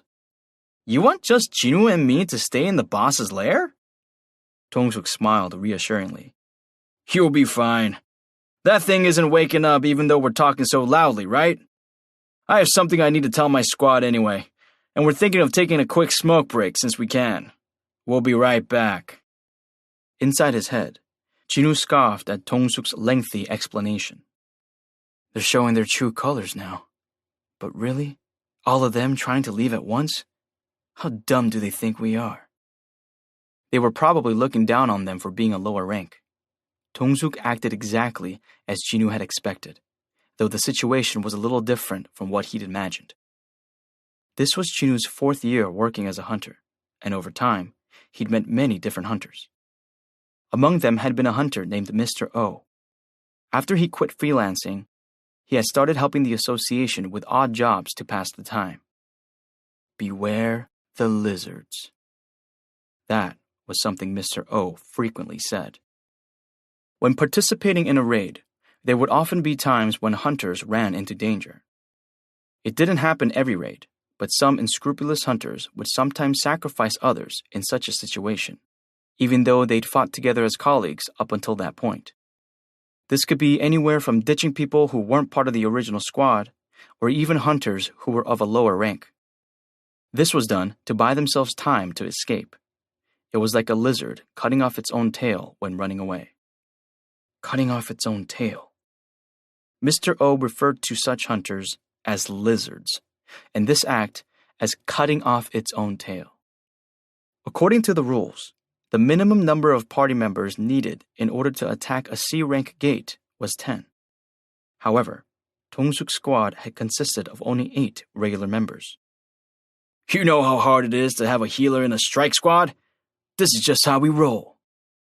As Dong-suk himself had said, they had raided many C-rank gates in the past. No wonder they'd never needed to bring in 2 more permanent members. What they wanted was a tail they could cut off every time. That was why they'd accepted any hunter, whether they were an E-rank or a newbie. Currently, Dong-suk was planning to ditch Jinwoo and Jinho, though for a different reason than usual. This is good for me. Jinwoo had figured out what Dong-suk was up to, but he kept quiet. This was actually what he wanted. It was the first day on the job for Jinho, though, and unlike Jinwoo, he wasn't particularly confident that he could protect himself. He anxiously said, No, I mean, it'd be better if everyone stuck together.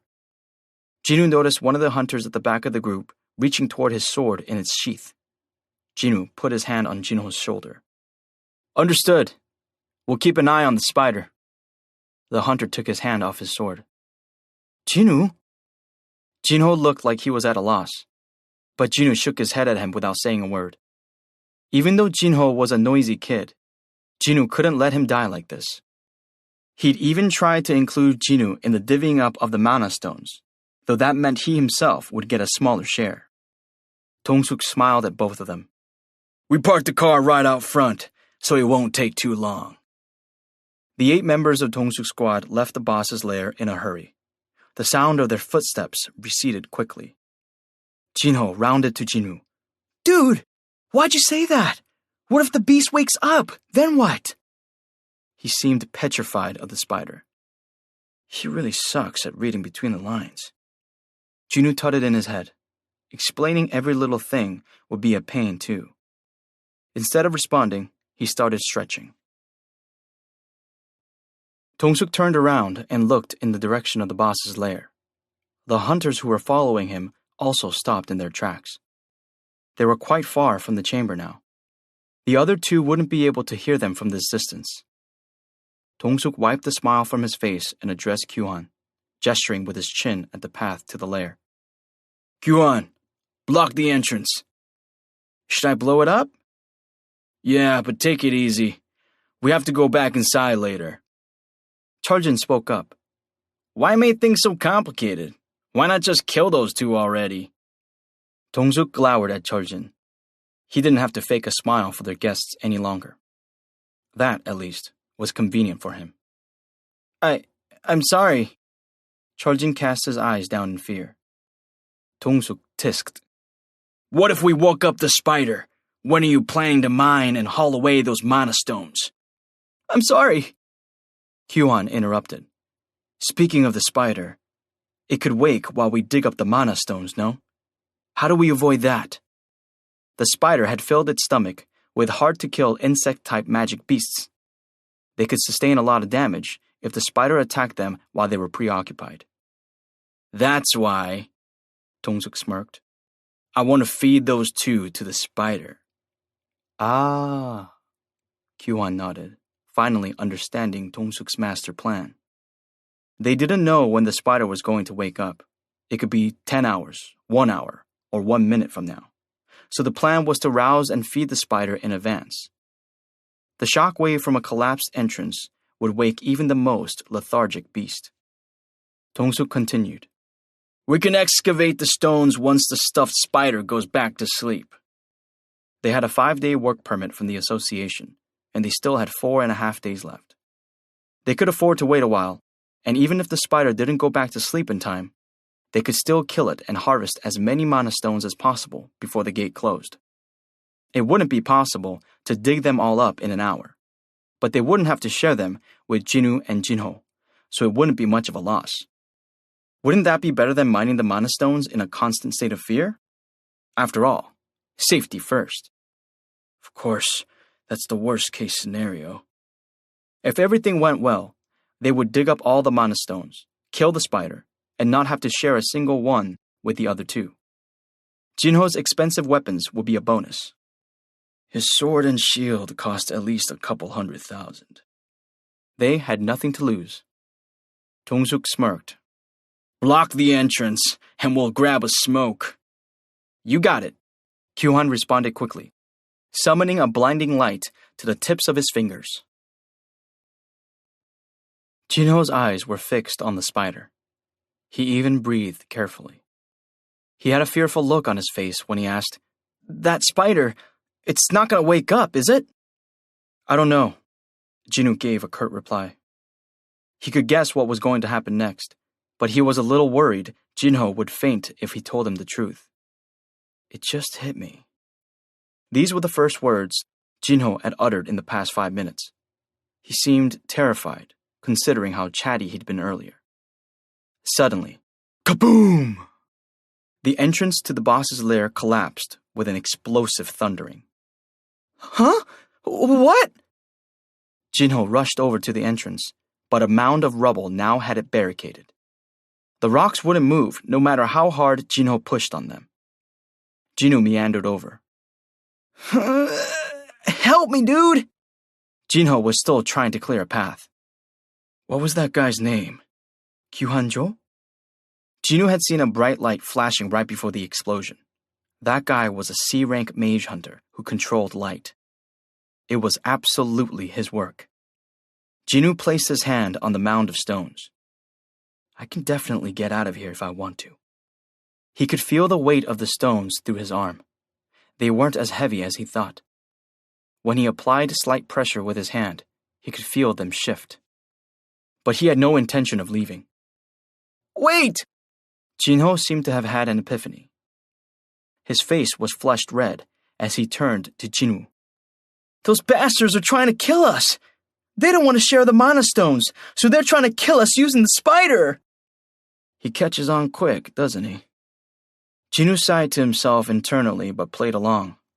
"You're right. We're in trouble." "Ugh!" Jinho's cheeks suddenly turned from red to white. All the blood had drained from his face. Jinwoo knew why, even without asking. There, in Jinho's eyes, was the reflection of the spider. Jinwoo spun around. Creak! Creak! Awakened by the explosion, the spider was now raising its massive body, a body the size of a house, several dozen eyes, a revolting mouth, and long, outstretched legs. The spider looked even more terrible in motion than when it was asleep. Jinho groaned. He was frozen stiff in fear. Meanwhile, Jinwoo kept his eyes on the spider as he called up Kasaka's Venom Fang from his inventory. "It's mine." This was a good opportunity to test his upgraded abilities. Kasaka's Venom Fang automatically appeared in his right hand. Whoosh! It was like the dagger had been in his grip the whole time.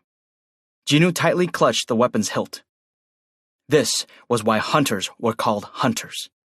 It was time to do some true hunting. "Oh, wait, dude!"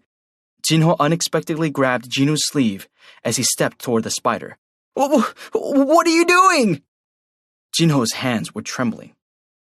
Jinwoo pointed over his left shoulder with his thumb. "Going after that thing." This was why he'd followed Dong-suk's squad in the first place. He wanted an opportunity to kill all the beasts by himself when they cut the tail, so to speak. It was a good chance to gain both experience and essence stones. I wish this boss hadn't eaten the other bugs. He could have picked up more rewards. That was the one letdown. Since he didn't know anything about Jinwoo, Jinho stared at him in disbelief. What is this dude talking about? He remembered hearing that some people went crazy after a traumatic experience. The E-rank hunter in front of him wanted to take down the boss of a C-rank dungeon. If that wasn't crazy, what was? Jinho asked him, "You're going after it?" Jinwoo rubbed his forehead as if troubled. "Then are you gonna kill it?" Jinwoo turned around before Jinho could even open his mouth. He didn't need to hear the answer. Jinho could barely stand on his quivering legs. Jinwoo hadn't expected anything from him from the start. Rather, he was glad Jinho didn't try to help.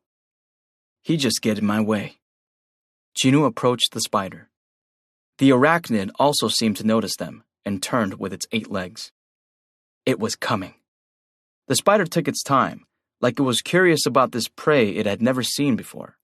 It slowly approached, digging its long, thick legs into the ground. Jinwoo felt like he was suffocating as the gigantic body gradually filled his entire field of vision. His heart started beating faster. Ba-dump, ba-dump. He took a deep breath in an effort to collect himself. He needed to stay calm. He recalled how he'd felt when he stood at the top of the stairs leading to the blue Venom Fang Kasaka in the instance dungeon at Hapjeong Station. He didn't feel as much pressure from the spider as he had the Kasaka. That meant it was definitely doable. He wouldn't have stayed behind anyway if he thought it would be impossible to defeat the boss. He was close enough to the spider now to be able to see his own reflection in its glassy eyes. Jinwoo squinted. Its skin looks quite tough. Will I be able to do enough damage with this dagger? The knife didn't have the reach of the steel sword. He would need to focus more of his power in order to deliver a deep enough cut. He changed his grip on the dagger so the blade was pointing down. He thought this would be better for causing damage. The spider finally stopped in front of Jinwoo. It then raised 2 of its legs and bent them in an L shape. What's it doing? Jinwoo didn't dwell on this very long. His eyes shot open. Boom! If he hadn't twisted his body instinctively, the spider's legs would have crushed his chest. The spider lifted its legs from where it had smashed the ground behind Jinwoo and folded them back into itself. Rocky debris fell from its legs. Jinwoo peeked behind him. The stone floor of the cavern had noticeable holes in it. If I get hit by those legs, it won't just be painful. Jinwoo's eyes narrowed. It was time to focus. It's coming! Shh! The spider's legs had moved at the speed of a bullet before, but he could see its movements clearly now. Left. He ducked to avoid the left leg. Right. He twisted his body to one side to escape the right leg and advanced a step. Right. He dodged the leg that had aimed for his head again and took 2 steps forward. Left, right, right, left, right, right, right, left, left. Boom, boom, boom, boom, boom, boom, boom, boom, boom. The spider's legs kept making holes in the ground with a loud, ear-piercing sound. One by one, Jinwoo evaded the arachnid's attacks and closed the gap between them little by little. Jinho couldn't believe his eyes. Is he even human? The spider's attacks were so brutal that, even at a distance, it made the hair on the back of his neck stand up. But Jinwoo continued dodging every single strike and got closer to the magic beast. His calm demeanor and clean moves gave Jinho goosebumps. That's an E-rank hunter? No, that wasn't possible. Had he been in Jinwoo's place, his body would have been torn apart like a rag. He wasn't sure if he could have avoided the attacks even once or twice, but Jinwoo had avoided them flawlessly so far. For an E-rank hunter to do something that he, a D-rank hunter, couldn't do, there could only be one explanation. He's a false ranker. Jinho's face turned grim. Some talented hunters had excellent control over their own magic. They could even lower their levels if they wanted to. There were hunters who hid their magic power on purpose in order to receive a lower rank. They were called false rankers. And most false rankers had ill intentions. Some of them are serial killers who target lower rank hunters in low rank dungeons. Hunters were the only people who could enter dungeons, so they were the perfect place for hunters to commit crimes. Jinho swallowed hard. All at once, he was more afraid of Jinwoo than the spider. Why did I want to do this again? He suddenly felt like he was about to cry. Shh, shh, shh. While Jinho was lost in his thoughts, the spider had continued its assault. Jinwoo had evaded its onslaught and was now confident of his victory. Its head was nearly within his reach. It had been easy to close the distance to the spider because its pattern of movement was simple. I should aim for its eyes first. Aiming for the target's weakness was the basic rule of raids.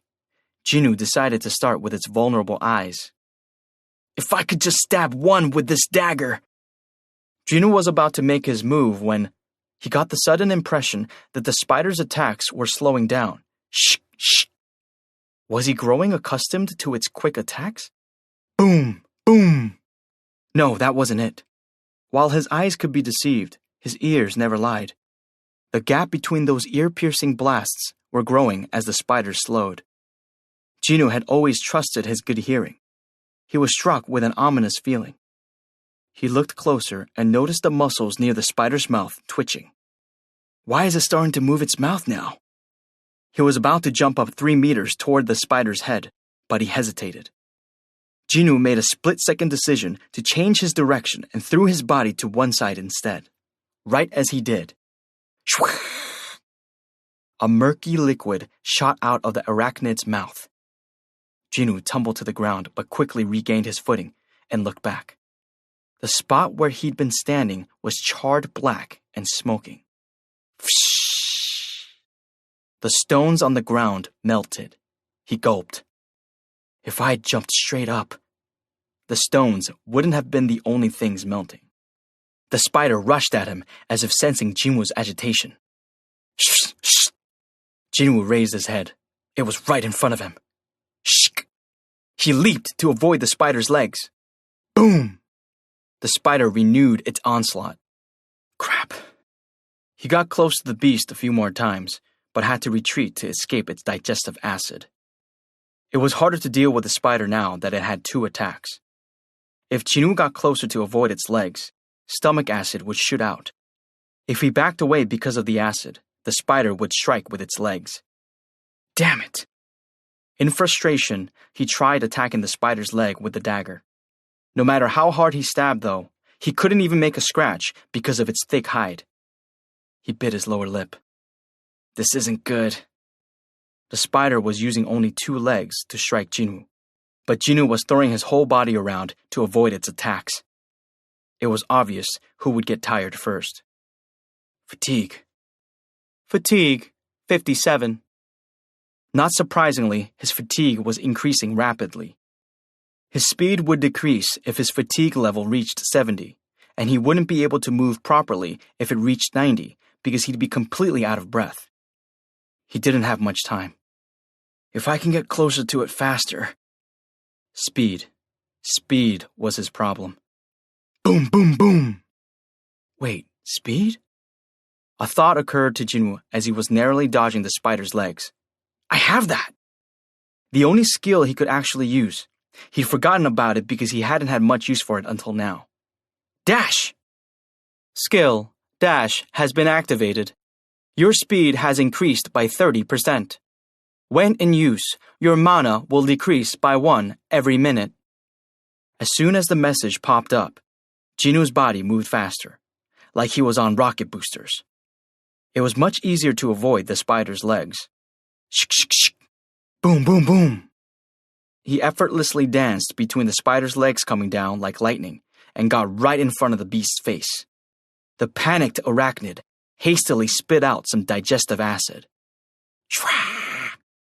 But Jinwoo didn't have to rush this time thanks to the speed boost. He easily avoided the acid blast and jumped up to his opponent's head. Shing! The dagger sliced at the spider's eyes diagonally. Debuff. Paralysis has been activated. The debuff has been cancelled out by the opponent's high resistance level. Debuff. Drain has been activated. The opponent's HP will decrease by 1% every second. Nice! The drain debuff of Kasaka's Venom Fang had been successful. The spider screeched and stumbled. Jinwoo didn't waste this chance. As soon as he landed on the ground, he leaped up again, using the spider's body to reach its head. The beast started waving its legs around, but the blind attacks didn't work on Jinwoo. Boom, boom, boom! All they did was gouge more holes in the ground. Jinwoo reached the top of the spider's head and started stabbing its multiple eyes. Shk, shk, shk.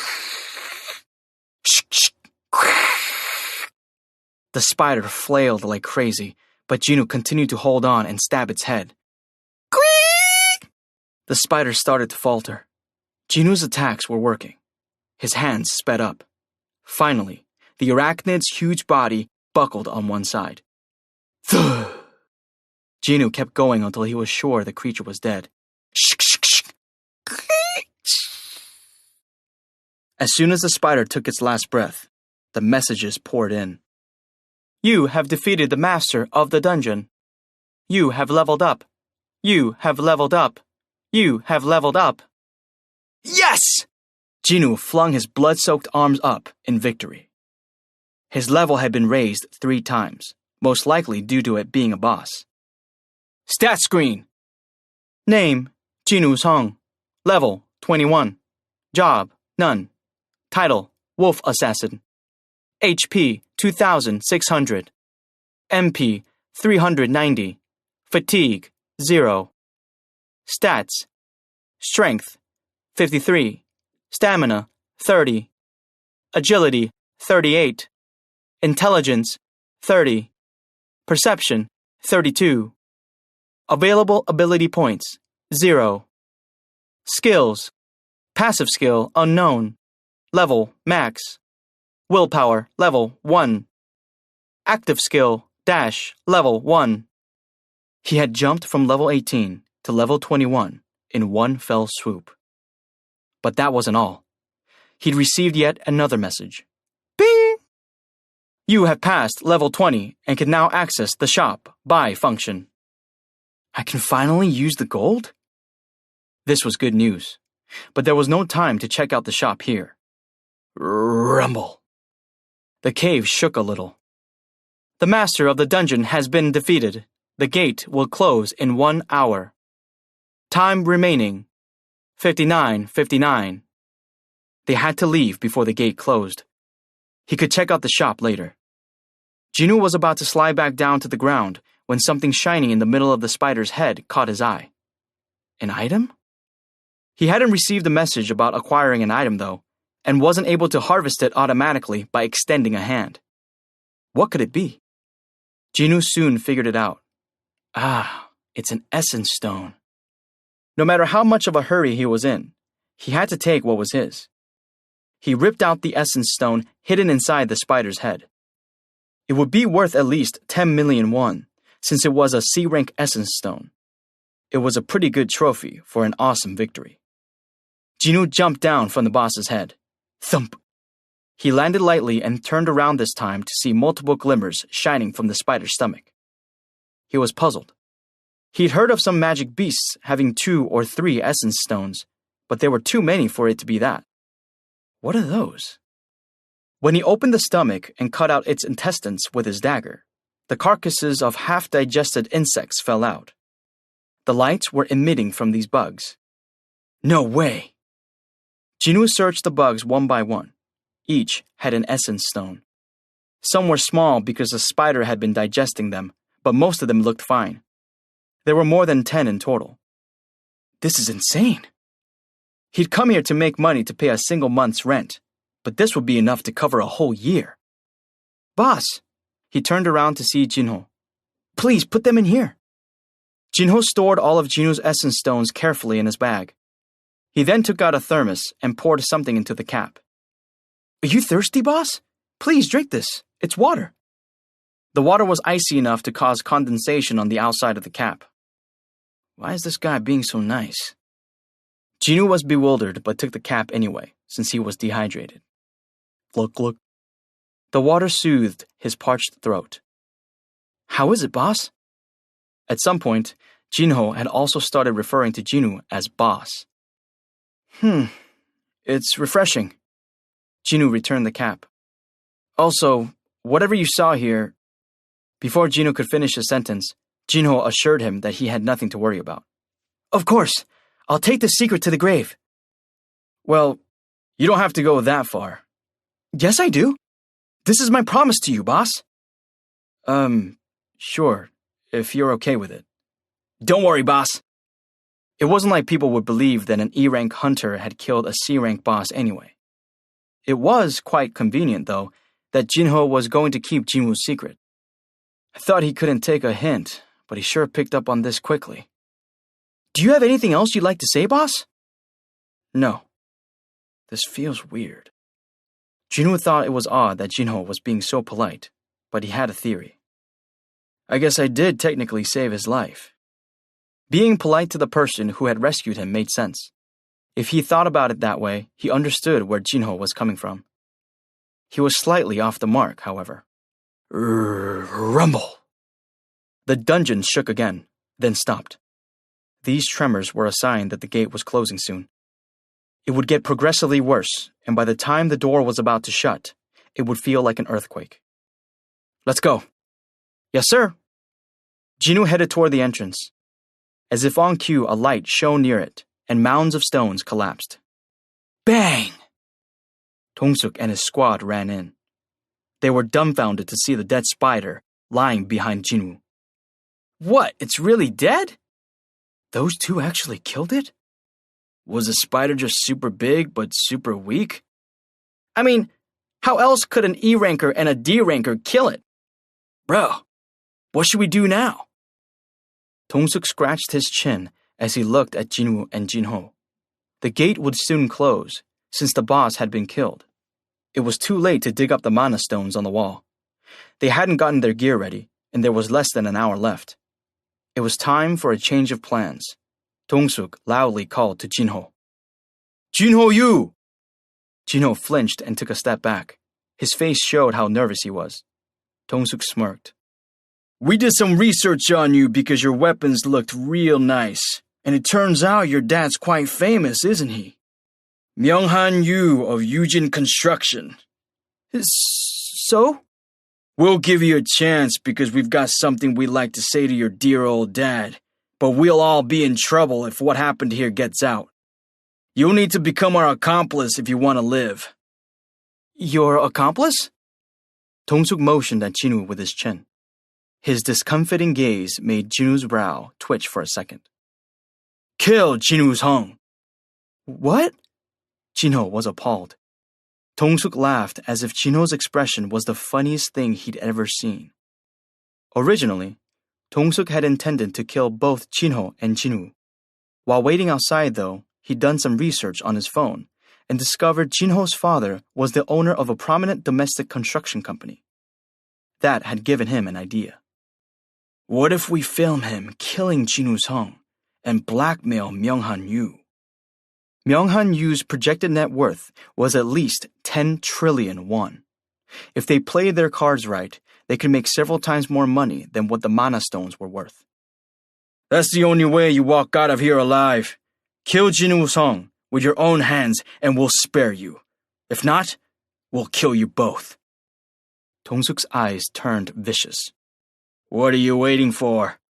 What happens in a dungeon stays in a dungeon anyway. Don't tell me you, a D rank, are afraid of some E ranker. Jinho looked to his side. Jinwoo replied with a shrug. That meant Jinho could do whatever he wanted to do. Jinho drew his sword, a determined look on his face. Guess he finally made a decision. Dong-suk began smiling. However, the choice Jinho had made wasn't the one he'd been expecting. Jinho stood by Jinwoo's side, sword in hand. Whoa, you want to team up with him to fight us? Dong-suk muttered to himself. The balls on this rich brat. Just because he'd gotten lucky and defeated one C-rank boss. Kyuhan whispered to him. What should we do? Dong-suk lowered his voice so Jinwoo and Jinho couldn't hear him. Get rid of Jinwoo Sung first. We need to hold on to the ATM. We've already suffered too many losses today. Gotcha. Blinding light started gathering in Kyuhan's hand. Jinwoo narrowed his eyes. They really want to do this. This was the first time Jinwoo was facing off against another hunter. Nevertheless, he didn't have even the tiniest intention of going easy on anyone threatening his life. Just then, ping! The familiar notification bell sounded. An urgent quest has arrived. Urgent quest? Jinwoo looked up. The quest screen automatically came up on display before he could tell it to open. That had never happened before. Urgent quest. Defeat the enemies. There are people present who want to kill the player. Defeat them all and ensure your safety. If you do not complete this quest, you will receive an appropriate penalty. Number of enemies to defeat, 8. Number of enemies defeated, 0. Jinwoo's eyes widened. The goal of this quest is to kill Dong-suk's entire crew? Then, out of nowhere, there was a brilliant flash before his eyes. Kyuhan had shot an arrow of light at Jinwoo. Blam! The blast threw Jinwoo against the wall. Wham! Part of the cavern collapsed on top of Jinwoo. Boss! Jinwoo made to run to Jiwon's side, but Dong-suk called out to him. Jinwoo, you! Jinwoo stopped in his tracks, startled. He's already dead, so don't worry about him and get over here. Dong-suk motioned to him with his finger. Jinwoo looked back at Jinwoo. As Dong-suk had said, Jinwoo was lying motionless under the rubble. You murderers! Tears welled up in his eyes. Dong-suk and his squad snickered at Jinho's accusation, because it was true. They'd lost track of how many people had died by their hands in dungeons. While Jinho confronted the jeering squad, Jinwoo, buried under the debris, couldn't believe what he was seeing from under the rubble.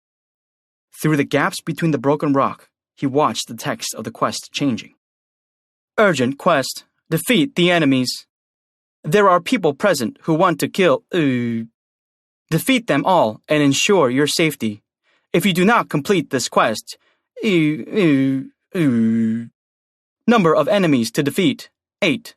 Number of enemies defeated, 0.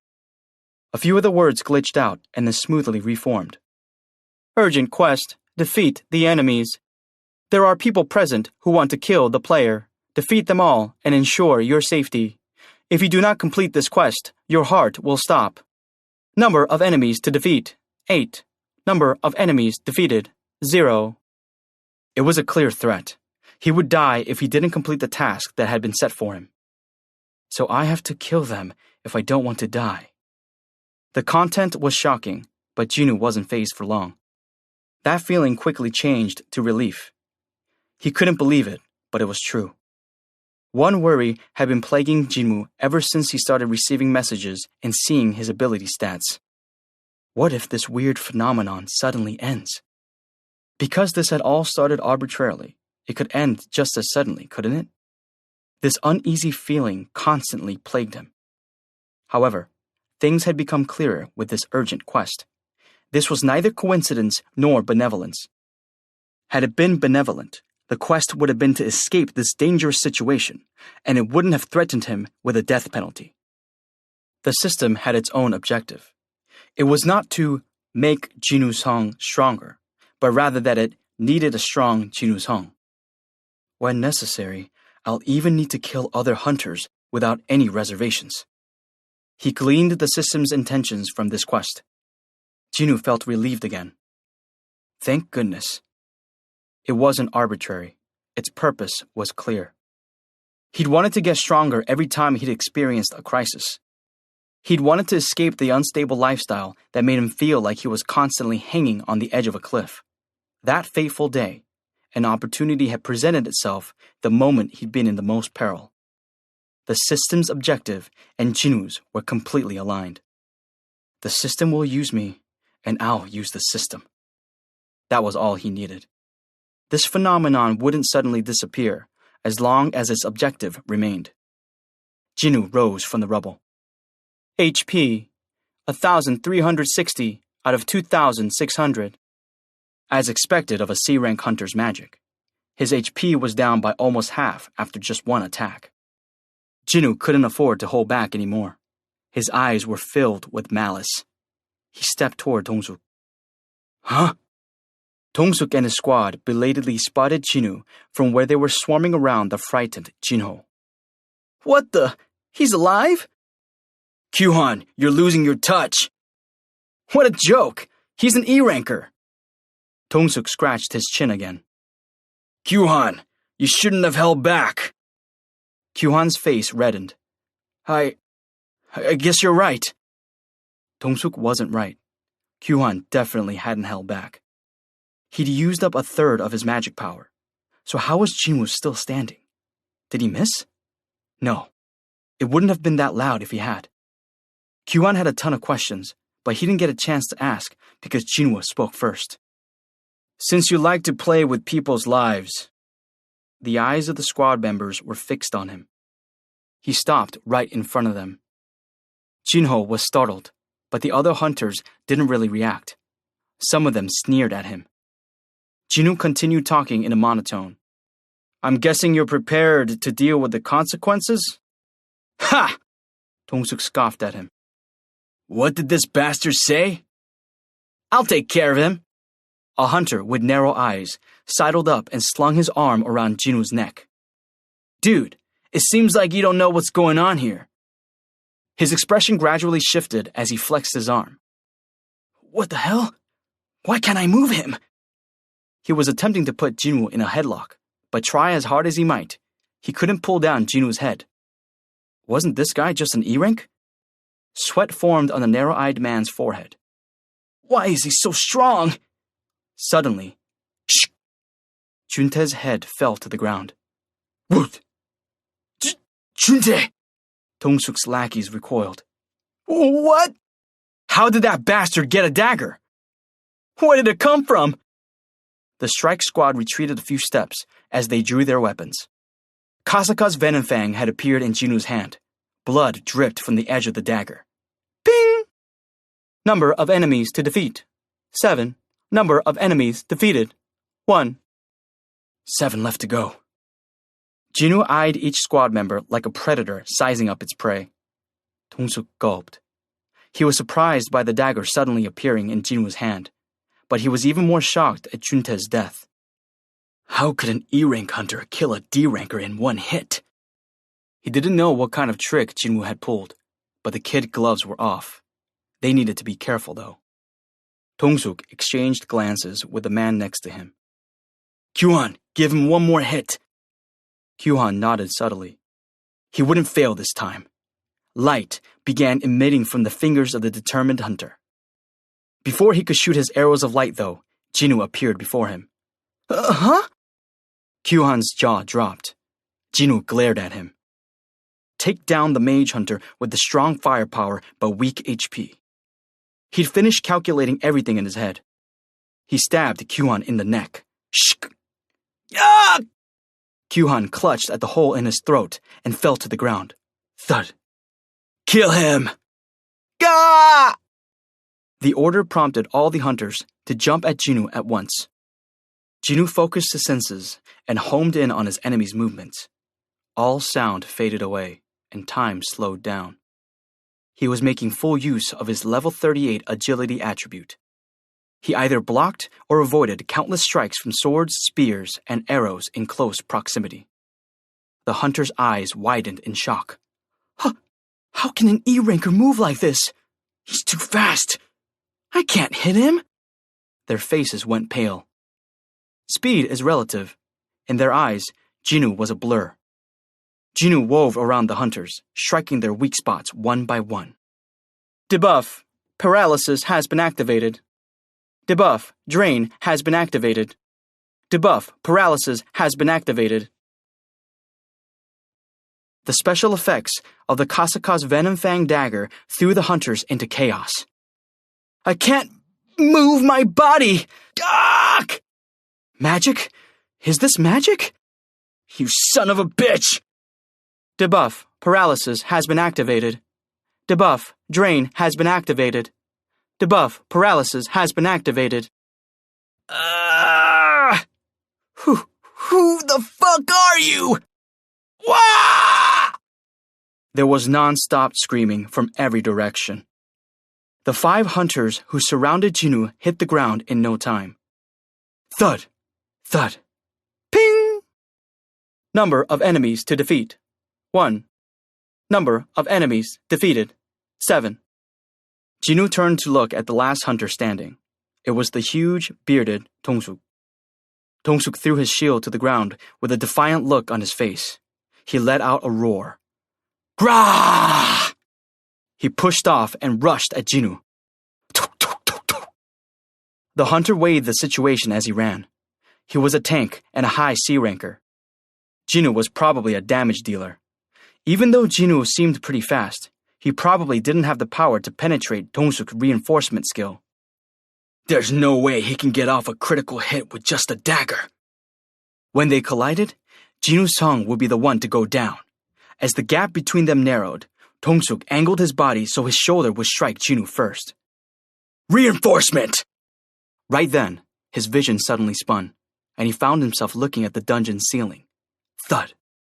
His head rattled, and his neck and back hit the ground hard. He tried to get up, but his body refused to listen. Despite straining as hard as he could, Dong-suk could only lie there. Cough! Blood flew out of his mouth. Did he throw me? Had he, Dong-suk Hwang, lost to this boy? Had he really lost to him in a battle of physical strength?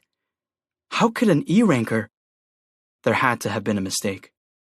Jinwoo had defeated 5 C-rank and 3 D-rank hunters in a blink of an eye. There was no way this guy was an E-rank. Jinwoo stood over Dong-suk. The seasoned hunter was having trouble controlling his own body.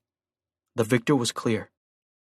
Had they been sparring or brawling for sport, it would have ended there, but Jinwoo had no intention of letting him go. Wait! Dong-suk raised his hand. Please, spare my life. I can give you money, as much as you want. Please, have mercy. 3 times, Jinwoo told him coldly. You tried to kill me 3 times, and you have the nerve to ask me to spare your life? The first time had been when he blocked the entrance of the boss's lair. The second was when he'd ordered Jinho to kill him, and the third was when he'd ordered Kyuhan to shoot him. Each instance had been Dong-suk ordering Jinwoo's murder, and that wasn't counting this battle. Tit for tat. After Jinwoo had survived the underground temple, he'd resolved to give as good as he got, for better or worse. An eye for an eye. There was no room for compromise. Dong-suk started frothing at the mouth in rage when he realized begging wouldn't work. Do you think you can get away with this? Do you have any idea who my younger brother... Crack! He couldn't continue because his neck was broken. Dong-suk's eyes rolled back. Ping! Number of enemies to defeat, 0. Number of enemies defeated, 8. The quest was finally over. Jinwoo withdrew his hands from Dong-suk's head and gave a heavy sigh loaded with many different emotions. He gazed at his hands. Even if it had been a one-sided fight, he'd just killed 8 people, yet his hands weren't shaking at all. Is this normal? Jinwoo placed his hand on his chest and felt his heart. Ba-dump, ba-dump, ba-dump. His heart was beating normally, like nothing had happened. Maybe. For the first time, he considered the possibility that being able to see the system might not have been the only change in him since he'd returned from the underground temple. He didn't dwell on it for long, though, as his thoughts were interrupted by the familiar notification sound. Ping! You have completed urgent quest. Defeat the enemies. Rewards have been delivered. Would you like to check your rewards? Yes or no? As he'd sort of been expecting, there were rewards. Jinwoo didn't hesitate. Check. Ping! You have the following rewards. Reward 1. Full recovery. Reward 2. Ability points plus 10. Reward 3. Skill, murderous intent. 10 ability points plus a skill? Jinwoo's eyes went wide at the sight of these fantastic rewards. Ability points were always good, but what really got his attention was the new skill. If I didn't use the dash skill when I was fighting the spider... He'd been able to kill that boss only because of dash. Skills could completely change the outcome of a battle. There was a reason why runestones from which hunters could learn skills were incredibly expensive. Jinwoo chose to check skill, murderous intent, right away. Check reward 3. Ping! Skill, murderous intent, level 1. Active skill. 100 mana required. Emit strong pressure on the chosen target to put them in an extreme panic for 1 minute. You may select several targets at once. Debuff, panic. All abilities decrease by 50%. It was rare for a skill to be able to decrease all of an opponent's abilities, even temporarily. Just like other debuffs, the effect most likely wouldn't work on someone with high resistance, but Jinwoo would be able to easily overwhelm most enemies when it was activated. Furthermore, since it could affect several people at once, this opened up infinite possibilities as to how it could be employed. This is pretty cool. The rewards were as massive as the penalty would have been. Wait, these rewards aren't that great if I think about it. The penalty had put his life on the line. Was this all he was getting? Jinwoo looked around. He frowned at the horrible scene. He'd witnessed many a death during his time as a hunter, but he still couldn't get used to seeing dead bodies. This was the result that the quest had demanded. He felt that the rewards weren't good enough for a mission that required so many deaths, though Jinwoo supposed he couldn't have avoided the fight with Dong-suk's crew, even if it hadn't been for the quest. It's true. There's no end to human greed. He shook his head. The cave trembled again. Rumble. The tremors were even worse than before. It was time to leave the dungeon. Before he did, though, he needed to take care of a couple of loose ends, starting with Jinho. Jinwoo's eyes moved toward him. Jinwoo felt sorry when the startled newbie hunter quickly looked down to avoid his gaze. What should I do with him? Jinwoo had no intention of harming Jinho. There was no need or reason to. Still, it would be troublesome for Jinwoo if other people found out about what had happened here.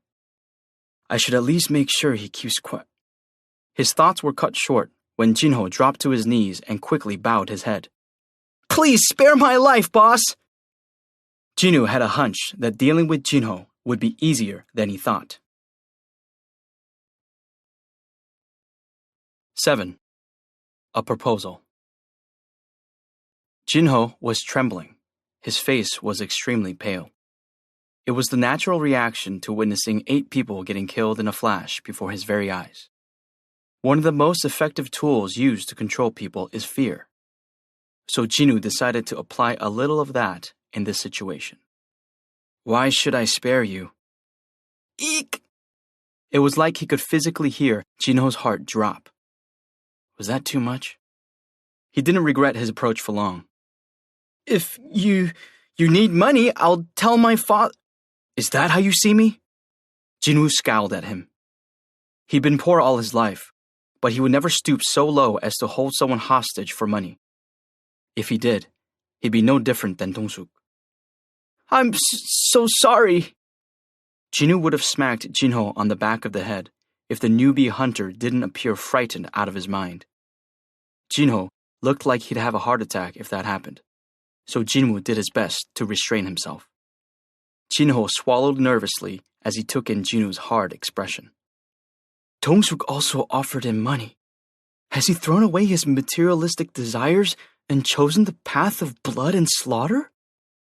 Jinho's mental image of Jinwoo was becoming more distorted, but it was too soon to draw any conclusions.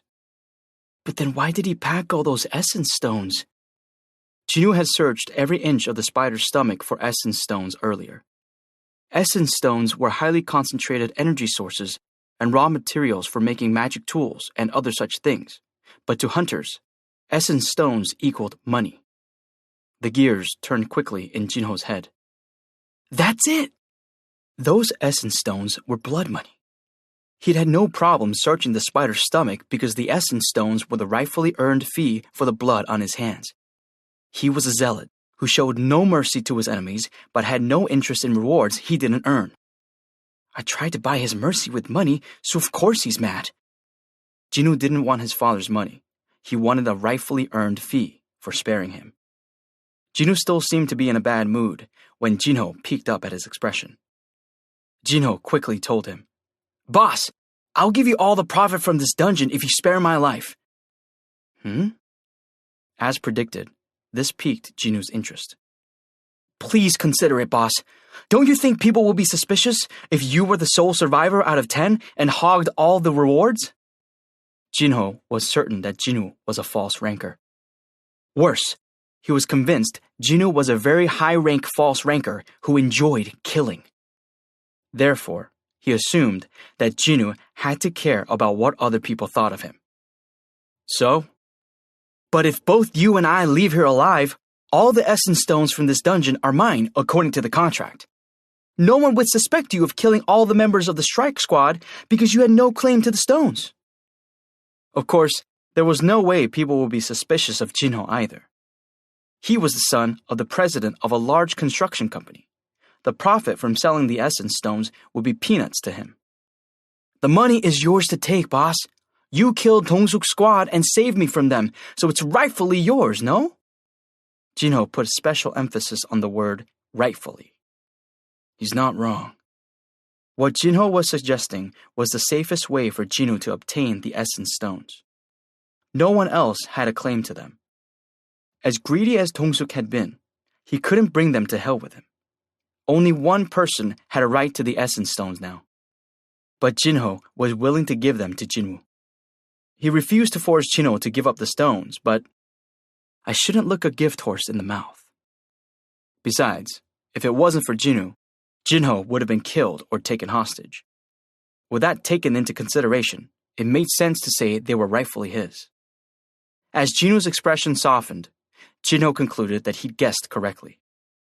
I knew he wouldn't say no to the essence stones as an exchange for the blood of Dong-suk and his men on his hands. Jinwoo and Jinho meant completely different things by rightfully, but neither realized that. Fine. Jinho perked up at Jinwoo's agreement. He was starting to respect Jinwoo a little more because he was sticking with his convictions. But Jinwoo's face turned expressionless yet again. But how can I trust you? He asked this question because he remembered the real reason he was doing this. He wasn't using fear to get paid 2 million won. He was doing it to avoid any trouble later. How can I betray you? You saved my life a few times. You could break your promise and tell people what happened here, no? Even if Jinho did, it wouldn't be a big deal for Jinwoo. Killing Dong-suk's squad had been in self-defense. All 8 of them had been fully armed, and they'd attacked Jinwoo first with a powerful magic spell. The law had changed since the advent of hunters, so Jinwoo would be acquitted for sure. Still, he wanted this incident to go away quietly without any trouble. To do that, he needed Jinho's full cooperation. Even though his method for securing that cooperation was problematic, it was definitely effective.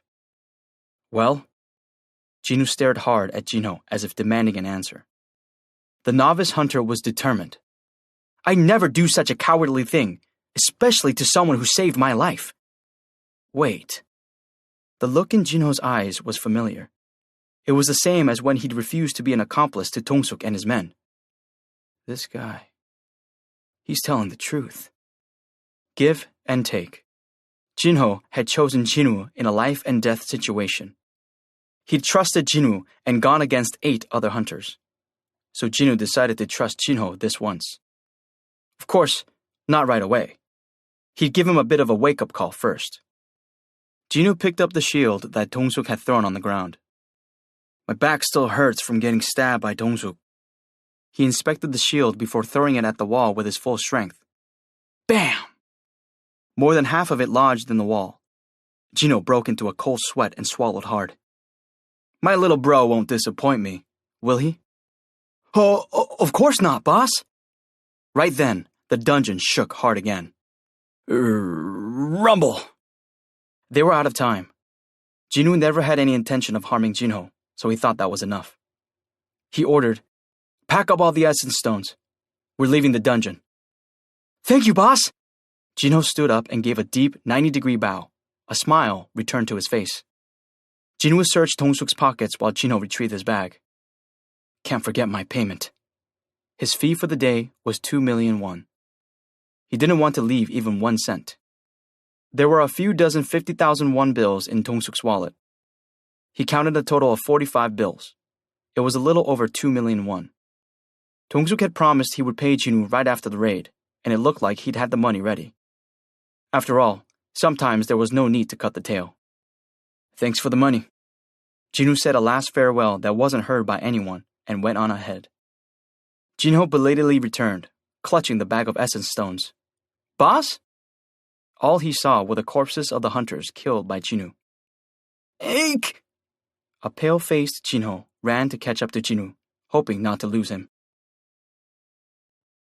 A member of the surveillance team of the Hunters Association arrived at the scene. The procedure was simple whenever hunters died in a raid. Deaths were reported, hunters were questioned, and that was it. The investigator this time was a strict-looking middle-aged woman. Your names, please. Jinwoo Song. I'm Jinho Yu. An investigation was no more than a formality since hunters died so often. It was just for record's sake. Unless, of course, there was something suspicious. So all the C-rank hunters were killed, but a D-ranker and an E-ranker survived. Have I got that right? The investigator adjusted her glasses as she interviewed them. Her eyes narrowed. Normally, the victim is the weakest in the group. She was carefully looking them over when she spotted something, and she let out a squeal. Oh my! Her eyes twinkled as she approached. Isn't this Kallion, the newest sword from Maya Inc.? Oh wow! And this is a Royal Series shield made by the craftsman Gretos, right? Jinho's face lit up. You know your weapons! Oh, I don't know them that well. I just keep up with what's new. The sword cost 700 million won. The shield cost 500 million won. These weapons were made with an exorbitantly expensive essence stone along with other valuable elements. They were powerful tools that could make a D-rank hunter more powerful than a C ranker. A theory automatically formed in her mind as to what had happened in the dungeon. With these weapons, defeating the magic beasts would be possible even if all the C rank hunters were killed. And that E ranker was probably able to save himself because he hid somewhere. It was the complete opposite of the truth, but that was the conclusion she'd drawn. It was highly unlikely that anyone who could purchase pricey weapons like this would betray his colleagues for a few essence stones. And the E rank hunter couldn't have done anything to harm multiple C rank hunters, so the deaths of Tongsuk and the 7 other hunters had to have been accidents. Okay. The investigator looked satisfied and put away her notebook. With this, the case is closed, and you're free to go. It must have been a tiring day, so thank you for cooperating with the investigation. Thank you. Jinwoo spoke for the both of them. The investigator left the scene as quickly as she'd arrived. Good work, boss. Jinho bowed deeply again. His impeccably good manners remained even outside the gate. It looked like he was really scared of Jinwoo. Jinwoo tutted internally. You too. No, I didn't do anything. You did all the work. Here are the essence stones, boss. Jinho politely handed the bag over to Jinwoo. The bag was filled with essence stones. An essence stone from a C-rank dungeon could be worth up to 10 million won. Even a small one could cost several million. Jinwoo roughly counted the essence stones with his eyes and tried to contain his excitement. How much is all this worth? He did his best not to laugh out loud. Suddenly, drops of water fell inside the bag. Blip! Blip! Jinwoo looked up. The sky had gradually gotten cloudier all afternoon, and it now started raining. Good thing I made China take an umbrella. A small smile came across Jinwoo's face at the thought of his sister. Later that night, Jinwoo summoned his stat screen as soon as he got home. Stats! Stats, strength, 53. Stamina, 30. Agility, 38. Intelligence, 30. Perception, 32. Available ability points, 10. He had 10 points that he'd received as a reward from the urgent quest. He was itching to use them. They were equivalent to the rewards for 3 daily quests plus 1 more point, or for leveling up twice. First, agility, then perception. He invested 7 points in agility and the rest in perception. Stats: strength, 53, stamina, 30, agility, 45, intelligence, 30, perception, 35. Available ability points, 0. Excellent. Overall, his abilities had increased significantly. Agility was almost equal to strength, and perception was at 35 points now. He was thinking of investing points in stamina once strength and agility were at a similar level. He wanted to balance all his stats except intelligence, which he still didn't know how to use. Should I check out today's achievements? Name, Jinwoo Song. Level, 21. Job, none. Title, Wolf Assassin. HP, 2,600. MP, 390. Fatigue, 0. Stats: strength, 53. Stamina, 30. Agility, 45. Intelligence, 30. Perception, 35. Available ability points, 0. Skills: passive skill, unknown. Level max. Willpower, level 1. Active skill, dash, level 1. Murderous intent, level 1. His eyes zoomed in on his level, which had risen 3 times. And then on the newly acquired murderous intent skill. His stats were also in great shape, thanks to the 10 points he'd just distributed. All of these things were remarkable accomplishments, but that wasn't the end. The daily fee alone was 2 million won. And he had a bag filled to the brim with essence stones. Jinwoo counted them. 11 essence stones from the spider, and 38 essence stones from Tongsuk's team. 49 in total. Even if each stone was worth only 5 million won, he still have over 200 million won. I can't believe I made 200 million won from just one raid. It was a lot of money because he'd taken the shares of 10 people off for himself. He'd unexpectedly gotten to have his cake and eat it too. All I need to do is sell these. Selling essence stones wasn't hard. They were snatched up as soon as they hit the market because there were so many buyers. The problem was how he wanted to go about it. It was more common to sell to another hunter in a private transaction, but sometimes a guild or a company bought stones as well. Jinwoo was leaning toward a specialty store instead of doing private or online sales, since it was a big haul. Can't I just sell these in the shop? It would be convenient if the shop in the system bought essence stones at a fair price. Jinwoo shoved the bag in a corner as he pondered. He suddenly remembered something else he'd accomplished. I can purchase something from there now, can't I? He summoned the shop right away. It wasn't much, but he still had all the gold he collected from the instance dungeon at Hapjeong Station. Purchase. Ping! Endless items for purchase showed up with the familiar chime. From cheap potions and miscellaneous accessories to expensive protective gear and fancy weapons, countless items were being sold for gold in the shop. It was a given, but the better the item, the more expensive it was. The most expensive cost 1 billion gold. Wow, 1 billion gold. Jinwoo had only 112,000 gold. It was way too little to buy anything good, but he wasn't in any rush. There was plenty of time. So I can buy this stuff if I save up enough gold, right? Jinwoo started humming as he continued checking out the expensive items. Now he had another reason to raid instance dungeons. He couldn't wait for the mystery box reward after tomorrow's daily quest. It had been 3 days since Jinwoo returned from the C-rank gate. Gina came home early because it was Saturday. She kicked her shoes off as she sniffed the air at a familiar scent. What? You ordered fried chicken? I asked for it to be delivered for when you usually come home. Wow! Jinwoo waved Gina over from his seat at the table, and she beelined toward him. What's up? Did something good happen to my stingy brother? Hey, put your bag down first. No need to rush. Whatever, it's not heavy at all. Hadn't she complained a few days ago about a mere folding umbrella being too heavy for her? Jinwoo raised an eyebrow at her but couldn't stop smiling. Did something good happen? Of course. His bank account balance had gone from 800,000 won to 180,300,000 won. He'd gotten 180 million won after selling the essence stones and had already paid the landlord 500,000 won for the rent. 180 million won.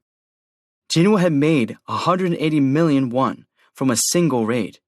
He'd been working as a hunter for 4 years, but he finally felt like he was a real one, since these days people equated hunters with big money. He vividly recalled the face of the employee from the essence stone shop. Did you get all these by yourself? Somehow I did. Oh my, that's incredible. 49 C-rank essence stones. They were evaluated at a little over 300 million won initially. Who knew the tax was so high? Tax is 40%? Yes, the tax is 40% for individuals and 10% when a guild sells them. Why does the guild pay less tax? Because unlike squads, guilds have to respond to calls for mobilization. When Jinwoo thought back to the double dungeon, he remembered hearing that the surveillance team and White Tiger Guild had arrived at the scene together. As much as guilds got special treatment, they had to cooperate with the Hunters Association and the government. He thought about it a little bit. Should I hang on to these essence stones and sell them after joining a guild? But he soon gave up on that idea. By the time he joined the guild, he'd be working on A or B rank gates. Essence stones from those would be incomparably more valuable than the ones from a C rank gate. Currently, he needed every cent he could get. And I can't sign a contract with any random guild just to pay less taxes. Understood. I'd like to exchange these, please. The remaining amount was 180 million won. The fried chicken and beer were indeed for celebrating, just as Gina had asked. Thanks for the food. Jinwoo flicked Gina's forehead with his finger when she tried to sneak a can of beer. Tak! Ouch! This is yours. He passed Gina a soda. Jeez, I was just joking. While Gina rubbed her red forehead, Jinwoo cracked open a beer and took a swig. As soon as he did, ping! Jinwoo tensed at the chime. Why the sudden message? A harmful substance has been detected. Buff. Detoxing has been activated. 3, 2, 1. Detoxing is complete. Detoxing a harmful substance? Is the system talking about alcohol? Jinwoo finished the rest of the can and opened another one right away. Gulp, gulp. A harmful substance has been detected. Buff. Detoxing has been activated. 3, 2, 1. Detoxing is complete. He received the same message. He finished 2 cans of beer in the blink of an eye, but he didn't feel drunk at all. The effect, or buff, or whatever it was called, worked really well. What is this? Jinwoo cocked his head. He'd never met a hunter who could have placed the buff on him before. Most hunters with that kind of special ability worked in a guild. He'd never encountered any as a member of the association. In any case, if someone put the buff on me secretly, the system would have told me. So there were 2 possibilities. He'd gotten the buff either when he'd been unconscious, or way before the system had been activated. He personally thought it was more likely to be the latter. What's wrong? Heartburn? You should have been more careful. Gina became worried at his serious expression. I just remembered something urgent. You keep eating. He went to his room. He thought back, combing over every single memory in case he'd missed anything. Oh. Something suddenly occurred to him. Every quest so far had rewards. Even a penalty quest had them. But there's one quest I haven't checked the rewards for. Jinwoo quickly opened the inbox. He'd brushed this off because he'd known nothing about the system, rewards, and so on, but he definitely received a message about completing the requirements at the time. His heart started racing. He found the message at the very bottom of his inbox. Congratulations on becoming a player. Red. Jinwoo's voice shook. Check. Ping! This system is designed to assist the development of the player. Failure to comply with the system may result in a penalty. The rewards have been delivered. Just as he surmised, there was a mention of rewards. When he'd heard the voice in the dungeon for the first time, it had said that. You have fulfilled all the requirements to complete Secret Quest, Courage of the Weak. The secret quest had also been one of the quests. But he'd never checked the reward. He'd thought he was hearing things back then. Failure to comply may result in a penalty. The rewards have been delivered. Would you like to check your rewards? Yes or no? Yes. Ping! Secret quest. Courage of the Weak completion rewards. The Great Spellcaster Kandiaru's Blessing. The great spellcaster Kandiaru was amazed by your courage and gifted you with this special blessing. With Kandiaru's blessing, you may enjoy a strong and healthy life. May the challenger's days be filled with light. Temporary buff, spirit of rehabilitation. All injuries will be healed. Long-lasting buff, health and longevity. You are immunized against all diseases, poisons, and any other debuffs. Your healing ability increases exponentially when you are asleep. It all added up now. So my severed leg. The leg he'd lost was normal again because of the secret quest reward. He also couldn't get drunk because of it. Wait, I'm immune to all poisons? Jinwoo's eyes went wide. Then maybe that thing too. Jinwoo rushed to retrieve an item from his inventory. Item, Kasaka's Venom Gland. Acquisition difficulty, A. Category, poison. This pouch contains refined Kasaka poison. Harvesting this from a Kasaka is very rare. Once you drink it, your skin will harden, but your muscles will be permanently damaged from the poison. Buff, Kasaka's armor scales. Decreases physical damage by 20%. Debuff, damaged muscles. Strength, minus 35. If strength is damaged by the poison, won't the detoxing buff counter it? There was only one way to find out. Jinwoo squeezed his eyes shut and drank the elixir in the pouch. Sticky liquid trickled down his throat. It tasted gross and gamey, but he drank it all. The more bitter the taste, the better the medicine. Once he swallowed all the poison, a message appeared. A harmful substance has been detected. Buff. Detoxing has been activated. 3, 2, 1. Detoxing is complete. Debuff. Damaged muscles has been negated. Yes! He pumped his fist. He summoned the stat screen to make sure. Stats. Stats. Strength, 53. Stamina, 30. Agility, 53. Intelligence, 30. Perception, 36. Available ability points, 0. Physical damage reduced by 20%. As expected, his muscular strength hadn't decreased. His stat was still at 53, and he now had the ability to reduce his damage. Even though it was limited to only physical damage, 20% was a significant amount. Nice! As he celebrated the new stats, Gina's voice came from the living room. Do you know a guy named Jinu Yu? There's some guy named Jinu Yu asking for you. His name probably isn't Jinu Yu. Jinu went to the living room and grabbed the phone from his sister. This is Jinu. Boss, it's me, Jinho Yu. He figured. The voice on the phone was familiar. How'd you get my number? I know someone from the association. You didn't answer your cell, so I had no choice but to call your home number. What for? Oh, sorry, boss, but this isn't something I can tell you over the phone. Can I talk to you in person? Jinu cocked his head. Does he really want to see me again after what happened? I really appreciate it, boss. Jinho was quite a unique one for sure. Because Jinho was so persistent, Jinwoo decided to give him an hour. They promised to meet in a popular cafe franchise across the street from Jinwoo's apartment building.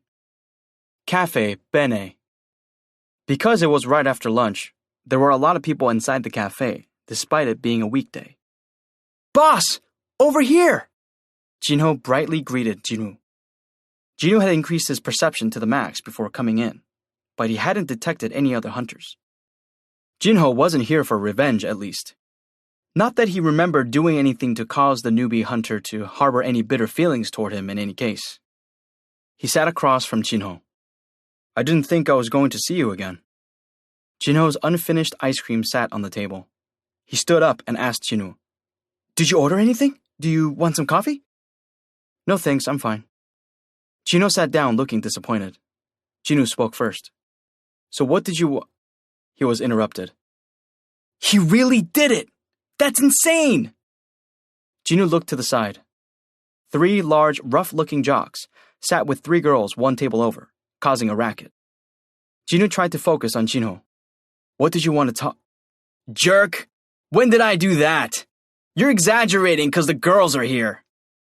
Talk. You did! Yo, you want me to show them the pictures? Should I show them the evidence, huh? Both the boys' voices and the girls' laughter were invasive. It was getting hard to have a conversation because of them, so Jinwoo had no choice but to quietly walk over to their table. The boys focused on Jinwoo. Could you please lower your voices? There are other customers here, too. One of the boys rubbed his neck and bobbed his head up and down. Oh, yeah. We'll be quiet. So sorry. The girls giggled at his antics. Jinwoo looked at them in silence for a moment before moving to leave. But something hit the back of his head as soon as he turned around. A crumpled-up paper napkin fell to the floor. Hey, don't do that! The boys roared in laughter, and the girls pretended to chide them. Jinho's face froze as he watched the exchange. Boss? Jinwoo picked up an unused spoon beside Jinho's ice cream and walked over to the counter. Look! Look! He's gonna tell on us! Mommy, they're so loud! Please stop them! They continued making fun of Jinwoo. He approached an anxious female employee. How much is this spoon? I'm sorry, sir. We don't sell the spoons at our store. It can't be more than 10,000 won, right? Pardon? Oh, probably not. Jinwoo placed a 10,000 won bill on the counter and turned around. Sir? Sir? Jinwoo ignored the employee and went straight to the table of jocks. The boys stood up, sensing from Jinwoo's expression that something serious was about to go down. What's up, huh? Everyone in the cafe was focused on them. Jinwoo showed them the spoon he was holding. As the boys stared at it perplexed, Jinwoo began crushing the spoon. The utensil lost its shape in his hand. The blood started draining from their faces. Tak! What was rolling on the table was no longer a spoon. It was a crushed ball of steel. Whoa! They swallowed nervously. That's not normal. He's a hunter. They exchanged glances, and then the boy who had thrown the napkin at Jinwoo bowed first. I'm so sorry. The other boys bowed as well. I'm sorry. We made a mistake. I'm so sorry. The now pale-faced boys bowed several more times in apology and then ran out of the cafe with the girls. Wow! The other customers were thankful because they'd also been inconvenienced by the loud teenagers. Jinwoo sat down again. Jinho gazed up at him with respect in his eyes. You're so cool. Forget that. Jinwoo went back to the topic at hand. Why did you want to see me? So, I thought about it a lot. I thought about it again and again. I really need to tell you something, boss. Jinwoo raised an eyebrow. What is it? Actually... Jinho blushed, and he looked shy but eventually summoned up the courage. Actually, I'm going to form a strike squad. Jinwoo answered without hesitation. No thanks. Jinho looked dumbfounded. Boss, you're saying no already? I don't need to hear any more. He was firm. It wasn't like Jinwoo didn't like Jinho. He might be a little strange, but he seemed pleasant and loyal. He was different from the stereotype of the super rich seen in the media. But Jinwoo had no intention of humoring the little master playing hunter. If you don't have anything else to say, I'm gone. But boss! Jinho hurriedly grabbed at Jinwoo when he made to stand up. Boss, just 20 times. No, please, go with me 19 more times. Where? Dungeons? Yes, I'll make sure to compensate you well. Jinho sounded desperate. Jinwoo cocked his head. There are two main reasons for being a hunter: money and a sense of duty. Jinho wasn't doing it for either of those reasons. Maybe he thought being a hunter was like an extreme sport, with a little more danger. That's the image Jinwoo had of Jinho. It was surprising to him that Jinho wanted to form a strike squad, even after what had happened in that dungeon not too long ago. Well, I guess it takes all types. It wasn't far-fetched to assume there was at least one spoiled rich kid who had a fetish for danger. Yet Jinho's eyes were too determined to dismiss him as such. Or does he have something else in mind? Jinwoo was more interested in what he meant by 19 times than compensation. The gears in his mind began turning. Wait, if the last raid was his first, and he's asking me to do 19 more. No way. Was he? Jinwoo quickly arrived at an answer. His expression was incredulous. Are you planning to get a guildmaster's license? Yes. Good thing he hadn't ordered coffee. If he'd been drinking, he would have done a spit take. You want to be a guildmaster? The thing is, it's a little complicated. Jinho flushed even redder than he had earlier. Please, at least hear me out, boss. In the end, Jinwoo's curiosity won him over, and he sat down again. All right, I'll hear you out. Besides, Jinwoo had given him an hour, and it wasn't done yet. He should at least listen to his story. Jinho quickly sat back down across from Jinwoo. Like you said, I want to get a guildmaster's license. It wasn't difficult for someone to acquire a guildmaster's license. A hunter just had to participate in at least 20 raids. After that, they could get a license once they passed a simple written test. Of course, no one would want to join a guild created by an untalented guildmaster. And the guild wouldn't last if it didn't maintain the minimum number of members. Jinho continued.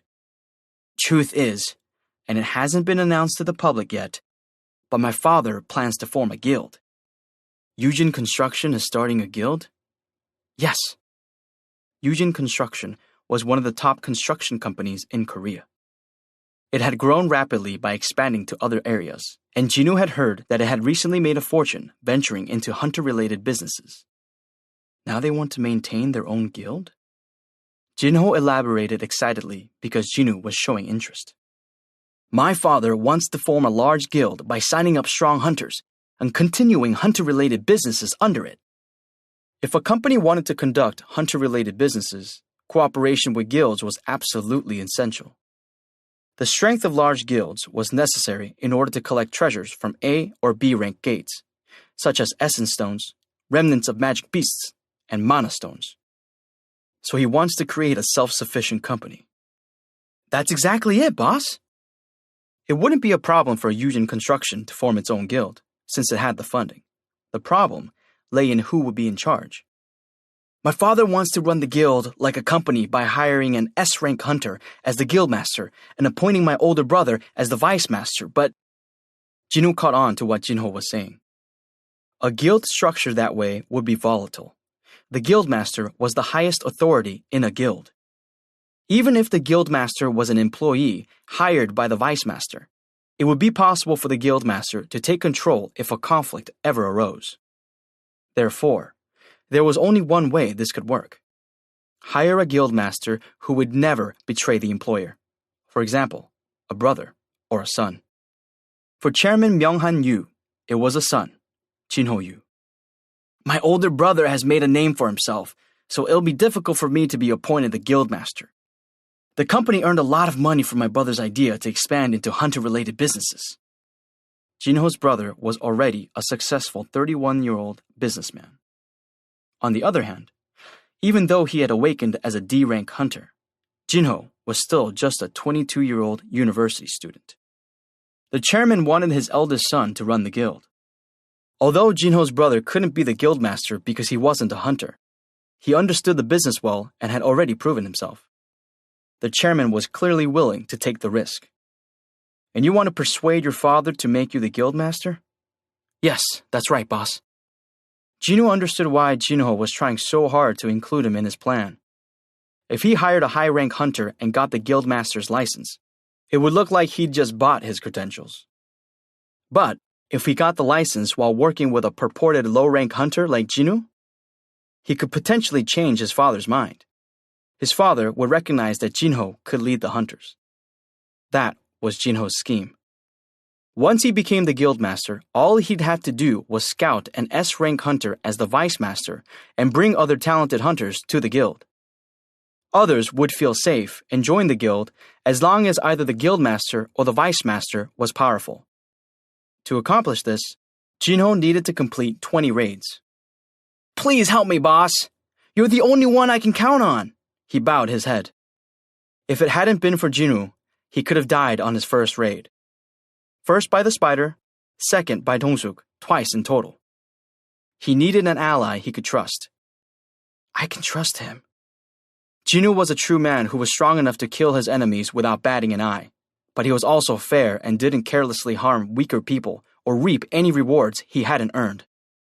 He was the ideal hunter for Jinho's plans. But Jinwoo didn't need Jinho. So Jinwoo had to ask, what's in it for me? Jinho lifted his head with a hopeful expression as he took out a large envelope. Inside was a blueprint of a building. He handed it to Jinwoo. This is the building we're constructing as the guild's offices. It's expected to have a market value upward of 30 trillion won. There was always a possibility that magic beasts could escape from dungeons, even with the association managing the gates. So real estate near a branch of the association or a guild was always hot because there was nothing more important than lives. Even having a small guild nearby meant that safety would be ensured for the people in the area. And if there was a large guild nearby? Say no more. If I become the guild master, I'll only use the building for a year until the guild is settled in, and then transfer the deed to you. Of course, I'll have it notarized so no one can say anything later. A 30 trillion won building for 19 C-rank raids. Jinwoo grinned. Are you saying it's a win for you as long as you can be the guild master? That's correct, boss. With his first raid, Jino had learned that anything could happen in a dungeon. If he hired an incompetent hunter, he could lose his life.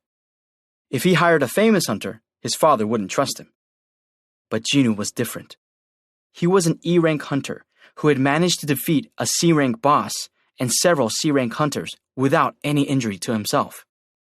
Boss has to be at least a B-rank, possibly even higher. 19 C-rank raids would be no problem if Jino was on his side. If he could become the guildmaster, it would be totally worth 30 trillion won. All he needed was a yes from Jino. Will he refuse even this proposal? Jino peeked at Jino's expression nervously. What would his answer be? Jino was lost in thought. 30 trillion won. That was an incredible amount of money. Considering how the first prize in the lottery was 1,500,000,000 won, you would have to win 20 times in a row to receive that much money. To top it off, the value of the building would keep going up. This incredible scenario would have a typical hunter signing the contract immediately. But Jino was far from typical. He was the only one of his kind. He was the sole hunter capable of upgrading his abilities. He could reach S rank or even higher if he continued undertaking quests and leveling up. If I become S rank or higher, 30 trillion won would be nothing. An S rank hunter could fetch a contract worth mid to high 12 figures. Even celebrities and star athletes couldn't match the signing bonuses S rank hunters received. This was an era where a nation's power was measured by how many high-rank hunters were in the country. The recognition of S-rank hunters was beyond imagination.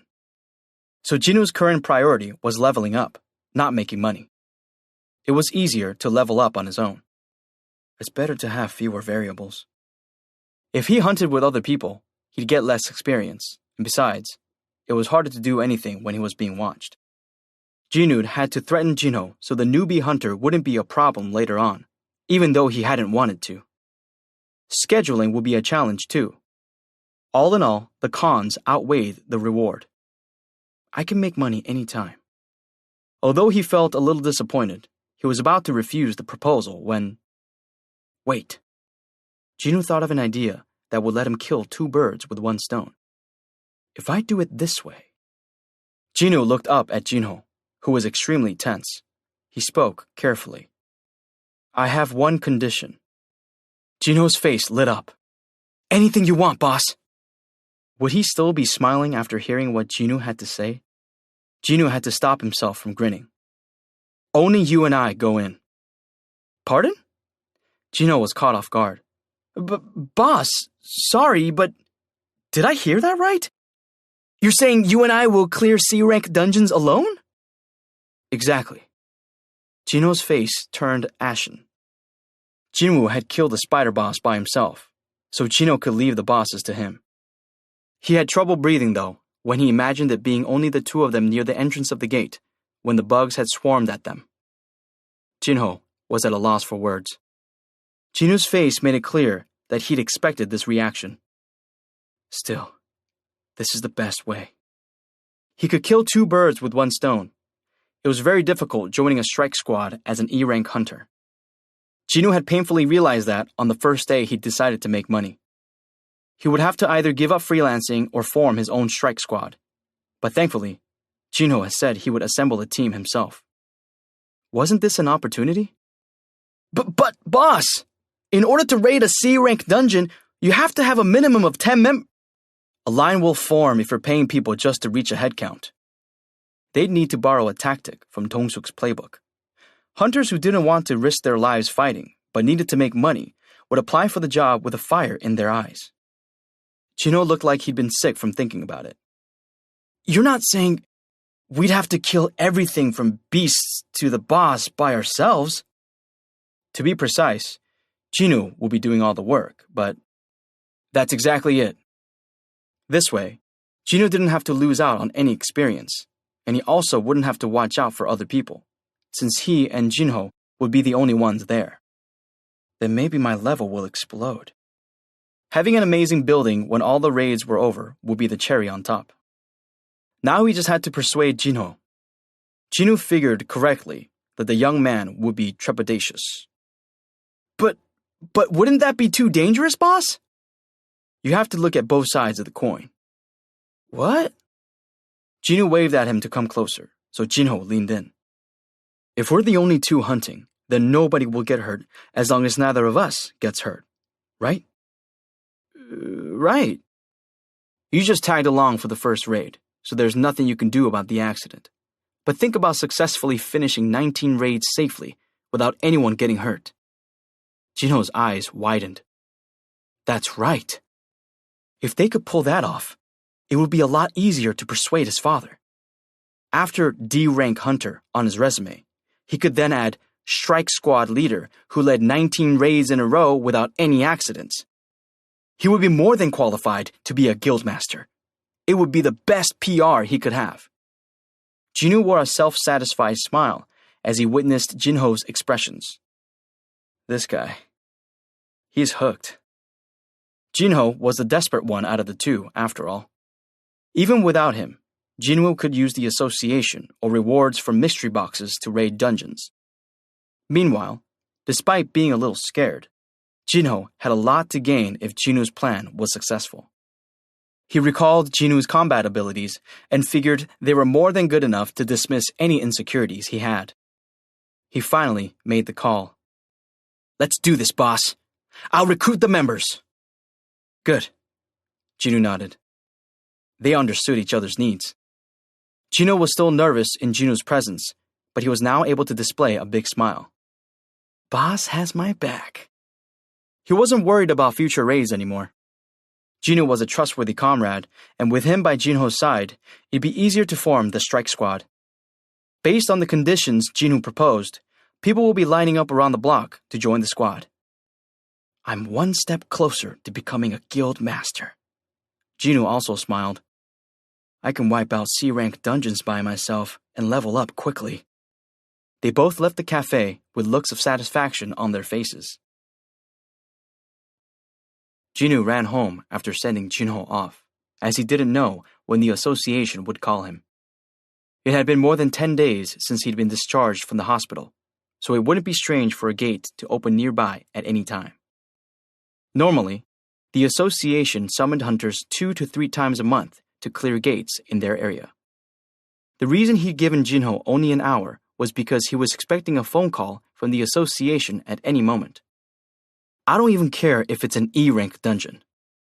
He wanted to defeat some beasts so he could level up faster. Who knew not having a cell phone could be so inconvenient? At least he'd receive a new one in a few days. He opened the door and went inside. The apartment was quiet. It was a weekday, so his sister was at school.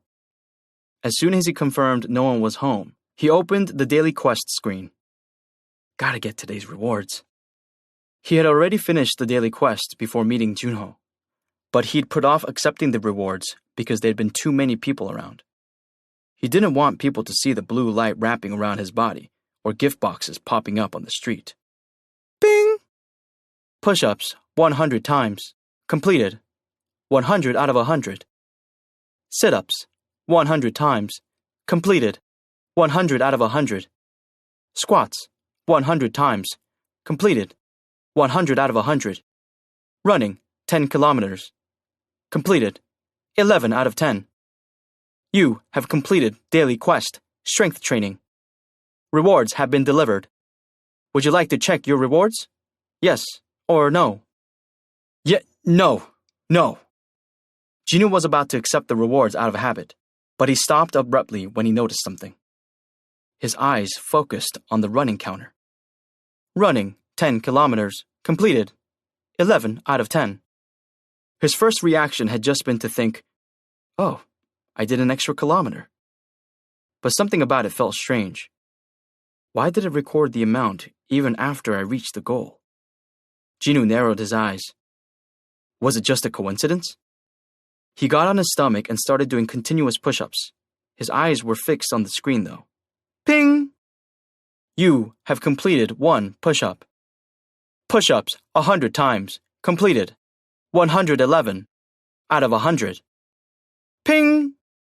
You have completed 1 push-up.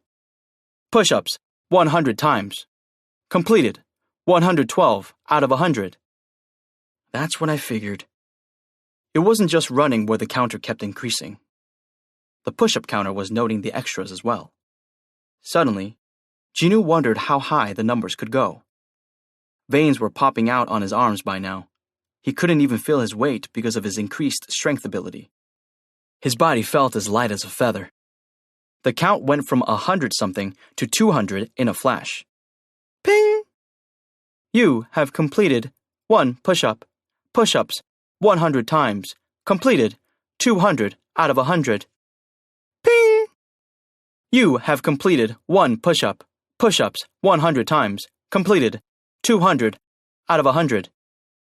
The count stopped at 200. It didn't go up any higher, even though he tried a few more times. 200 was the limit for sit-ups and squats as well.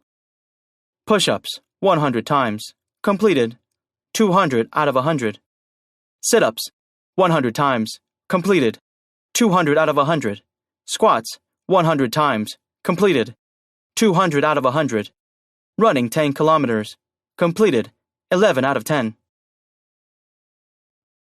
No more and no less, but exactly 200. The count wouldn't go up infinitely, nor would it stop at 100. Something was going on. He had a hunch. Would there be different results waiting for him if he hit all the counter limits? Let's find out. Jinwoo was out the door in a flash. He quickly finished running 9 more kilometers, and when he returned to his apartment building, he received a message. Ping! You have completed Hidden Quest. Strength training. Rewards have been delivered. Would you like to check your rewards? Yes or no? The title of the quest hadn't changed, but the type had. His hunch had been correct. He swallowed nervously. Check. Ping! You have the following rewards. Reward 1, full recovery. Reward 2, all abilities, plus 3. Reward 3. 1. Blessed Mystery Box, option. 2. Cursed Mystery Box, option. Would you like to accept all? 3 points for all abilities. Jinwoo could only stare. The rewards were very high, which was fitting for the completion of a hidden quest. Adding 3 points to every stat was the same as leveling up 3 times. In fact, it was even better to have the abilities increase while the level didn't. After all, it would be easier to level up with increased abilities. At the same time, Jinwoo was slightly disappointed.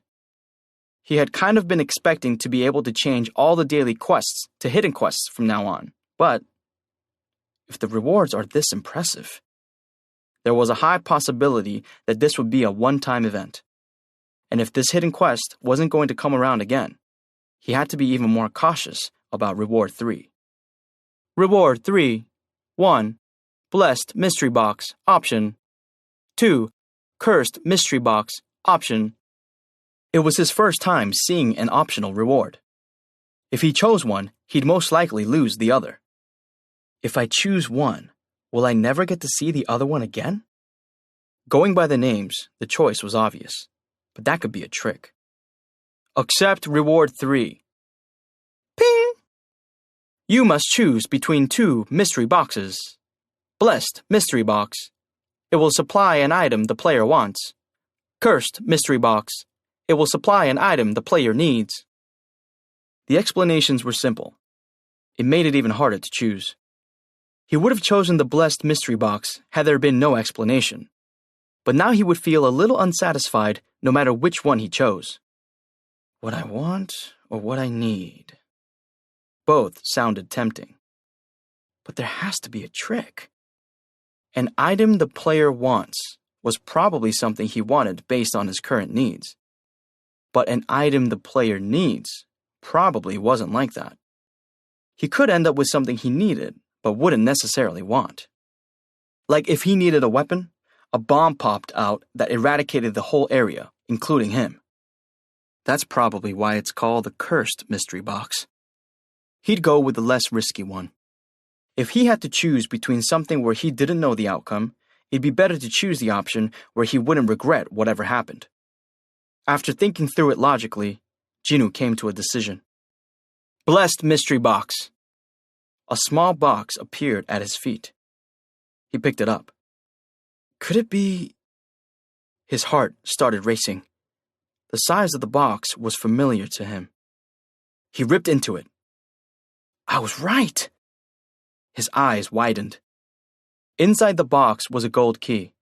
It was a key to an instance dungeon, which he'd been desperately hoping for. Soon, the information about the key popped up. Ping! Item, the Demon Castle's key. Acquisition difficulty, S. Category, key. A key to enter dungeon, the Demon's Castle. It can be used at Taesong Tower at Songpa-gu. S rank? Jinu's voice squeaked. There was no guarantee that the acquisition difficulty reflected the level of difficulty to clear the dungeon. But Jinu didn't think they were unrelated either. The instance dungeon he'd accessed with the E-rank key had been as easy as an E-rank dungeon. What if the dungeon's level really was S-rank? It was impossible to know if even a team of S-rank hunters could clear it. They'd have about a 50-50 chance. The difficulty of gates increased exponentially with gates that were B-rank or higher, and only a few S-rank gates had ever opened around the world. And one of them opened on Jeju Island. Humans could no longer live on Jeju Island after that incident, so it had become a no man's land. Jinu stared at the key. Is this what I want? The good thing was that it said he could enter the gate with this key, unlike the other key that had said it would take him to the dungeon. That meant he could retreat at any time. Even if the key disappeared, he had a teleportation stone in his inventory. He didn't have to worry about being stuck in a place with invisible walls. He could decide whether to attack the dungeon after checking it out using his increased perception ability. If this really is what I've been wanting, I'll progress to new heights after this. Jinu made up his mind. He wanted to see with his own eyes if this key truly was what he wanted. 8. The Demon's Castle. Jinu stood outside Taesong Tower. It was a giant building with more than 100 floors that looked like it was going to poke the sky. Skyscraper was a very apt name for it. Jinu felt dizzy just looking up at it. Since it was night, not many people were walking by. The empty streets had a creepy vibe to them. Still, just in case. Jinu looked around and then pulled his hood forward.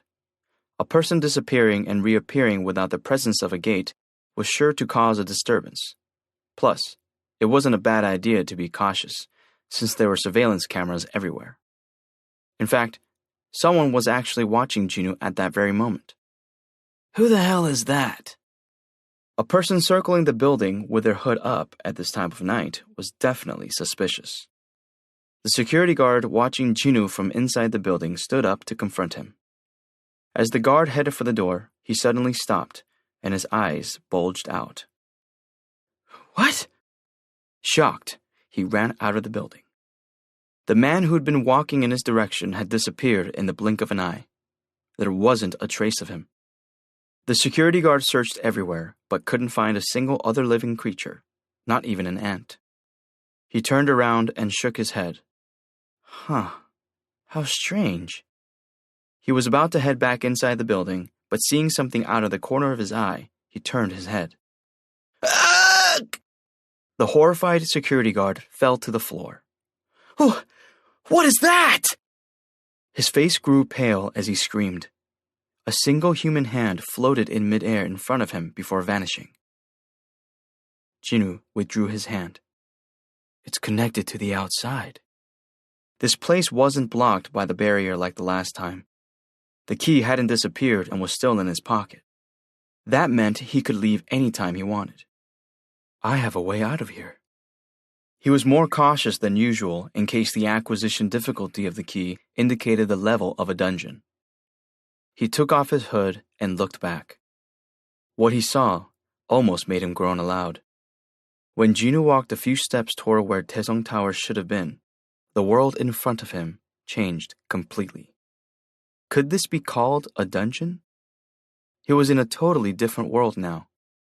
Where once had stood Taesong Tower was now an incredibly huge spire. It looks more like a medieval tower than a castle. The tower that stretched out endlessly toward the sky was covered in blackish red fire. But it wasn't on fire. It looked more like the flames were part of the structure.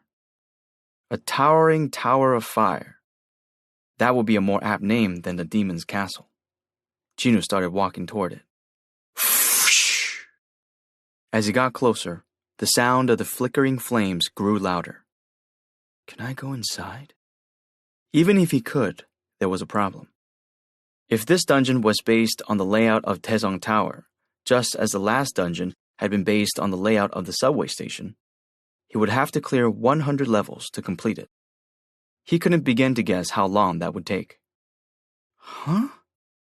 Jinwoo stopped. He sensed a powerful presence near the door. He examined the area carefully and spotted a black animal as big as a cow, curled up and sleeping in a corner near the door. He quietly summoned Kasaka's Venom Fang. Ping! Item, Kasaka's Venom Fang. Acquisition difficulty, C. Category, dagger. Attack power, plus 25. A dagger made from a Kasaka's Venom Fang. It contains Kasaka venom and causes paralysis and drain debuffs when used to attack. You may keep it in your inventory or sell it in the shop. Debuff, paralysis. Opponent cannot move for a set time. Debuff, drain.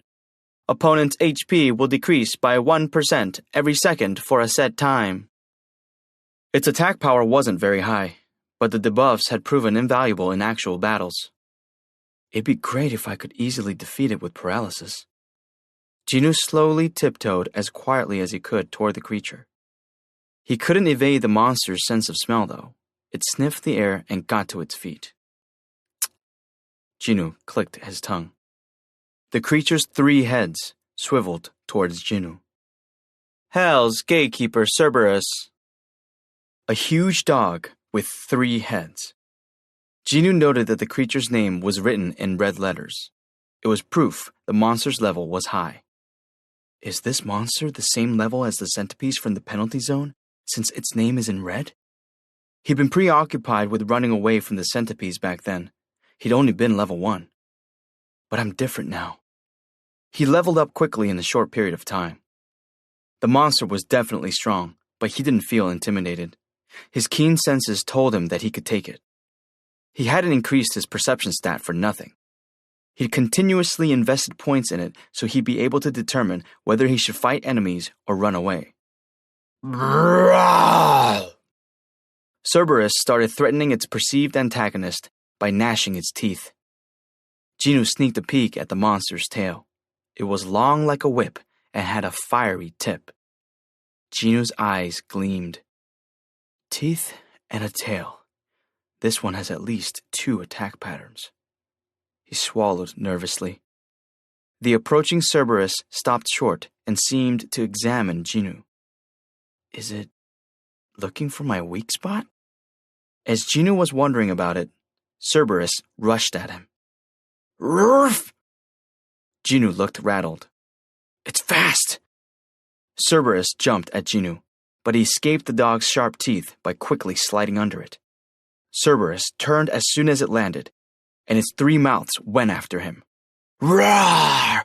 Roar! Its sharp teeth gleamed in its mouths. Bing! The buff for title Wolf Assassin has now been activated. Title Wolf Assassin. A title given to those skilled at hunting wolves. When battling an animal-type monster, all abilities will increase by 40%. Jinwoo felt his body get lighter. Great! He kept retreating while swinging the dagger as Cerberus attempted to knock him down. Clank, clang, clang! The sound of the dagger and teeth striking echoed loudly. The dagger was moving so fast, it was hard to see, but Jinwoo could barely block Cerberus's attacks. Even with the buff, this is all I can do! The monster was a lot more agile than Jinwoo had expected. He used the Murderous Intent skill in the hopes of turning the tide. Skill. Murderous Intent has been activated.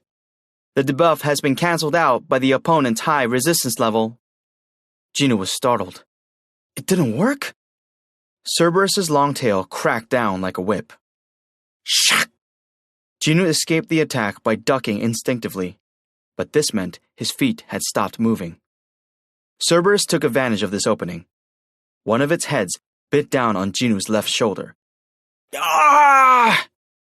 He stuck the dagger between the creature's eyes with all his might. Shh! Debuff, Paralysis, has been activated. The debuff has been cancelled out by the opponent's high resistance level. Debuff, Drain, has been activated. The debuff has been cancelled out by the opponent's high resistance level. Yep! Cerberus yelped as it released Jinoo. Luckily, he was able to escape before the other heads joined in, minimizing the damage. However, his left shoulder was all torn up. Cerberus's bite was incredibly strong. Jinoo tried to flex his left arm, but couldn't move it. He grimaced. He dealt a bit of damage to his opponent, but the damage he'd sustained was much worse by comparison. If Paralysis and Drain had worked, things would be different. Jinoo gritted his teeth as he glared at Cerberus. At that moment, huh? Cerberus's eyes started glowing red. Grrr. Jinoo felt a sudden chill. What is this? Hell's Gatekeeper Cerberus has used skill, Rage. It will be in a state of rage for 3 minutes. All of Cerberus's abilities will be increased by 2 times. Cerberus will not feel pain. Jinoo cried out. What? A monster could use a skill? Cerberus came charging at Jinoo. Shit! Cerberus was in front of him before he could react. Jinoo hastily swung the dagger but could only graze its head. All 3 of its mouths went after him simultaneously. Chomp! Ah! Jinoo gritted his teeth as Cerberus bit down on his neck, side, and thigh all at once. It dashed and slammed Jinoo against the castle's door. Wham! Jinoo's HP dropped almost to nothing in an instant. Ah! HP 411 out of 3,602.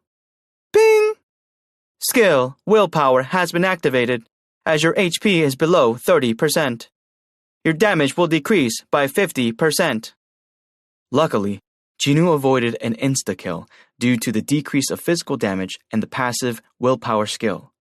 Gurk! He endured the pain coursing through his body because he knew he had only one chance. If he lost focus, it'd be over. 178, 179, 180! Jinoo had been waiting for the 3 minutes of Cerberus's skill to expire. He finally played his last card.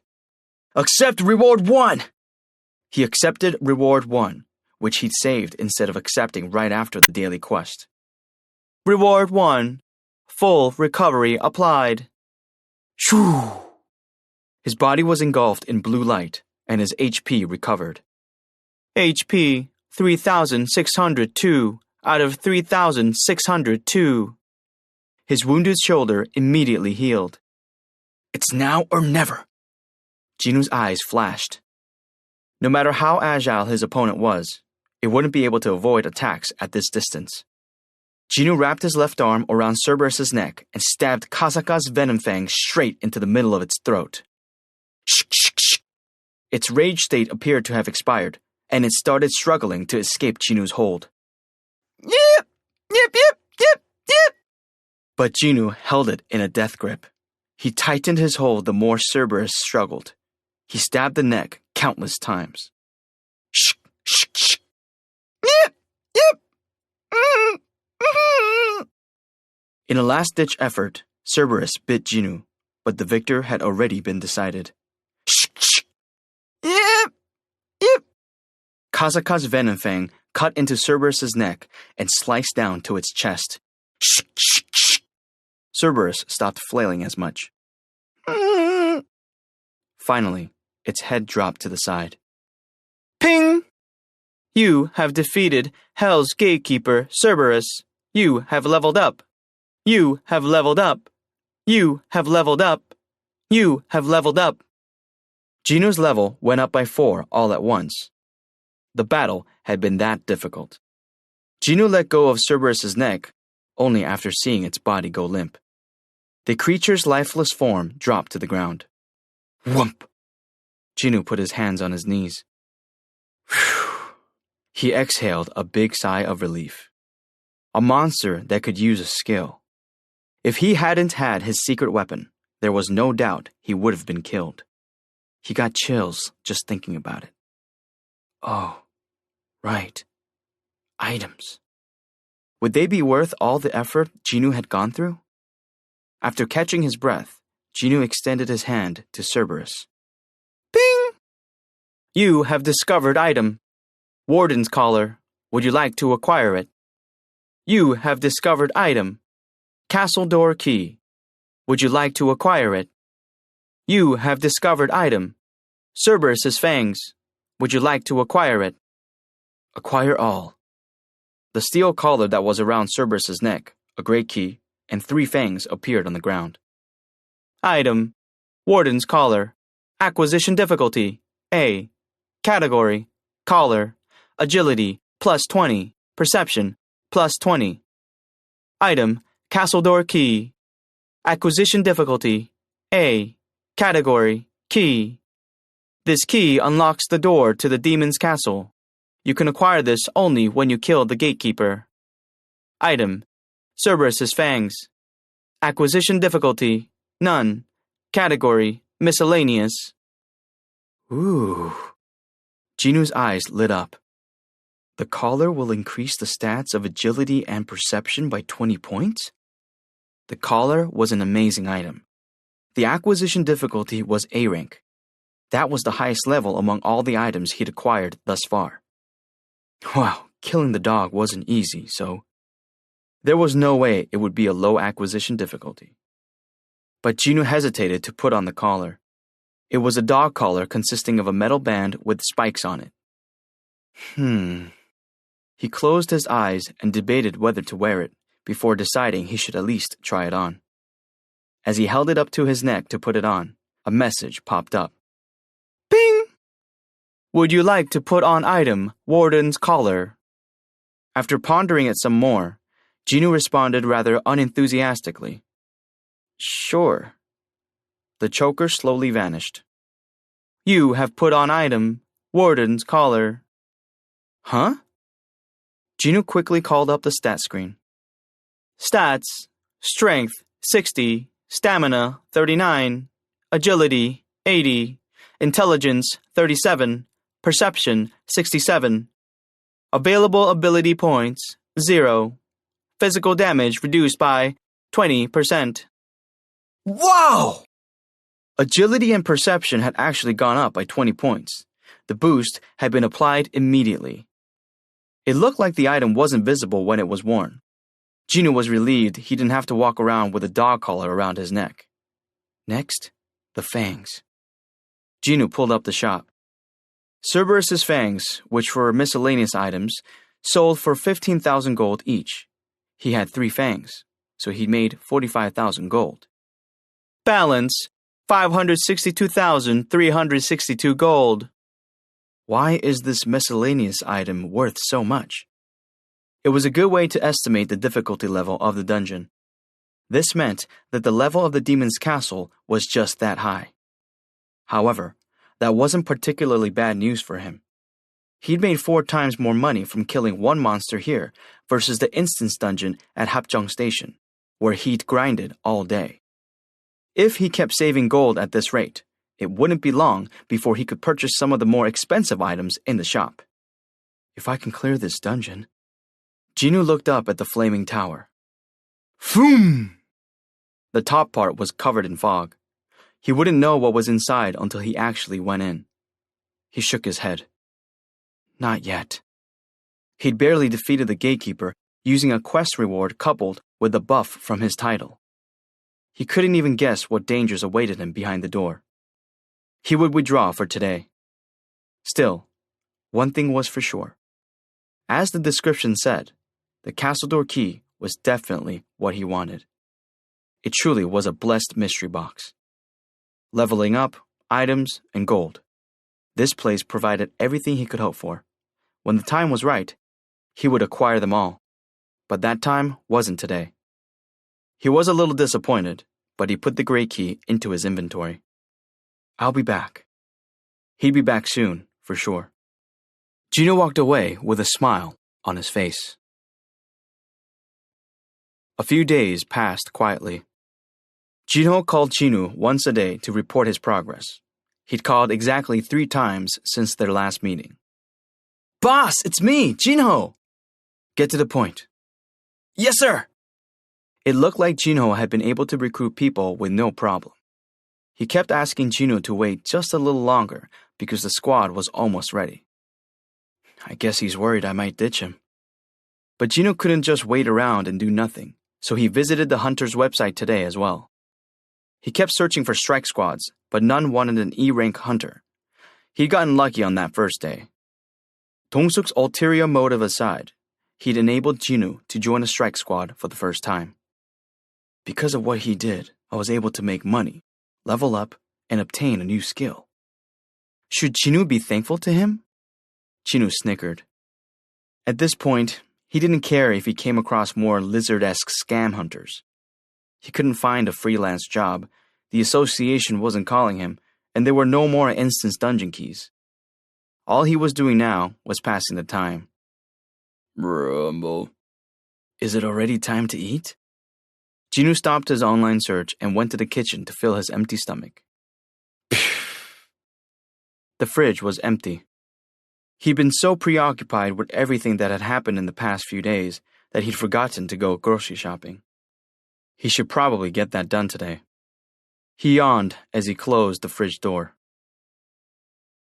One of the very few good things about his apartment building was that it was near a large supermarket.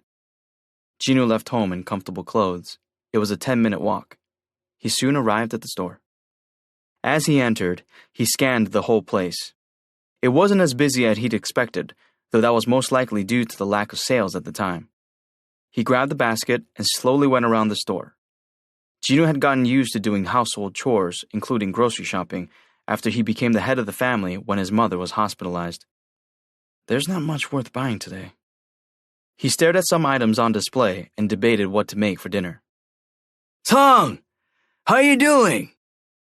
Jinho turned toward the friendly voice. Who could that be? He detected a hunter in the vicinity, thanks to his high perception stat, but he hadn't paid any attention to it because lots of people, including hunters, shopped there. He didn't expect said hunter to talk to him. Moreover, he didn't expect said hunter to know him. Mr. Song? Jinho was delighted to see him. Mr. Song, Chi-yeol Song, looked at Jinho, half surprised and half welcoming. I heard a rumor that you were fine, but I still can't believe I'm looking at you right now. Chi-yeol seemed thrilled to see him too. The way he looked at Jinho made him feel bashful, and Jinho rubbed the back of his neck. I should have visited you earlier, but those jerks from the association wouldn't say a word, so I had no idea what was going on. No idea what they were thinking. Did you know Miss Jui is dying to hear from you too? She is? Yes. She came on a raid last week hoping to see you, even though she says she planned to quit being a hunter. Last week? According to Chi-yeol, the raid organized by the association had happened the same day Jinho joined Dong-suk's squad. No wonder there hasn't been a peep from the association in the past few days. It wasn't that they hadn't called. He just hadn't been there to receive it. In that instant, one of his questions was finally answered. Chi-yeol continued staring at Jinho incredulously. Has Sung always been this tall? Especially now after losing that leg. His eyes moved down and then they grew large. Your leg? Jinho remained composed. My leg was fine when I woke up. I'm not sure how that happened. Chi-yeol nodded in understanding. Since the first gate had appeared a decade ago, many inexplicable things had happened. The awakened beings known as hunters were one of them. It was said that an S-rank healer could restore a patient with a shattered body as long as they were still breathing. Perhaps a high-rank healer had treated Jinho while he was unconscious? If so, Reattaching Jinu's severed leg didn't seem so impossible. A young man like you shouldn't be disabled. I'm glad. I'm really glad. Chiol seemed as relieved as if it were his own leg. That's when Jinu noticed something about Chiol's left arm. The end of his shirt sleeve was flopping around as if empty. Chiol laughed as he touched his left shoulder. Don't worry about me. Injuries happen to hunters during raids. I was lucky enough that I hadn't had one until now. He spoke as if it wasn't a big deal, but other people clearly didn't see it that way. Oh no, look! I feel so bad for him. It was probably a magic beast, right? Middle-aged women and students whispered to one another as they passed by and spotted Chiol's empty sleeve. A middle-aged man even stared directly at Chiol as if studying something fascinating. Should we go somewhere else? Asked Jinu. There were too many people in the meat section. Chiol nodded as he was uncomfortable with the way people were staring. He still had more to say to Jinu. That sounds good. They walked toward a less crowded area. Chiol felt something was off as they walked. Song's footsteps sound... Jinu's footsteps seemed too light. Chiol walked right beside Jinu, but it was hard to feel his presence. Why was that? It was strange, but he felt like he wouldn't even be able to lay a finger on Jinu if they fought each other right now, even though he was C rank and Jinu was E rank. What am I thinking? Chiol shook his head. That wasn't important. He wanted to tell Jinu something. No, he needed to tell him something. Chiol stopped in a quiet spot. Jinu stopped as well. Chiol turned toward Jinu, and before Jinu could stop him, bowed in gratitude. Thank you so much, Song. It was sobering to see a man around his father's age bow to him in that manner.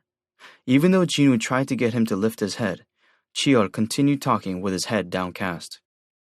11 people died because of me, but at least 6 survived thanks to you. I bear the biggest responsibility for that day, so I'm thanking you on behalf of everyone. Each word Chiol spoke was genuine. Jinu could feel the sincerity of his sentiments. He also felt a little awkward, but he didn't mind that. He sort of felt proud. But Jinu couldn't allow an elder to stand before him like this for long. Mr. Song, it's okay. Please raise your head. As Jinu moved to raise Chiol's head, the phone in Chiol's jacket rang. He excused himself and took his phone out of his inside pocket. Hello? His face became serious as he listened to the other party. I understand. I'll be right there. With that, he ended the call. It looks like I have to go now. He made it sound like a personal matter, but Jinu had heard the contents of the conversation due to his keen hearing being boosted by his perception stat. The call had been from the Hunters Association asking for Chiol's help with a nearby gate that needed attention. Chiol kept this to himself so Jinu wouldn't follow him. He didn't want Jinu getting hurt again, since he'd been discharged from the hospital only recently. Jinu asked him directly, Was that the association? Chiol hesitated before answering. Did you hear everything? The association summons all the hunters nearby when they host a raid. If Chiol had gotten the call, they must have called Jinu's house as well. Jinu had been waiting for this call to battle. I'm coming too. You... Chiol started to see Jinu in a different light. They arrived at the meeting place. Police had blocked off the vicinity because the gate had materialized close to a residential area and major road. There were barely any spectators. Gates handled by the association tended to have first appeared a few days ago, so they were often volatile situations. Besides, nobody would be able to see any actual fights no matter how close they got to the gate anyway. Occasionally, the police would have to chase away some mischievous kids. Clack! The taxi door closed. Jinu and Chiol, who had exited said taxi, were stopped by the police while heading to where the other hunters were gathered. May I see your ID, please? Chiol took out his wallet and presented his license. Chiol Song, C rank. This is my colleague, Jinu Song. The police compared Chiol to his photograph, returned his license, then let them through. Thank you, sir. Please keep up the good work. Chiol lightly greeted the policeman before he continued on his way. Chinu followed him. An employee of the association was waiting for them in front of the gate. It was a young lady with round glasses. She spotted them and headed toward them. Hunter Chiol Song. Huh? And Hunter Chinu Song? How did you know about this raid? You didn't answer your phone. Chiol responded for Chinu. He was with me when you called. Oh, really? I thought Hunter Song was avoiding my call again, she said jokingly. Chinu used to actually do that in the past. There had been times when he would turn off his phone after sustaining heavy injuries because he was too scared to go back into another dungeon. However, regulations stated that if he ignored the association's call 3 times, he could be kicked out, so he'd drag himself back there eventually. He smiled bitterly as he remembered the past. Oh, other hunters are already here. Please go ahead and mingle. She pointed to where hunters were gathered. She'd said hunters, but there were only 2 others there. Since that big incident, attendance had been low. On the way there, Chiol had explained to Chinu that on top of many hunters getting killed, several had also decided to retire after sustaining injuries. And one of them was Chui. Chinu looked around, but didn't see Chui.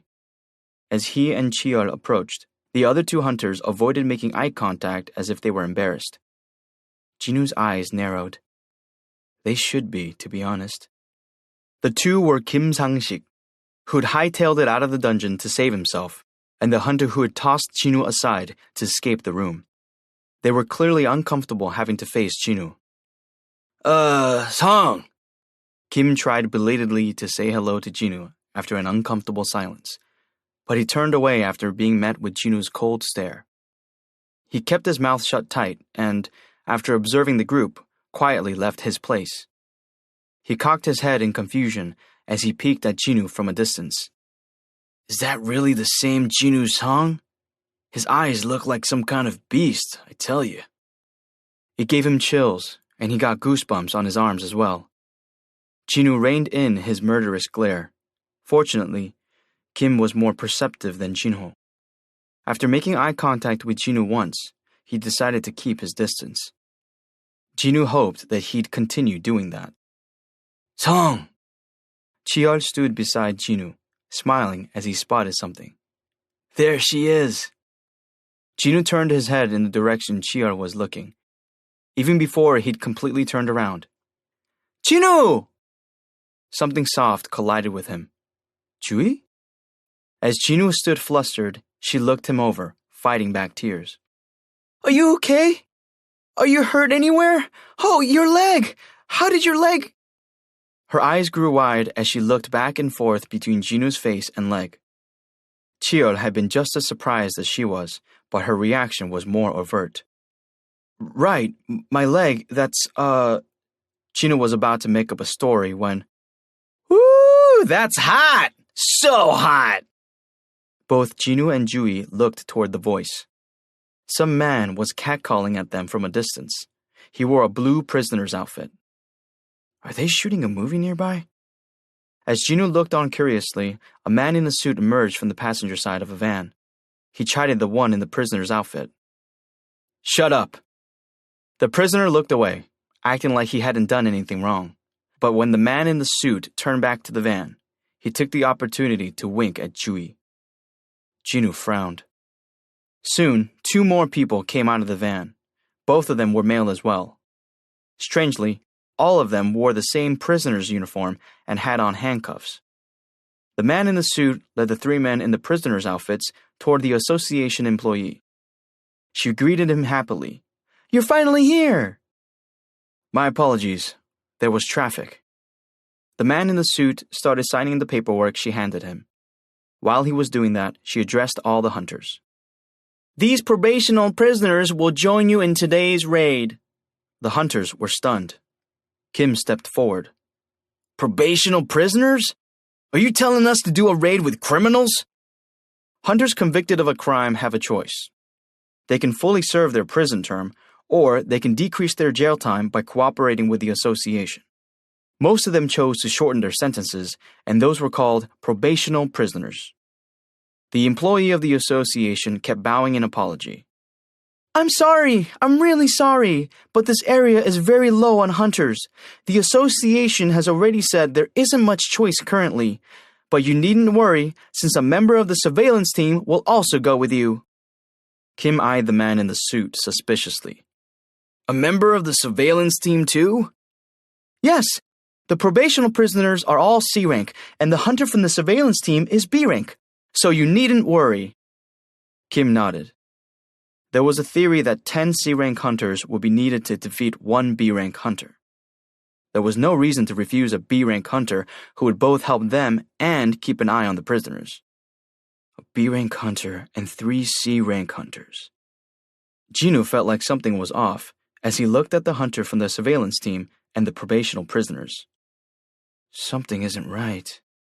He sensed hostility from them. Was this a result of his perception stat? Or was he worrying too much about nothing? In any case, an inexplicable uneasiness came over Jinwoo. He whispered to Jui, "You shouldn't come on this raid." She looked up at him. What about you? He responded to her question with his own. And if I go? Then I'm going too. Her expression made it clear she would follow him no matter what. I know it's because she's worried about me, but... Jinwoo knew from experience how stubborn Jui could be when she had that particular expression.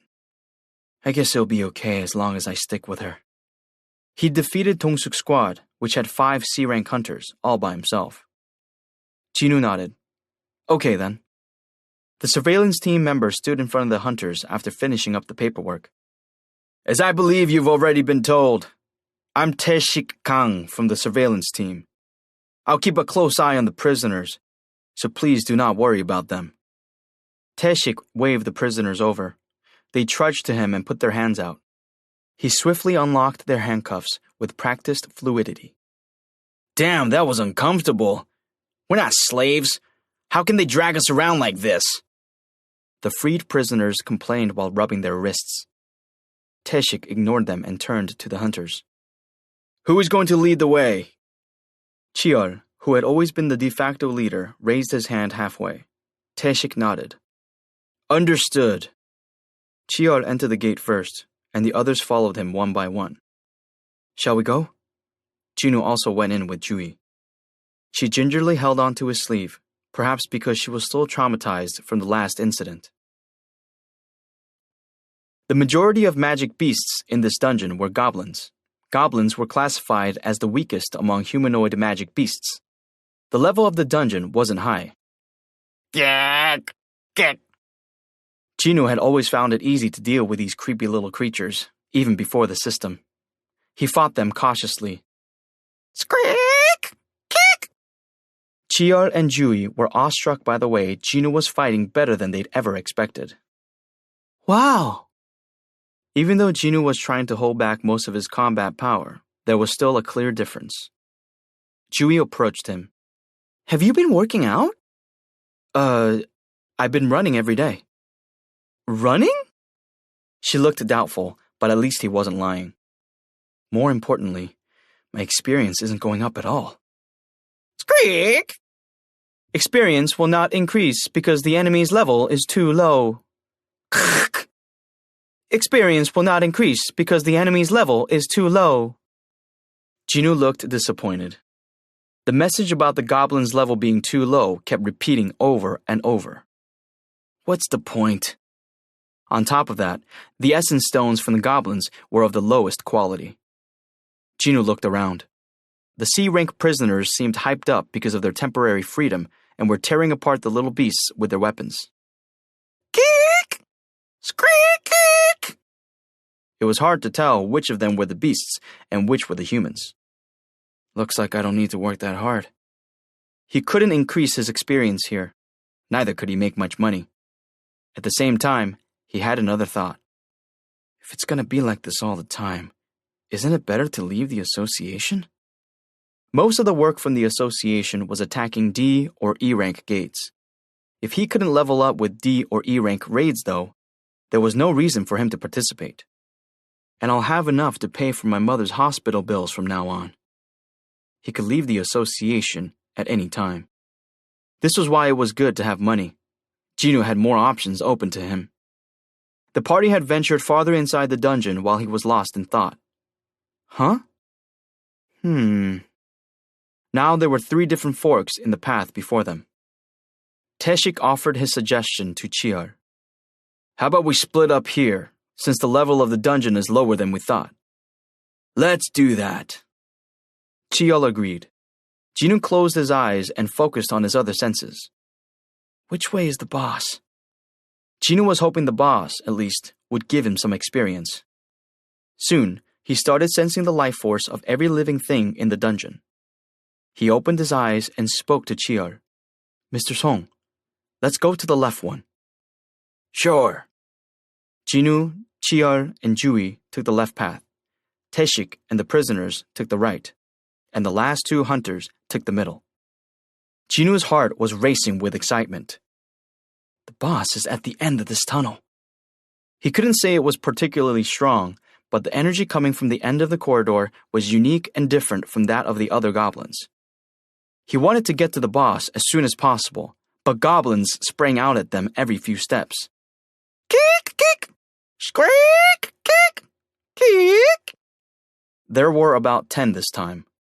One with a wooden club, another one with a wooden sword, and yet another with a long wooden stick with a sharp stone point attached to the end. They'd done their best to arm themselves, but they didn't feel threatening at all. Aren't these bastards sick of attacking us? Jinwoo made a face. He considered goblins to be pesky, as they attacked in groups but weren't worth very much. There are 10 of them! What should we do? Should we regroup with the others and come back? On the other hand, Chiol and Jui took them much more seriously. They're only goblins, so we should at least try to fight them ourselves first. Okay. Flames flickered on the tips of Chiol's fingers, and Jui was readying her healing magic. Jinwoo scratched the back of his head. Now that I think about it, I don't feel nervous at all, even though I'm in a dungeon. Was it because he was much stronger than before? It was slowly starting to sink in how different it felt. Chiol turned to Jinwoo. Song, are you ready? Yes, sir. Jinwoo kept pace with his teammates and steadily eliminated the goblins. In this way, they were focused on tackling the dungeon when a steady stream of shrieking came from out of nowhere. Ack! Ack! It wasn't the goblins. They were definitely human screams. Jinwoo, Chiol, and Jui stared at one another. It was quiet for a moment, but then the awful wailing started up again.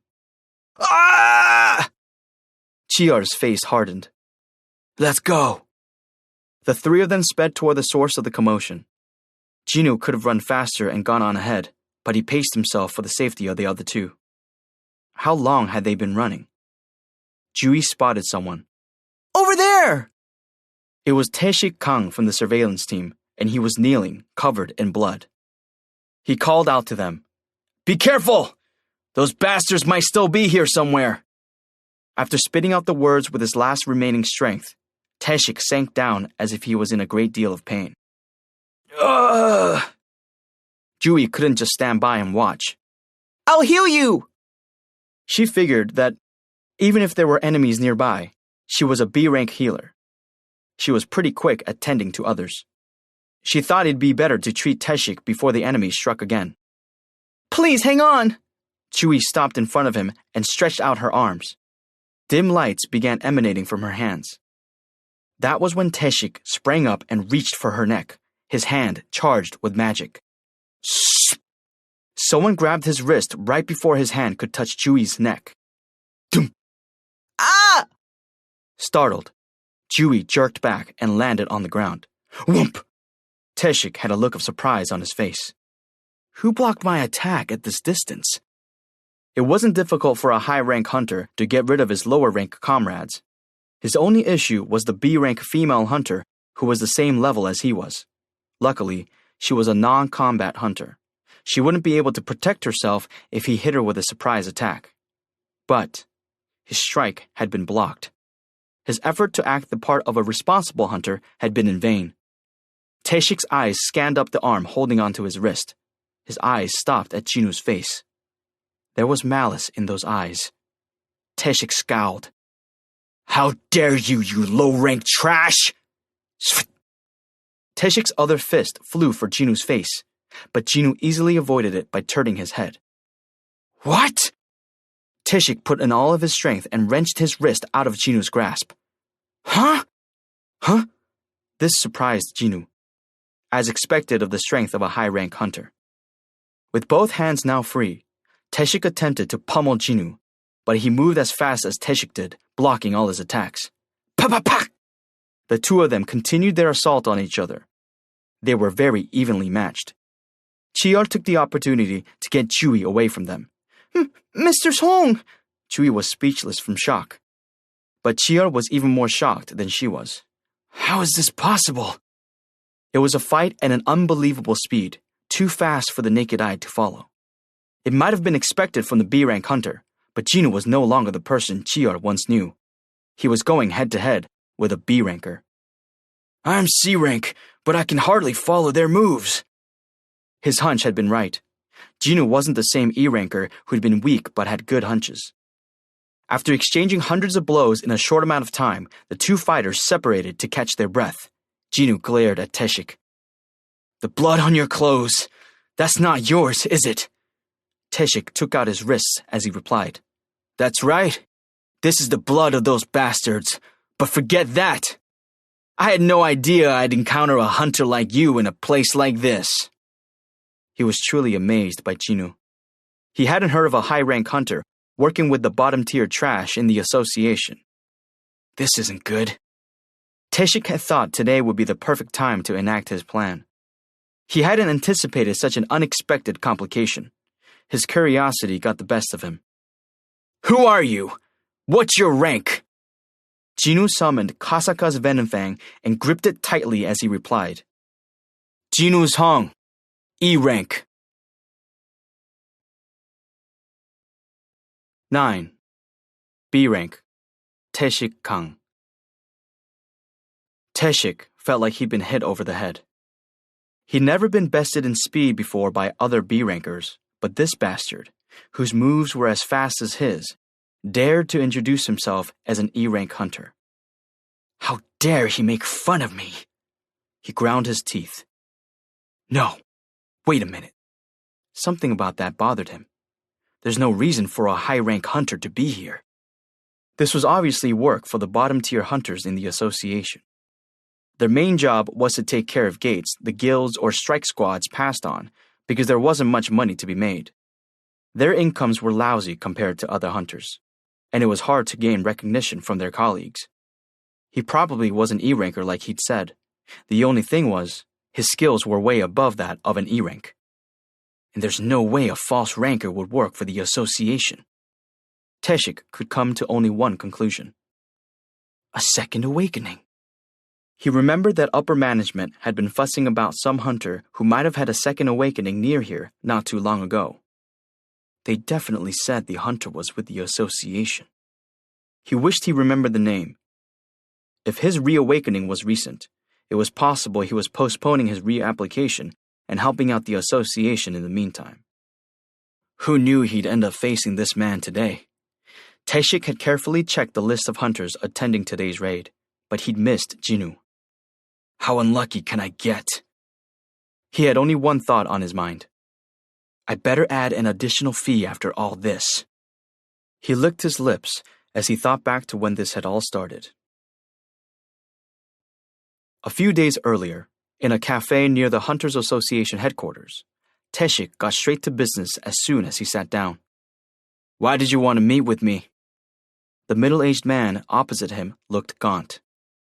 Didn't he say he was the president of some company? Taeshik had never met this older man before, but the guy had kept calling and begging to meet with him, so Taeshik had decided to spare a little of his time. The man mumbled as if he was talking to himself. I've heard that what happens in the dungeon stays in the dungeon. Taeshik could barely make out what he was saying. What are you talking about? These are all my savings. The man handed Teshik his bank statement without preamble. Teshik looked back and forth at the man and the document, then checked the balance. It indicated there was 2 billion won in the account. Why are you giving me this? The man avoided his eyes when Teshik regarded him suspiciously. The bastard who violated my daughter is among the prisoners you are in charge of. My daughter hung herself, and my wife is still in the hospital from the shock. The older fellow continued while fighting back tears. That son of a bitch will be free in a few years without any further consequences. How can I sleep at night knowing that? When the man looked up again, his face was full of sorrow and anger. I believe you already understand what I'm requesting of you at this point. The man bowed his head again. I beg you, sir. The two sat in silence. Teshik was in deep thought as he leaned back against his chair. After a long pause, he finally opened his mouth. Do you know why I decided to become part of the association's surveillance team? Sorry? The man looked up. Teshik continued his explanation. A B-rank hunter is classified as a high-rank hunter, so I sometimes get scouted by a large guild.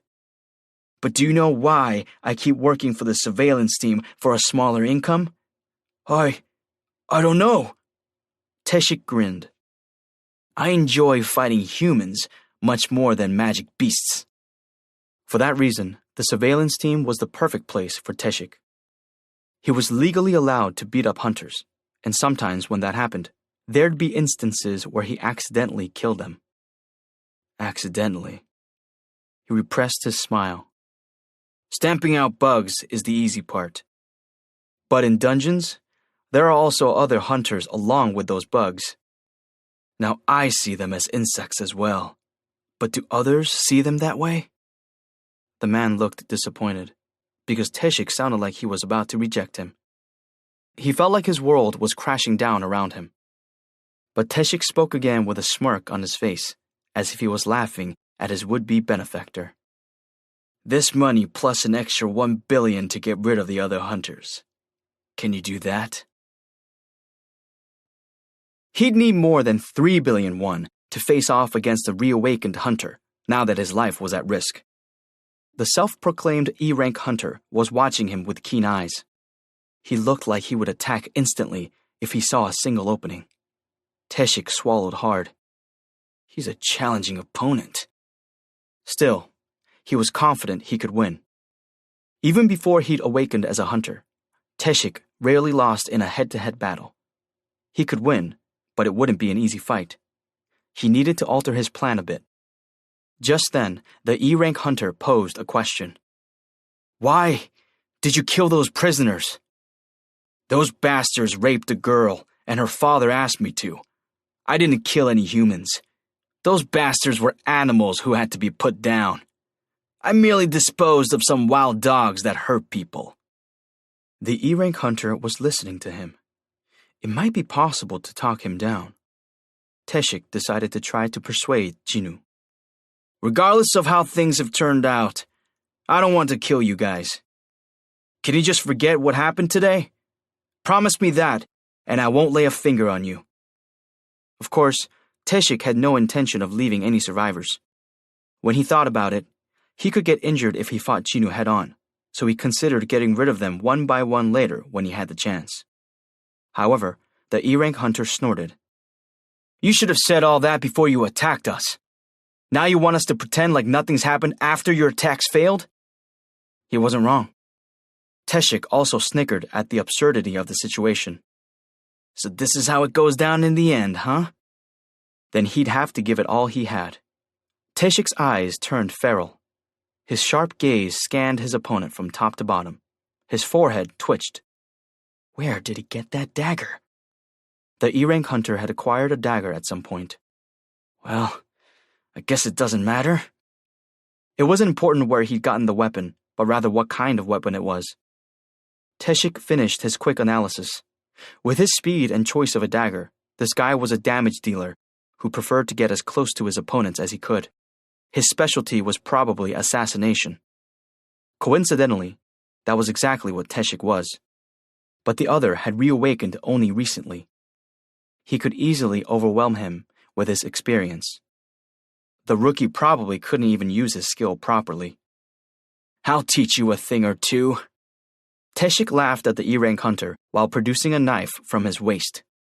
Can you do this? Teshik vanished with the stealth skill. The E-rank hunter looked around, clearly taken aback. His panic was obvious. Of course he'd be like that. The stealth skill didn't just make someone invisible. The body, any sound, and even scent, it all disappeared at once. That was the beauty of stealth. Among assassin-class hunters, only a select few could use this skill. No matter the hunter's rank, one had to be lucky enough to receive stealth when they were first awakened. Time to end this now. In a flash, Teshik was at the E-rank hunter's back. The man was completely exposed. It's over. He thought this was going to be a tougher fight, but it was too easy. Had his opponent been prepared for the stealth skill, it wouldn't have ended this quickly. The difference in their experience was key in determining who won or lost here. Die! Teshik thrust his knife toward the E-rank hunter's ribs, but then, clink! 2 weapons collided and sent sparks flying. The stealth skill expired, and Teshik's eyes went wide. What? How? The E-rank hunter had blocked his knife perfectly. The surprised Teshik looked up at the E-ranker's expression. His face was blank, but his mouth opened. Finally, it's here. What? Teshik was suddenly frightened by the cryptic words and actions of the E-rank hunter in front of him. Bing! Urgent quest. Defeat the enemies. There are people present who want to kill the player. Defeat them all and ensure your safety. If you do not complete this quest, you will receive an appropriate penalty. Number of enemies to defeat: 1. Number of enemies defeated: 0. Jinwoo was relieved after checking the quest contents. It wasn't for nothing. He thought he might trigger an urgent quest if he let Teshik attack him first like Dong-suk's squad had. So he put this theory to the test and gotten the result he'd expected. The message had come up as soon as Teshik resolved to kill Jinwoo. He lured Teshik in by displaying weakness and acting like he was panicking. Of course, I didn't know he was going to use the stealth skill, though. Truthfully, Jinwoo had been caught off guard when Teshik disappeared before his very eyes, as stealth was rare. Nevertheless, he was able to detect Teshik's movements when he'd calmed down and focused. That was the power of a high perception stat. Jinwoo had initially invested points into perception in order to classify enemies as beatable or unbeatable, but it had proven useful in this application as well. I was lucky. Because of this, Teshik looked like he'd just seen a ghost. No! How? Once Jinwoo got rid of him, he'd be able to reap the rewards of the urgent quest. Since I have to fight him anyway, gotta milk it for all it's worth. It was his turn to make a move now. It was time to attack. The 2 weapons were crossed in a stalemate. They were both equal in strength. Jinwoo's eyes flashed. Why don't we try something different? Jinwoo quickly moved to step on Teshik's foot. Crunch! Ah! Teshik had been focused solely on his dagger, so the sudden sharp pain in his foot startled him, and he instinctively retreated. Jinwoo saw his chance. Dash! Skill Dash has been activated. Your speed has increased by 30%. When in use, your mana will decrease by 1 every minute. Jinwoo immediately charged at Teshik. Teshik watched in disbelief. He's become even faster? He was unable to process how Jinwoo was even quicker than before. In a flash, Jinwoo was close enough to stab his thigh with Kasaka's Venom Fang. Ah! Since Teshik was focused on guarding his upper body, Jinwoo went for an opening. Debuff Paralysis has been activated. The debuff has been cancelled out by the opponent's high resistance level. Debuff Drain has been activated. The opponent's HP will decrease by 1% every second. Yes! Kasaka's Venom Fang's debuff worked. Unfortunately, It wasn't paralysis, but it would still be much easier to defeat Teshik now. But Teshik was a high-rank hunter. His resistance shouldn't be underestimated. He leaped at Jinwoo, dagger in hand. Jinwoo aimed for Teshik's vulnerable spots while narrowly avoiding his dagger. Despite his injured thigh, the more experienced Teshik calmly blocked Jinwoo's attacks. Clink! Clank! Both Jinwoo and Teshik were drenched in sweat. Our speed is equal. Our speed is the same. Both hunters were impressed by the other's agility as they continued to battle. They exchanged killer blows that could decide the match with a single strike. The fight was so intense that those watching felt like they were the ones being attacked. I need to tip the balance here. Jinwoo focused energy on his eyes. Skill, murderous intent, has been activated. Teshik trembled when he met Jinwoo's eyes. What the? Debuff, panic, has been activated. All of the opponent's abilities will decrease by 50% for 1 minute. Got him. Jinwoo was confident he had won. Teshik's pupils dilated. What's happening to my body? As soon as he locked eyes with Jinwoo, his movements started feeling heavy, as if he were moving underwater. The speed he was so proud of started decreasing. Teshik took more damage. No way! Teshik's mind was a jumbled mess. This was definitely the effect of a debuff, but he'd never heard of an assassin-class hunter who could use debuff magic. Is he not an assassin? No, but then how to explain his speed? But his thoughts were abruptly cut short. The confusion turned to panic. Jinwoo was charging straight for him. Teshik aimed for Jinwoo's eyes. Shh! Jinwoo pulled back his head quickly, but Teshik's knife scratched his cheek. Still, Jinwoo had come to terms with taking damage. He'd calculated the risk of charging in to unleash a final, fatal blow. Teshik grimaced. Ah, shit! Jinwoo got up close and stabbed Teshik's chest with Kasaka's venom fang. Shh! Gah! Teshik's eyes bulged out. At that moment, both of them knew that the winner and loser had been decided. Teshik's mouth filled with blood that had bubbled out from inside his chest. He sneered with blood in his mouth. He'd run into a reawakened hunter in a D-rank dungeon on today of all days. Seriously, what shitty luck! The knife dropped from his hand. Panting, Teshik leaned his head toward Jinwoo and whispered something. Jinwoo listened quietly before eventually removing the dagger from Teshik's chest. Teshik fell lifeless to the ground like a shirt falling off a hanger. Whump! Bing! You have completed urgent quest. Defeat the enemies. Despite the message, Jinwoo wasn't particularly happy. He deplored killing anyone other than monsters, especially people, even if the opponent had started the fight. Rewards have been delivered. Would you like to check your rewards? Yes or no? At least the rewards ensured that he wasn't totally losing out. Jinwoo tried to look on the bright side as he checked the rewards. Bing! You have the following rewards. Reward 1, ability points, plus 5. What? Jinwoo looked bewildered. The reward was noticeably lower than when he defeated Dong-suk's squad. The level of difficulty was much higher today, too. Was the number of enemies more important than their skill levels? Or was there another requirement Jinwoo didn't know about? He cocked his head in confusion. Suddenly, an object on the floor caught his eye. Something shiny and about the size of a coin was emanating light from Teshik's body. Jinwoo's eyes went wide. Is that? He couldn't believe it, but it was the same light that emanated from dead monsters. The shiny things he found in magic beasts were essence stones, and now the same illumination was coming from Teshik's corpse. What could it be? Jinwoo tried to remain calm as he reached toward Teshik's heart. Ping! It hadn't been some hallucination. You have discovered Runestone. Stealth. Would you like to acquire it? Runestone? An actual runestone? His heart started racing.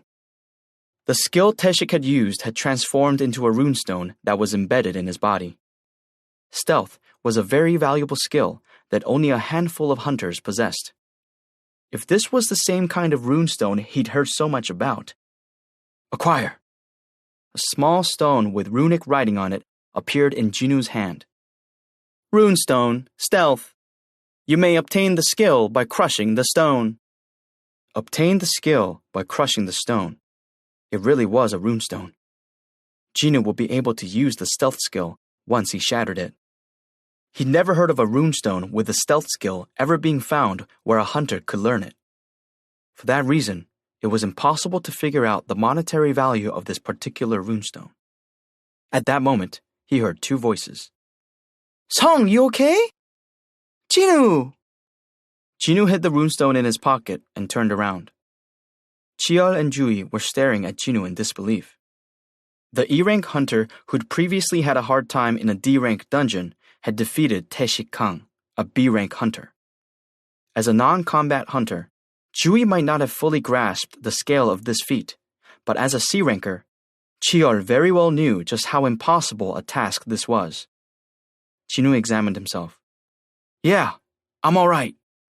He looked fine at first glance, and he didn't feel any pain. However, blood trickled from under his chin when he turned his head. He inadvertently touched his cheek to find that the cut he'd received earlier was bleeding. Oh. I'll fix that. A blue light appeared on the end of Jui's hand, and the cut was gone. An E-rank hunter defeated a B-rank hunter without more than a scratch. Because they'd known the old Jinu, this shocked Chiol and Jui more than the fact that someone had just tried to kill them. How did you... Chiol couldn't finish his sentence. Jinu knew what Chiol and Jui wanted to say, so he spoke first. I'm sorry. I'll explain everything when the time is right, but for now, please don't ask.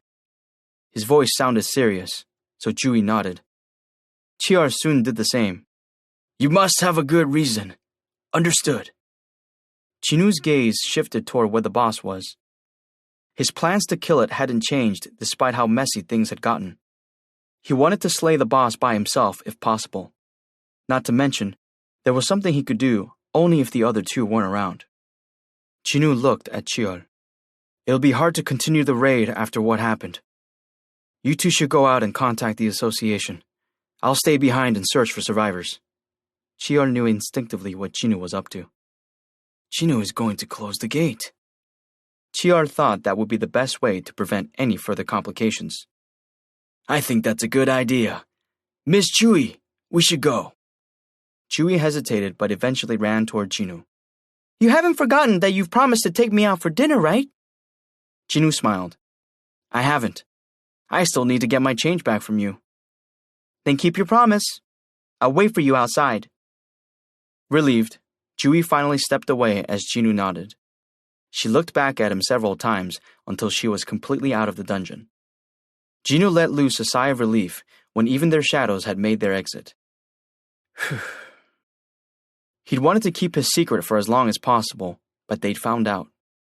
He couldn't deny it now that there were witnesses. I don't want to threaten Jui or Mr. Song. He could claim self-defense for attacking the B-rank hunter with no issues. He had two witnesses, after all. The problem was explaining how an E-rank hunter had defeated a B-ranker. I guess a reawakening would be the best explanation. Jinu decided to go with that.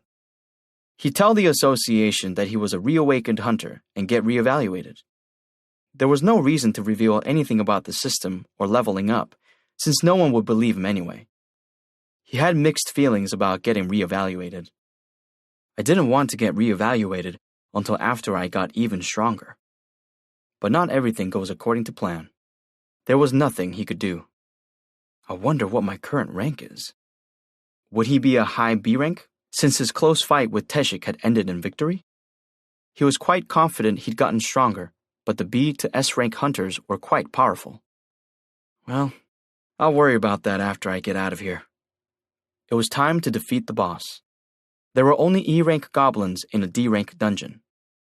That meant it was highly likely that most of the magic power detected here had come from the boss. If the boss's level was that high, Jinwoo could probably get enough experience to level up. But first, he had something he needed to check on. Jinwoo maxed out his senses and inspected every energy signature inside the dungeon. Found him. Jinwoo headed in a certain direction. He came across the bodies of Kim and the others along the way. This was the power of a high-rank hunter on display. They could kill several low-rank hunters in the blink of an eye if they wanted to. Jinwoo's face hardened as he walked past the corpses. And soon, he found a prisoner struggling nearby. His hands and feet were bound, and his mouth gagged. He looked just as Teshik had described him before he died. I tied up the rapist not too far from here. I was going to kill him last because the victim's father asked me to make it as slow and painful as possible.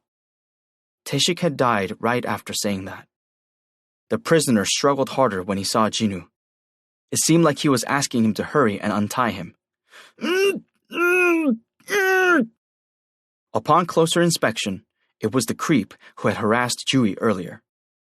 The prisoner breathed hard and opened his eyes wide as Jinwoo took the gag out of his mouth. That crazy bastard Teshik Kang! He killed everyone, I swear he did! Where is he? You have blood on your clothes. Did he try to get you too? Instead of responding, Jinwoo looked up and straight ahead. The boss was in that direction. The prisoner spoke more urgently. Get me out of this first! We need to run away before Teshik comes back! Fuck! I can't break this rope because it's got magic. Do you have any tools? Why aren't you talking? Can you hear me? Forgetting his predicament, the prisoner was getting angry at the bottom-tier hunter who kept ignoring him. Jinwoo, expressionless, finally opened his mouth. The boss is right over there. What? The prisoner was confused. It seems stronger than other D-rank bosses, so I'm wondering what its patterns of attack are. The prisoner couldn't stand it any longer and raged at Jinwoo. What the hell are you on about? For fuck's sake! Jinwoo calmly continued with what he wanted to say. Let me ask you something. Do you remember the girl you raped? What? Who are you talking about? Are you related to a victim? Jinwoo's eyebrow twitched. The prisoner asked Jinwoo who he was talking about instead of answering yes or no. This indicated that there were more than one or two victims. A hunter can be a monster if they want to, because they have the power. This piece of trash had used his power to violate women. Jinwoo's resolve hardened. He spoke coldly while looking down at the prisoner. I've heard enough. What? Jinwoo gagged him before the man could say anything else. He gripped one of the prisoner's ankles and started leisurely walking toward the boss's lair.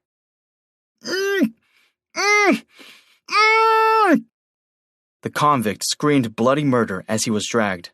His eyeballs bulged. His struggles had no effect on Jinwoo, who kept at it until they arrived at the lair. A group of hobgoblins, which were known for liking the entrails of living humans, was milling around the room. The prisoner realized what Jinwoo was planning. He shook his head and screamed after seeing the group of hobgoblins. His pants became stained with a yellow liquid. Jinwoo drew a deep breath and then threw the convict toward the group of hobgoblins.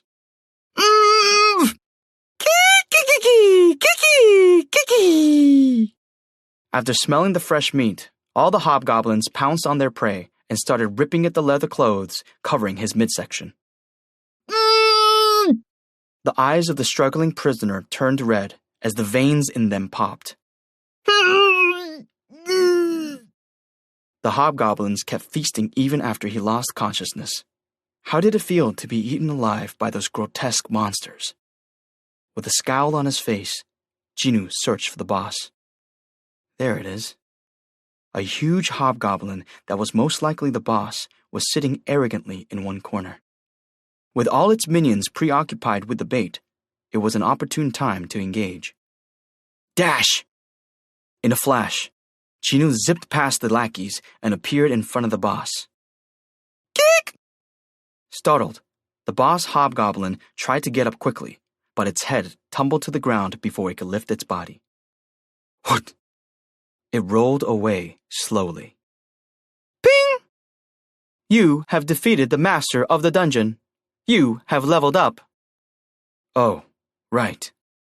He belatedly remembered the runestone after severing the boss's head. I could have learned and used the stealth skill to approach it instead of using that guy as bait. Jinoo clicked his tongue as he surveyed the prisoner's remnants, which he could no longer tell was a human body.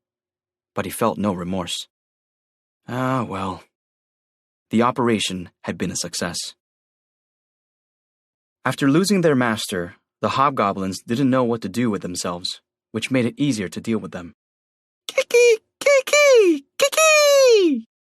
The beasts ran away from Jinoo, but he made quick work of them. Kiki!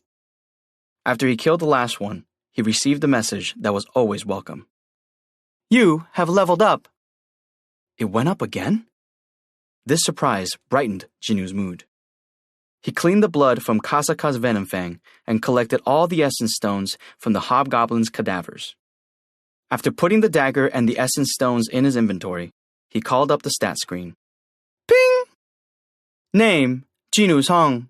Level, 27. Job, none. Title, Wolf Assassin. HP, 5,114. MP, 548. Fatigue, 0.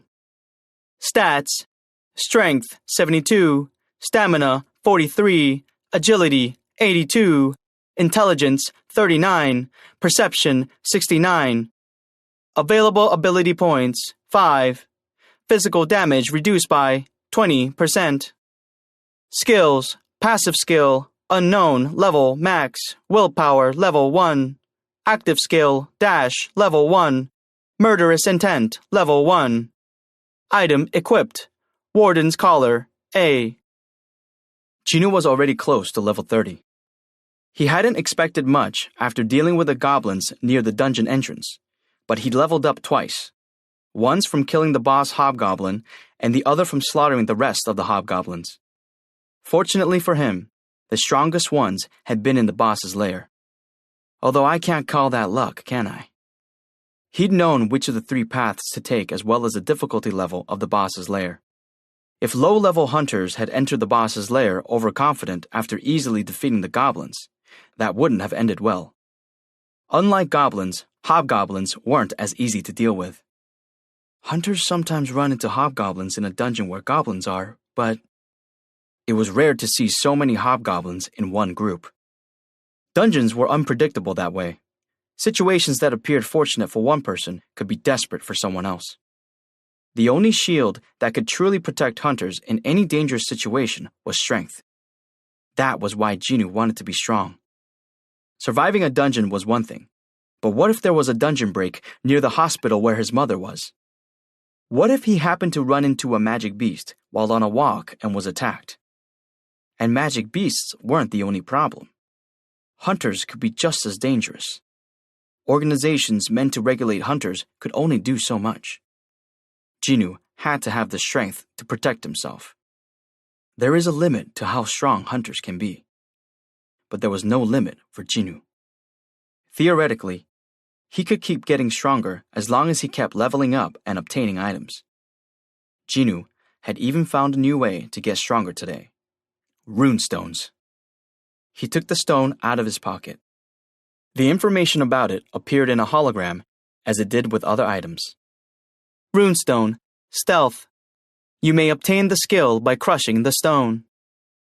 To ordinary people, it looked like a little pebble with weird writing on it, but hunters of all levels would kill to get their hands on one. A high-rank hunter could use it for themselves, and a low-rank hunter could sell it for an exorbitant price to a high-rank hunter. A runestone with a rare skill like Stealth could yield a huge payday. It would easily fetch a minimum of several billion won in an official auction and even more on the black market. There was one simple reason it was worth more on the black market. There would be no official record of who bought it or for how much. Possessing a special skill no one knew about was equivalent to having a powerful secret weapon. Like Teshik had hidden his stealth skill. Jinoo would have basically been offering Teshik his back if his perception stat hadn't been so high. Jinoo got chills just thinking about it. Selling is out of the question. I can make money anytime. Jinoo shouldn't be tempted by the possibility of getting rich quick. Right now, the important thing was getting stronger. Of course, it went without saying how important a rare and useful skill like stealth was. I can't believe this pebble is worth the same as a few houses. Or no, a few buildings. Jinoo did something he'd never dreamed in the past that he'd do. The runestone was easy to crush when he channeled some power into his grip. The red light emanating from the cracks of the broken runestone began surrounding him. It felt like he was receiving recovery magic. The only difference was that the color of the light was red instead of blue. Whatever the case, it didn't feel bad in any way. As the red glow swirled around him and then entered his lungs through his nose, it felt like there was an energy he couldn't describe filling him. He heard the usual notification chime. Bing! You learned skill, stealth. You may now use skill, stealth. Nice! Jinoo had successfully obtained the skill. He had been nervous because it was the first time he'd be acquiring a skill via a runestone, but it went faster and easier than he'd expected. Can I start using the stealth skill? His heart was beating faster from the achievement of learning a rare skill. Didn't people say it was better to experience something rather than just read about it? Jinoo activated the skill immediately. Stealth.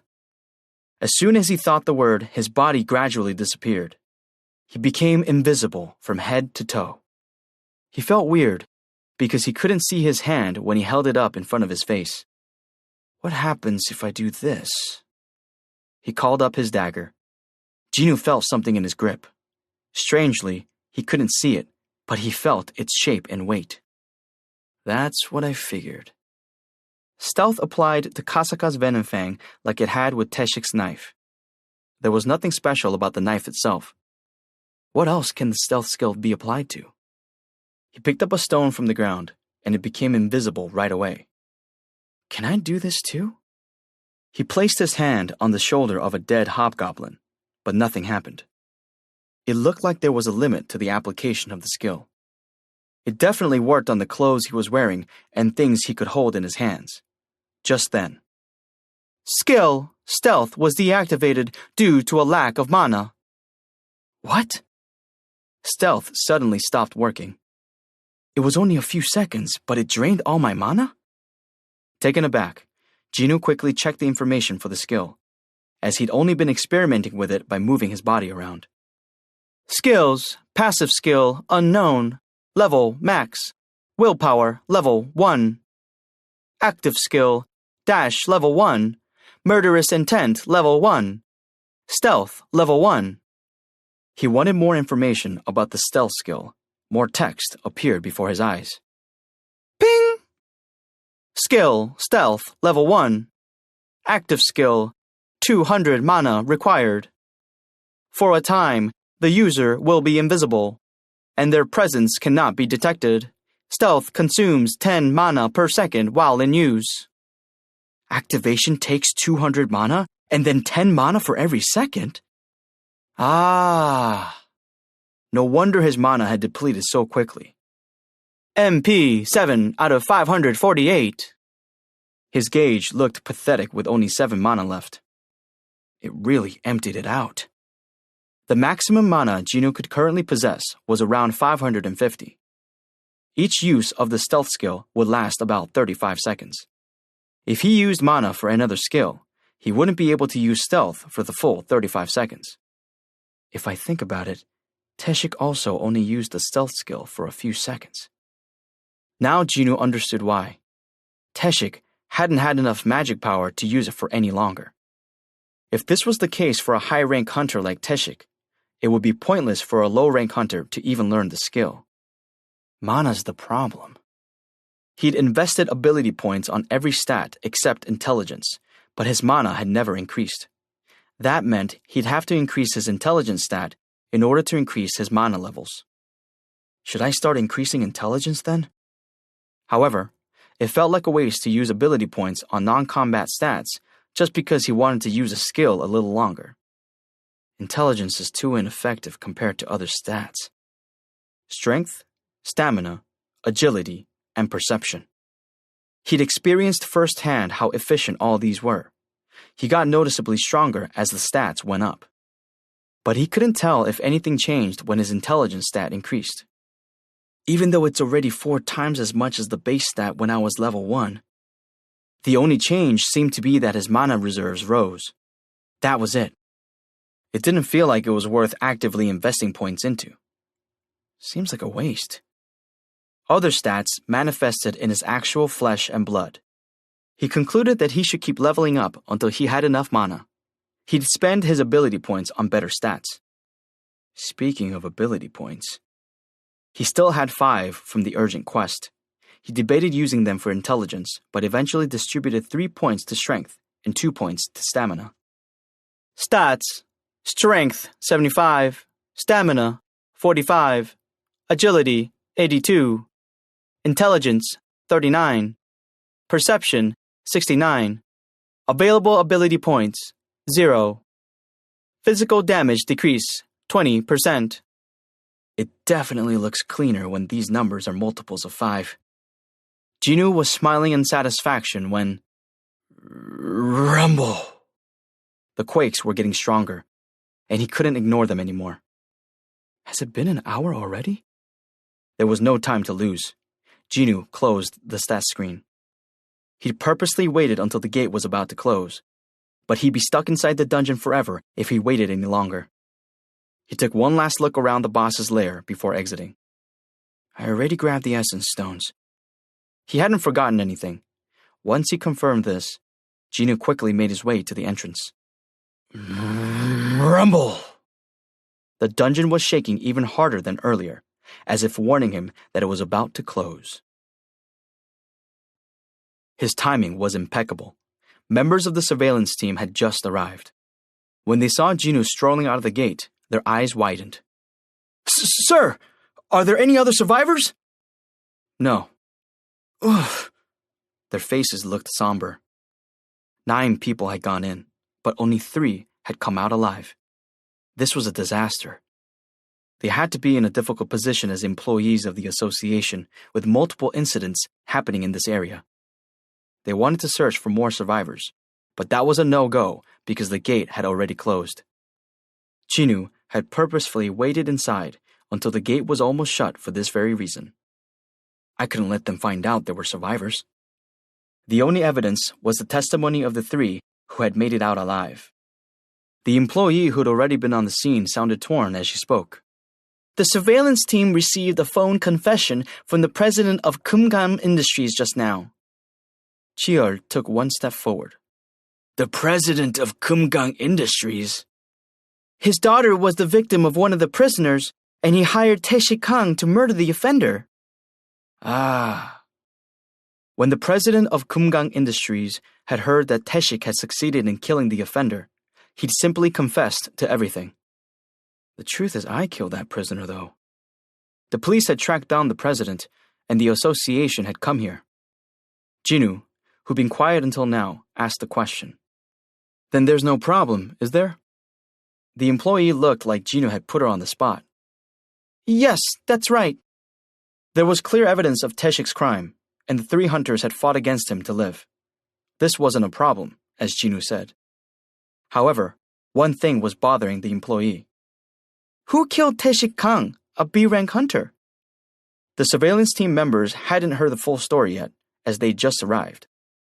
Well, the headquarters of the association is quite a distance from here, but they did arrive just before the gate closed. They'd rushed to the scene as soon as they'd received notice. The surveillance team members all showed signs of fatigue on their faces. Before he confessed, Jinwoo thought about Jinho. It's too bad, but I guess I won't be able to help him with any raids. If Jinwoo went with the story that he had reawakened and got his rank reevaluated, he wouldn't be able to help Jinho. Jinho needed a low-rank hunter with incredibly good skills. All his plans would go down the drain once Chinu's rank went up. But then why was he feeling this way? Rather than feel guilty, he wanted to laugh when he pictured Jinho's sulking expression. It was too bad he'd lose that building he was supposed to get as compensation. Well, can't do much about that. Jinhu was going to open his mouth and confess when... I did it. Jinhu's head turned in the direction of the voice. Chewie was there, staring at Chiol in surprise. Mr. Song? Chiol took a step toward the employee before Jinhu could ask what he was doing. I'm the one who killed Tae-shik Kang. The employee had a look of disbelief on her face. You really defeated Hunter Tae-shik Kang? Hunter Chiol Song? Her reaction was understandable because not only was Chiol a C-rank hunter, but he was also missing his left arm. Meanwhile, Tae-shik had been a B-rank hunter, which was classified as a high rank. A high-rank hunter's power was beyond imagination. It was commonly known that the difference between a B rank and a C rank wasn't even comparable to the gap between C and D. Chiol chuckled. Don't you see who was with me? Oh! Everyone's eyes turned to Chewie, who flushed and looked down. Chewie was a B rank hunter.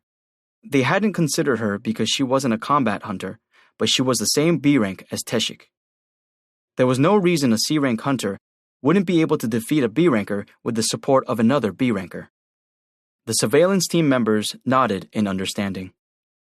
Jinhu quietly drew closer to Chiol while the others were distracted. Why did you lie to them? Chiol also lowered his voice. I thought you were hiding your abilities for a reason. Was I being too nosy? Of course he hadn't been. Thanks to Chiol, Jinhu was avoiding a lot of trouble. This was why years of experience shouldn't be dismissed. Never, sir. Considering how much you've helped me, I'm glad to be of help to you. One of the surveillance team members approached them. Mr. Song, please come with us. We need your help with the report, if that's okay with you. Right. It was only Jinhu and Jui at the scene after Chiol and the surveillance team left. The sun had already set a while ago. Jui felt awkward because Jinhu seemed quite different from before. After hesitating for a bit, she carefully approached him. Would you like to go for a walk? Does she want to talk about dinner? He was hungry after all that physical activity. Jinhu gladly accepted. Sure. They walked quietly under the streetlights. Without getting ahead of each other, they simply strolled side by side as if they'd practiced this. Jui kept her eyes on her shoes. Anytime she raised her head, her gaze was automatically drawn to Jinhu. She tried not to be self-conscious about it, but she couldn't help it. She'd felt comfortable around Jinhu before, but now he gave off a powerful energy. It made it difficult for her to talk to him. What happened to him? Not only had he been able to defeat the B-rank hunter, but he'd changed completely. Jui had no intention of prying because it was clear Jinhu wanted to keep things secret, but she couldn't help thinking about how much he had changed. I wish he'd start the conversation at times like this. She felt for a second that Jinhu's silence came across as almost heartless. Eventually, she stopped walking and started talking. Actually, I don't think I'll be able to eat anything today, so I'll return this to you. Jinhu took the essence stone she was offering him. It was the same one Jinhu had given her in the underground temple. Jui's hand was shaking as she passed him the essence stone. That incident wasn't all that long ago, and she witnessed yet another one today. Jui was a person full of fear. Jinhu understood why she wouldn't want to go to dinner right now. Well, today isn't the only day. You don't have to return this to me now. Jui shook her head. I'm going back to my hometown next week. It looked as though she was moving away on top of quitting her work as a hunter. Jinhu would be sorry to see her go. Is it because of the incident? That's not the only reason, but... Jui's face darkened as she recalled that day. Jinhu quickly changed the subject. So where's home anyway? Busan? So, Jinhu. Her expression turned serious. Yes? Jinwoo removed the smile from his face when he sensed the change in Chui's mood. She gazed at him. His two eyes showed a strong will to live. Only his had been on fire, full of strength, when everyone else had been trembling in despair inside the underground temple. She'd seen them close up. He has the eyes of a survivor. Those two eyes that never lost sight of hope had saved several people, including herself. No one else could have done that. Ba-dump, ba-dump. Her heart started racing as she remembered that day. No. Jui had no regrets about quitting. This job wasn't right for her. But she was sad that she wouldn't be able to see Jinwoo regularly. Would he think I'm weird if I asked to see him again? There were things she had to let go of. It would hurt her if she dwelled on them. Jui smiled brightly and shook her head. It's nothing. If you happen to be in Busan, please give me a call. I'll treat you to some good sashimi. Sounds good. As Jinwoo smiled at her, she returned his grin. Without telling him what she really wanted to say, she said goodbye and turned away. The road home had never felt so long. Jinwoo headed to his apartment after saying goodbye to Jui. He could see the old apartment building in the distance. His place was on the 9th floor. He passed some parked cars and was about to head in, but an old man's voice stopped him. "Young man, Unit 902. It was the security guard. Since Jinwoo had known him for a long time, he struck up a friendly conversation. "Haven't you gone home yet, sir?" "I'm on night duty today." Jinwoo nodded in understanding. The guard brought out a package from his office. "This has your name on it, boy." "Oh, thank you." It was from the Hunters Association. Was that today? Was today the day the phone from the association was supposed to arrive? Jinwoo took a phone out from the box. It was shiny and new. He remembered seeing on the news that more and more people were becoming a little too interested in hunters and trying to get their hands on the hunter-exclusive phones. Never mind the people trying to buy them. What kind of scumbag sneaks around selling black market phones? He'd heard someone say once that it wasn't that the country was poor. It was just that there were too many thieves. Whether it was the Hunters Association or the military, there was corruption anywhere with enough people. When an organization was corrupt and money was wasted, there would be less support for those who needed it, and with less support, the situation would worsen. Eventually, the people who needed benefits the most would be the ones hit the hardest. That's why I was worried, but it didn't look like there were any problems with the delivery. Jinwoo had nothing to do while waiting for the elevator, so he turned on the phone. He had a ton of notifications. When am I going to have time to check all these? 2 numbers in particular caught his eye. Neither looked familiar. One had called him many times, and the other had texted a lot. I don't know anyone who would try this hard to reach me. Jinwoo cocked his head and checked the texts first. Hello, I'm the one from the hospital. If you have time this week. Am I bugging you too much? I just wanted to talk. He wondered who this person was at first, but eventually realized it must be the young nurse to whom he'd given his number. What was her name? Yurache? He couldn't say that she was bugging him per se, but he had a strong feeling that things would get annoying if he texted her back. Let's just move on for now. Should he check who'd called him so many times? Jinwoo pressed the call button. The latest pop song blared from the phone speakers. He could guess who it was. The call connected quickly. Hello? Jinwoo was right. He chuckled a little bit at how predictable this guy was. It's me. You can call this number from now on. Oh, you finally got your cell, boss! It was Jinho. Jinwoo had written down Jinho's number, but he hadn't recognized it because he never called first. Jinho sounded excited. I was about to call you, boss. I have all the squad members now, so I'll pick you up tomorrow. Jinwoo could picture his bright face just from hearing his voice. He grinned. Great. See you tomorrow. Bip. The elevator arrived at the first floor, and its door opened right as he hung up the phone. Ding! Finally, there'd be a raid tomorrow. Jinwoo's heart raced at the thought. I need to level up as quickly as possible.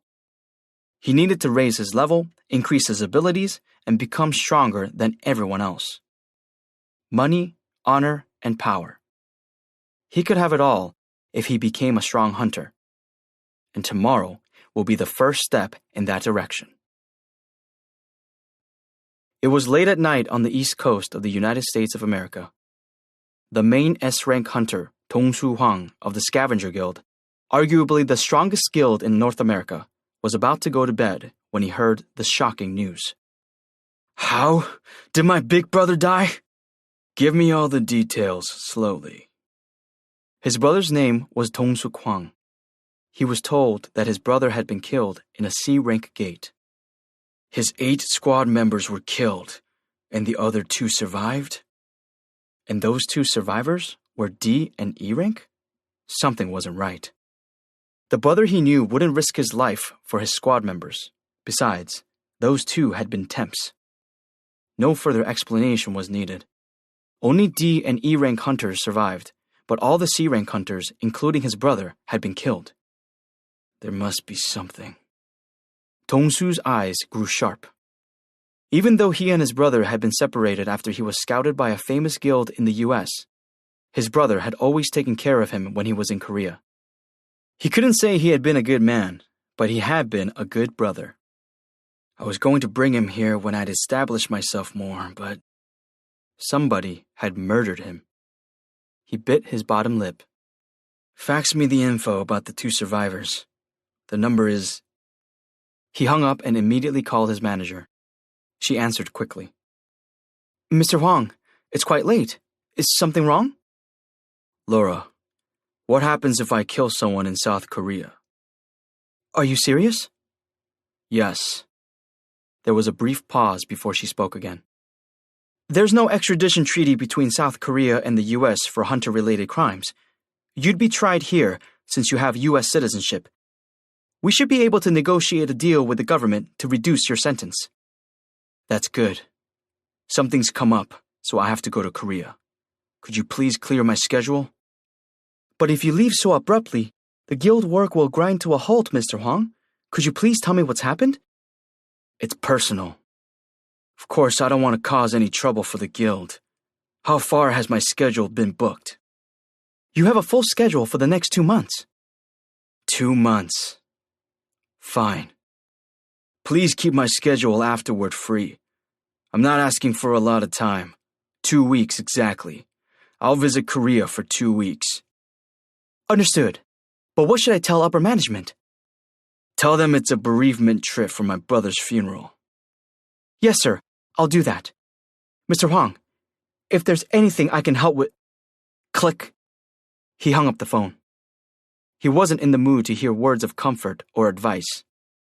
Vroom. The fax he'd requested was coming in. He took the printouts from the machine. Pictures of the 2 hunters, their names, and short profiles were in the document. D-rank hunter Jinho Yu and E-rank hunter Jinwoo Sung. He hardened his resolve as he looked between the 2 pictures. I can probably get some answers from these 2. And if he found anything suspicious, they'll regret coming out of that dungeon alive. Dong-Su saw red. 10. The Strange Raids. The following morning, after Jinho called him down, Jinwoo found a big van idling in front of his apartment building. Jinwoo was about to ask the driver not to block the entrance when the window on the driver's side slid down. It revealed a face with a big grin. It was Jinho Yu. Please hop in, boss. Jinho stuck his hand out the window and tapped the side of the van. When Jinho had said he would pick Jinwoo up yesterday, Jinwoo thought he'd be driving a sports car or something fancy. But this was an ordinary van, even if it was slightly too big to be ordinary. Isn't your family super rich? It would be too noticeable if I used my car. I bought this for raids. No wonder the van's exterior was extra shiny. He bought a brand new vehicle.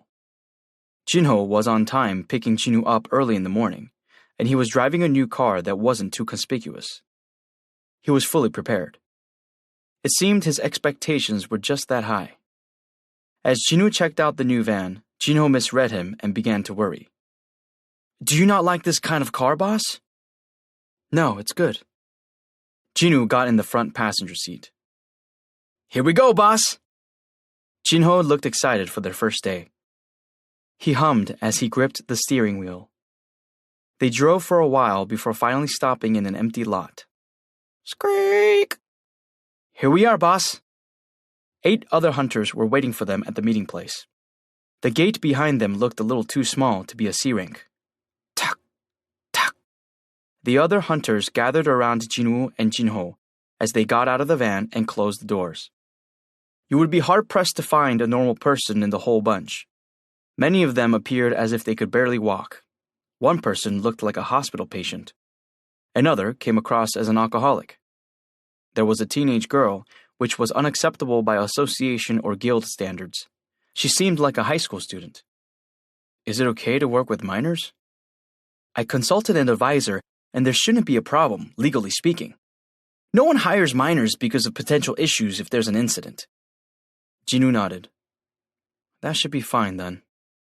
Only Jinwoo himself and Jinho would be entering the gates anyway, so there would be absolutely no chance of any mishaps. These people were here solely to meet a quota. 10 party members were needed in order to attack a C-rank gate. For that reason, Jinho had recruited these 8 hunters. Naturally, these individuals knew their purpose for being here very well. They were hunters who were licensed, but couldn't work for various reasons and were having a difficult time making a living. The majority of the applicants had been in that same boat. Jinho stepped forward. I'm Jinho Yu, the leader of this raid, and this is Hunter Jinwoo Sung, who will go inside the dungeon with me. All you have to do is wait for us near the gate. One of the hunters cautiously raised their hand. Will we really get paid 3 million won for doing that? There was no need to hunt or even go inside the dungeon, and yet they'd get paid 3 million won per raid. It sounded too good a deal for simply putting their names on the record, saying that they'd attended. It made the hunters feel uneasy, and they were wary of being involved in some kind of scam. It wasn't like Jinho was Robin Hood giving money to the poor. The terms haven't changed. Jinho put authority in his voice. His eyes were serious. But you can't reveal anything you see or hear here. As per the contract, if you break our non-disclosure agreement, the penalty is 10 times what you were paid. The hunters murmured to one another. What would those 2 be doing in the dungeon that required those terms?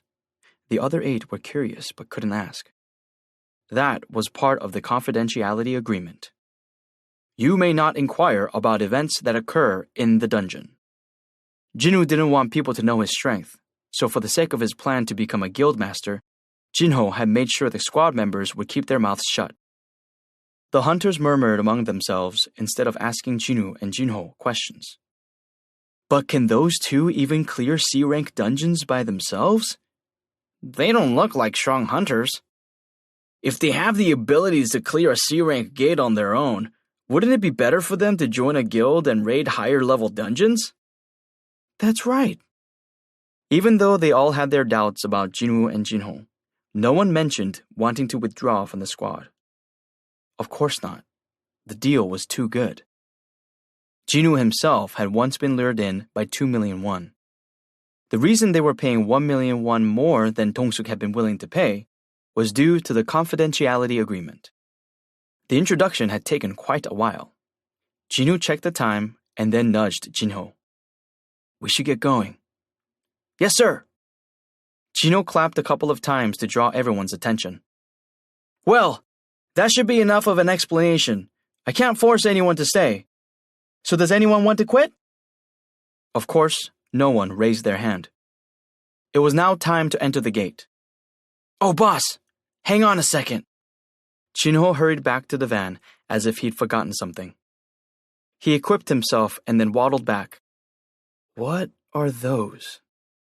This is a full set of tempered armor by a master craftsman guild in Italy. If we're going into those dungeons by ourselves, I had to at least prepare something. Jinwoo rubbed his forehead. He felt uncomfortable just looking at the pieces of steel covering Jinho's body from head to toe. What's wrong, boss? Jinwoo couldn't take it any longer, so he drew the sword holstered at Jinho's waist and dropped it on the ground. Uh-huh. Jinho tried to pick it up but lost his balance and fell to the ground. Jinwoo tried to push his irritation down as deep as he could. Take that off before I say something I'll regret. Yes, sir. But when Jinho tried to get up, Boss, what now? could you help me up? Jinwoo sighed deeply at Jinho's outstretched hands. Is this okay, boss? That's fine. They eventually agreed that Jinho could keep the helmet. Jinho leaped through the gate with a self-satisfied look on his face. Jinwoo plodded along after him. Once they were inside, the other hunters gathered near the entrance one by one. One of them vocalized their concern. They didn't seem all that strong to me. Another agreed as they watched the gate. I know. The first two obsolete party members having opened the floor, the remainder started freely speaking their minds. What's gonna happen if those two suddenly die in the dungeon? At least we got the advance, so... That's true. Wait, what did those two say their names were? Let's see. A man with a cast on his leg took out his phone and did a search. Jinho Yu, Jinwoo Song. Another hunter helped support him, though it could be because he looked wobbly or maybe because the other was impatient and wanted to look over his shoulder at the search results. What? The squad leader is D rank? Everyone was shocked by that, but the next search result was even more shocking. And the other guy is E rank? Isn't a C rank dungeon dangerous for an E rank hunter to even enter? A D ranker and an E ranker raiding C rank dungeons? Is that even possible? Plus, the squad leader doesn't have any record of previous raids. Are those young people? This was basically a suicide mission. The association had a reason for enforcing a rule that required a minimum of 10 people to attack a C rank gate. A gray-haired man took out a cigarette. The blind courage of youth kills the youth. The smoke from his cigarette rose into the air. The hunters grew quiet. They felt uncomfortable because it seemed like they'd helped someone die. No one wanted to see anyone, even a stranger, perish before their very eyes, or, to be exact, inside the gate before their very eyes. But that wasn't all, was it? They also regretted the fact that there would be no more money. Even though they'd received their compensation in advance, they could have made a lot more if they were able to attend 18 more raids as per the contract. It was too bad, but the possibility of those two coming back was extremely low. Shouldn't we report this at least? You're right. And what if some of the blame falls on our heads? Right at that moment, Jinwoo and Jinho exited the gate. Jinho was gasping for breath. They looked tired and were emitting steam. Oh! They escaped safely at least. That's a relief. The hunters gladly welcomed back Jinwoo and Jinho. They assumed the two had run into problems at the entrance and barely managed to get away, given how briefly they were gone. But they were wrong. The hunters' expressions began changing when they heard someone shout, The gate is closing! What? Everyone turned around to look. Oh my God! Look! Did they kill the boss? As a gate was wont to do after the boss was killed, this gate was beginning to disappear. The 8 hunters appeared stunned, but Jinwoo paid no heed to how they stared at him and spoke quietly. Where's the next one? It's about an hour from here, boss. Let's go. Jinwoo and Jinho started walking toward the van. Dumbfounded, the other hunters watched them go. Jinho realized his contractees weren't following and turned around. Let's hurry up, everyone! No time to waste. We've got 2 more gates to go. The hunter's jaws hit the ground. Poof! Ki Un-yoon, the gray-haired man, didn't even realize the cigarette had fallen out of his gaping mouth. Those 2 are going for another raid after wiping out a C-rank dungeon by themselves? Hyun wasn't alone in this sentiment. The others were all thinking the same thing. Are they even human? Day 1. A bunch of zombies came after Jinwoo and Jinho. Boss, they're coming! Got it. Jinwoo maneuvered through the zombie horde with ease. Zombies' heads hit the ground wherever he passed.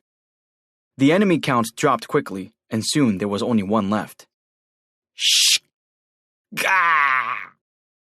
The usual chime rang the instant Jinwoo stabbed the last zombie in the chest. Ping! You have leveled up.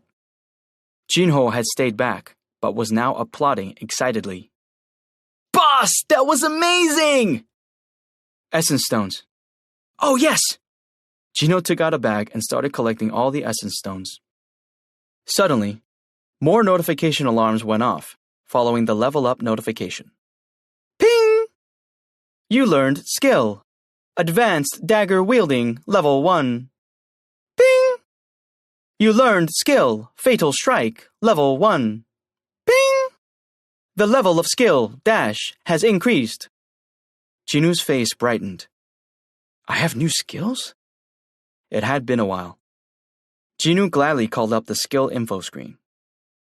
Skills. Passive skill, unknown, level max. Willpower, level 1. Advanced dagger wielding, level 1. Active skill, dash, level 2. Murderous intent, level 1. Stealth, level 1. Fatal strike, level 1. He'd used the dash skill often enough that it had upgraded to level 2. And there were 2 new skills called Advanced Dagger Wielding and Fatal Strike as new passive and active skills, respectively. Skill, dash, level 2. Active skill, 5 mana required. When activated, your speed increases by 40%. When in use, your mana will decrease by 1 every minute. The speed's been upgraded. It had increased from 30% to 40%, and 10% could make a huge difference, since Jinwoo used this skill often. Skill, Advanced Dagger Wielding, level 1. Passive skill, 0 mana required. For daggers only. Your skill with the dagger has increased due to wielding it for a long time. Damage increased by 33% when equipping a dagger. More damage when wielding a dagger. Since he'd been using one as his main weapon up until now, he'd received the skill specifically for it. Now using other weapons won't be as effective. In other words, using a dagger was just that effective when attacking. This was a great advantage because he didn't have any intentions of changing weapons for a while. He'd grown to like Kasaka's Venom Fang, since he'd gotten quite used to it. And the last one. Jinwoo scanned it with interest. Skill, Fatal Strike, level 1. Active skill, 70 mana required. For daggers only. You've learned how to attack more efficiently. You can locate an opponent's weak points and deal fatal damage. This was also a dagger-only skill.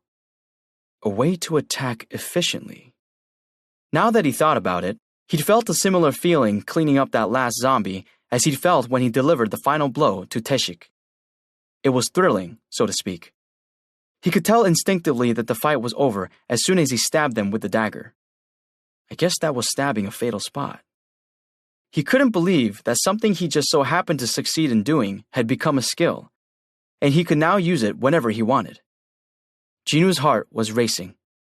He didn't have many ways to attack other than swinging a dagger, so learning the skill, Fatal Strike, was like rain during a drought. Yes! He'd leveled up and learned some new skills. This was the best start ever. Day 2. You have leveled up. You have leveled up. Jinwoo's hunting speed had become much faster with the new attack skill. You have leveled up. It was 1 shot, 1 kill. Jinwoo's eyes got bigger as he witnessed magic beasts fall left and right after being struck with Fatal Strike. Was he hiding that skill until now? What were the limits of the boss's skills? Jinwoo was amazed, but at the same time, he was curious about Jinwoo's actual rank. Since he defeated C-rank hunters easily, He has to be at least a B rank. Jinho couldn't imagine dealing with the fallout if he asked Jinwoo directly. So the only thing he could really do was watch Jinwoo with his mouth open. But there was a problem with hunting so quickly. You cannot use the skill because you do not have enough mana. You cannot use the skill because you do not have enough mana. Jinwoo frowned. Again? To give himself more mana, he took out the mana potion he'd purchased from the shop. What's that, boss? Jinho was curious about the potion. It wasn't the first time he'd witnessed Jinwoo doing something amazing, but he couldn't help asking about the blue elixir he'd seen Jinwoo drink sometimes. This? Jinwoo stalled by reading info about the mana potion. Item, mana potion. Acquisition difficulty, E. Category, consumable. Liquid that recovers mana. Recovers 500 mana when you drink it. You may keep it in the inventory, but it cannot be transferred to another person. The description said he couldn't give it to another person. What would happen if I shared this with someone else? Jinwoo's curiosity was piqued. He handed the potion over to Jinho, but the mana potion disappeared from Jinho's hand as quietly as it had appeared. Is this magic, boss? That's why I can't transfer it. Jinwoo had discovered something new. A non-transferable item would disappear if someone else touched it. Then what happens if they don't touch it? Jinwoo called up the shop and bought another potion, but it wasn't the mana potion he usually bought. This red liquid was a healing potion. The potion quietly appeared in Jinwoo's hand when he finalized the purchase. Boss, that's amazing! The liquid changed to red! Jinho seemed to think it was some kind of party trick that the mana potion had disappeared and the healing potion had reappeared in its place. Jinwoo had changed the potions for a simple reason. I want to find out if they'll work on other people. Jinwoo had Jinho lower his body. Open your mouth and look up. Like this, boss? Perfect. Stay still, just like that. Jinwoo tilted the bottle with the potion in it. Soon, the red liquid poured down Jinho's throat. Jinho's eyes widened. Huh? What is this, boss? I suddenly have so much energy! Jinho had been tired from having to carry a heavy bag for a long time, but the color returned to his face in an instant. Jinwoo was satisfied with the results. It works if I transfer the potion like this. This was good to know. If there were wounded hunters, he could treat them like this even without a healer. This could help Jinwoo a lot in the future. If you get tired, let me know. There's more where that came from. Jinwoo wasn't doing this just to be nice. If the butler slowed down because of fatigue, the hunter would slow down as well, which would inconvenience Jinwoo personally. That was Jinwoo's ultimate motive, but Jinho interpreted the act very differently. But boss... Let's go. Jinho was moved, and with tears in his eyes, he followed behind Jinwoo, who had proven to him that he had his back and was not only powerful, but a class act. Day 3. Oh, please take this, boss. Jinho dug through his bag of weapons and pulled out a bank statement for Jinwoo. What's this? It's the money from selling the essence stones from the last 2 days. Jinwoo wasn't particularly thrilled that Jinho hadn't done this earlier instead of now, when they were in a dungeon infested with magic beasts. But that feeling didn't last long. Jinwoo stared at the number. 600 million won? That was the huge number written on the statement. You're giving me all the money from selling the essence stones? Jinho nodded. Yes, sir. I'm not doing raids because I need the money.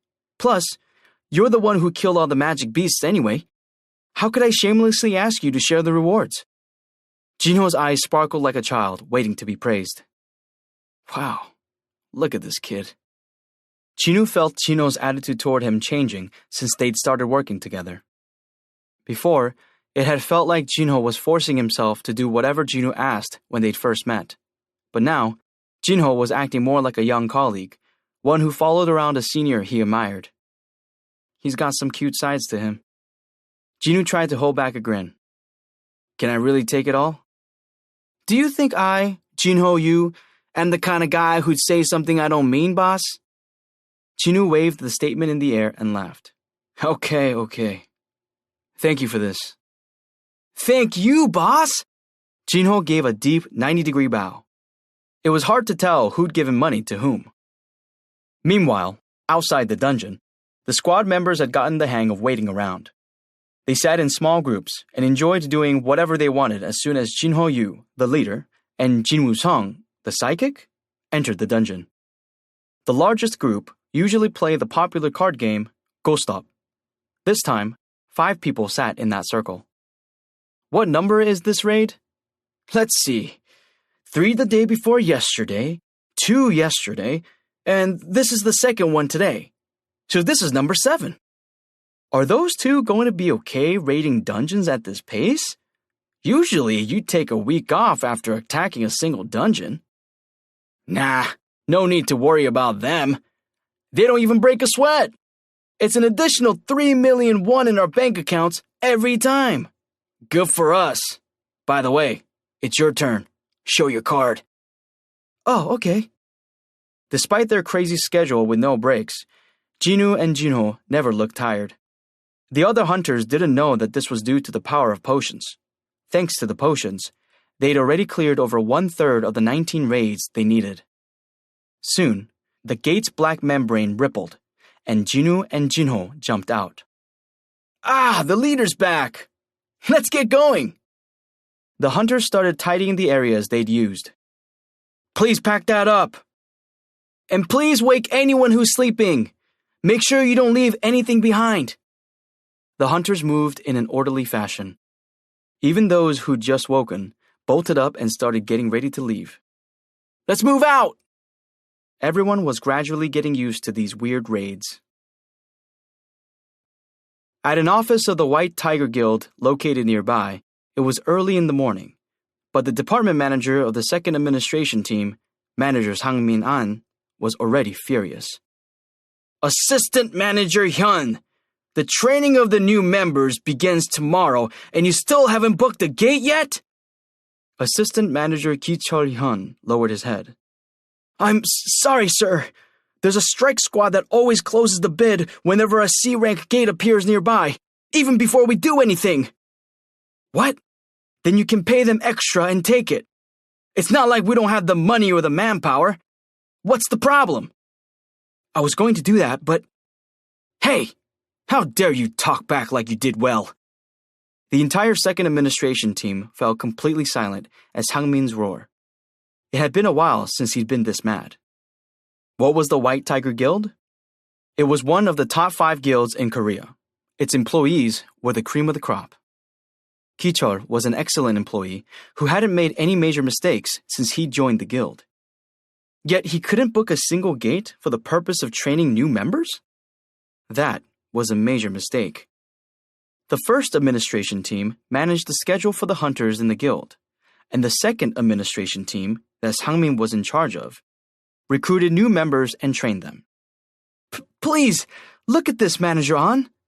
Ki-chul presented his laptop as he fought back tears. Seriously? Sang-min was about to scream some more, but his jaw dropped at the numbers on the screen. 250 million won? There are idiots who'd pay 250 million won for a permit to raid a C-rank gate? He was rendered speechless. The maximum profit from a C-rank gate ran about 200 million won. Paying any more than that would be a significant loss. Originally, the price was about 70 million won, but they paid 250 million for the attack permit when I tried to buy it for 100 million won. Sang-min now understood why Ki-chul had felt so wronged when he'd blown up at his subordinate. Who the fuck are these bastards? Takatak, takatak. Sang-min typed quickly, and the search results soon came up. As Ki-chul had said, a specific strike squad kept buying up all the C-rank gate permits for ridiculous amounts of money at an outrageous speed. The crazy bastards!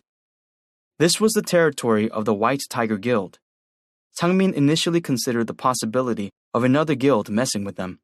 No, there's no way. No other guild would pick a fight like this with White Tiger. Even the other guilds in the top 5 knew how risky it would be to challenge the White Tiger Guild and how easily they could be crushed. It can't be another guild. Then who would it be and why? Sang-min swallowed nervously and then checked the information about the strike squad members.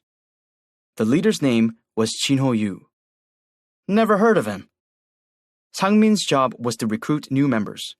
Because of this, he knew every single freelance hunter's name, even if they had only the slightest bit of notoriety. But the name Jinho Yu was new to him. Putting him aside for now, he slowly scrolled down the list of members to see if he recognized any of them. There was only one name that sounded familiar. Jinwoo Song? Jinwoo Song.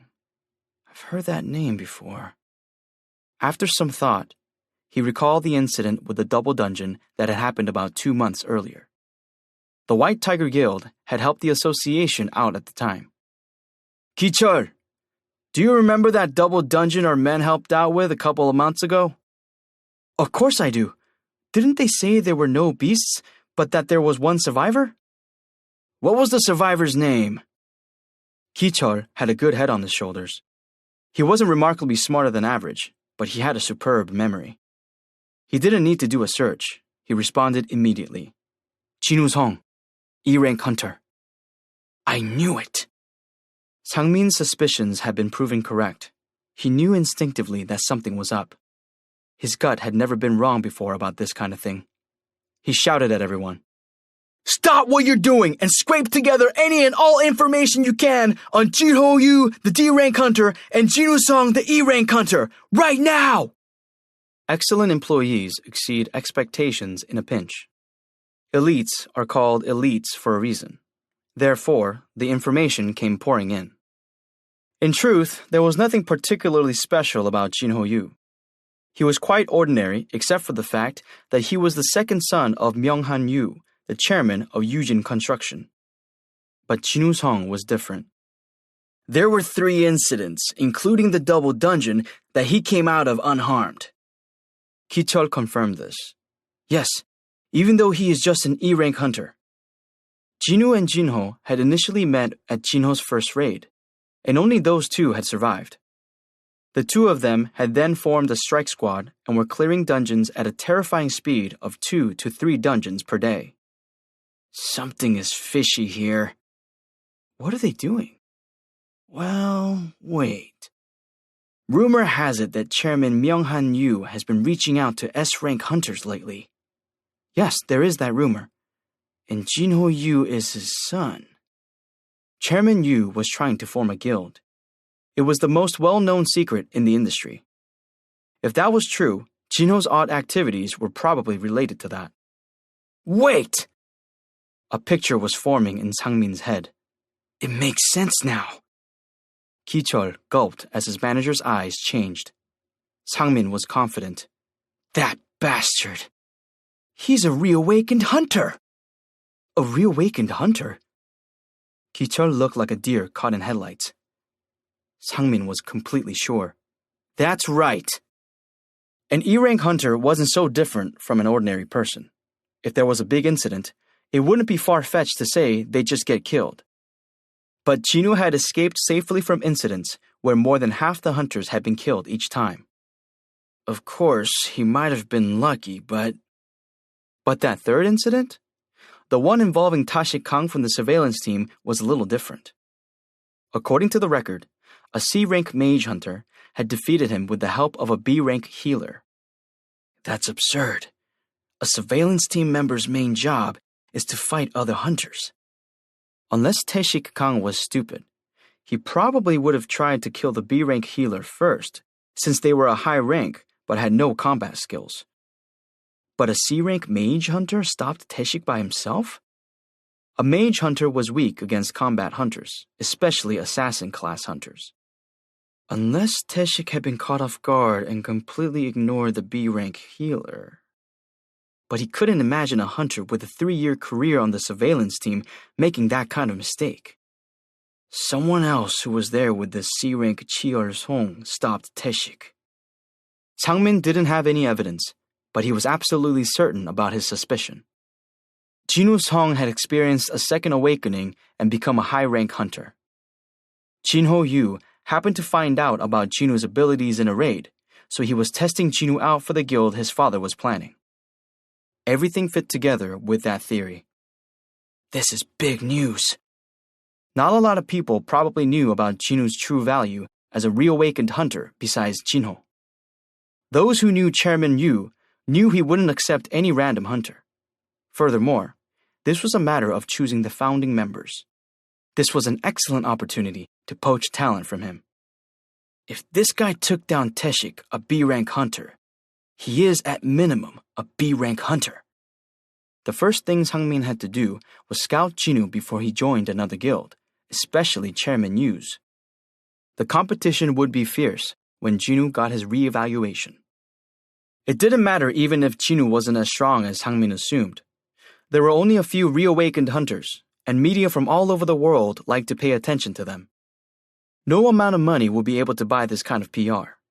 It was an opportunity they couldn't pass up.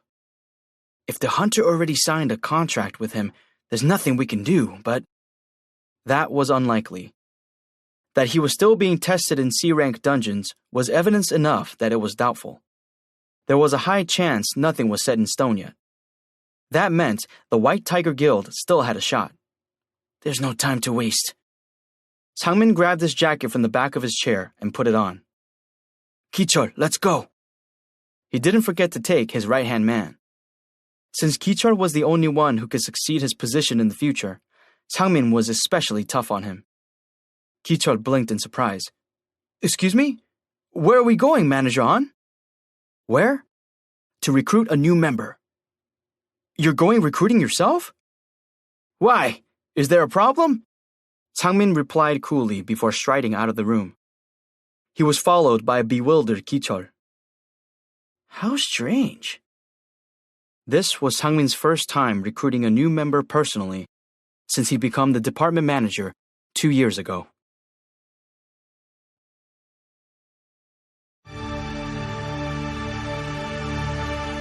This has been a Yen Audio production of Solo Leveling, Volume 1. Written by Chu Gong. Translated by Hae-young Im and Jade Torres. Read by Ki-hong Lee. Produced by Tom Meese. Directed by Caitlin Davies. Post-production by Chris Howerton. Solo Leveling Volume 1 is also available in print and as an ebook from Yen Press. For more Yen Audio productions, visit us at yenpress.com. Thank you for listening. Text copyright 2017 by Chu Gong. DNC Media. English translation copyright 2021 by Yen Press, LLC. Audio production copyright 2021 Yen Audio, all rights reserved. Yen Press supports the right to free expression and the value of copyright. The purpose of copyright is to encourage writers and artists to produce the creative works that enrich our culture. The duplicating, uploading, and distribution of this audiobook without permission is a theft of the author's intellectual property. If you would like permission to use material from the audiobook, other than for review purposes, please contact yenaudio@yenpress.com. Thank you for your support of the author's rights. This audiobook is a work of fiction. Names, characters, places, and incidents are either the product of the author's imagination or are used fictitiously, and any resemblance to actual persons, living or dead, events, or locales is entirely coincidental.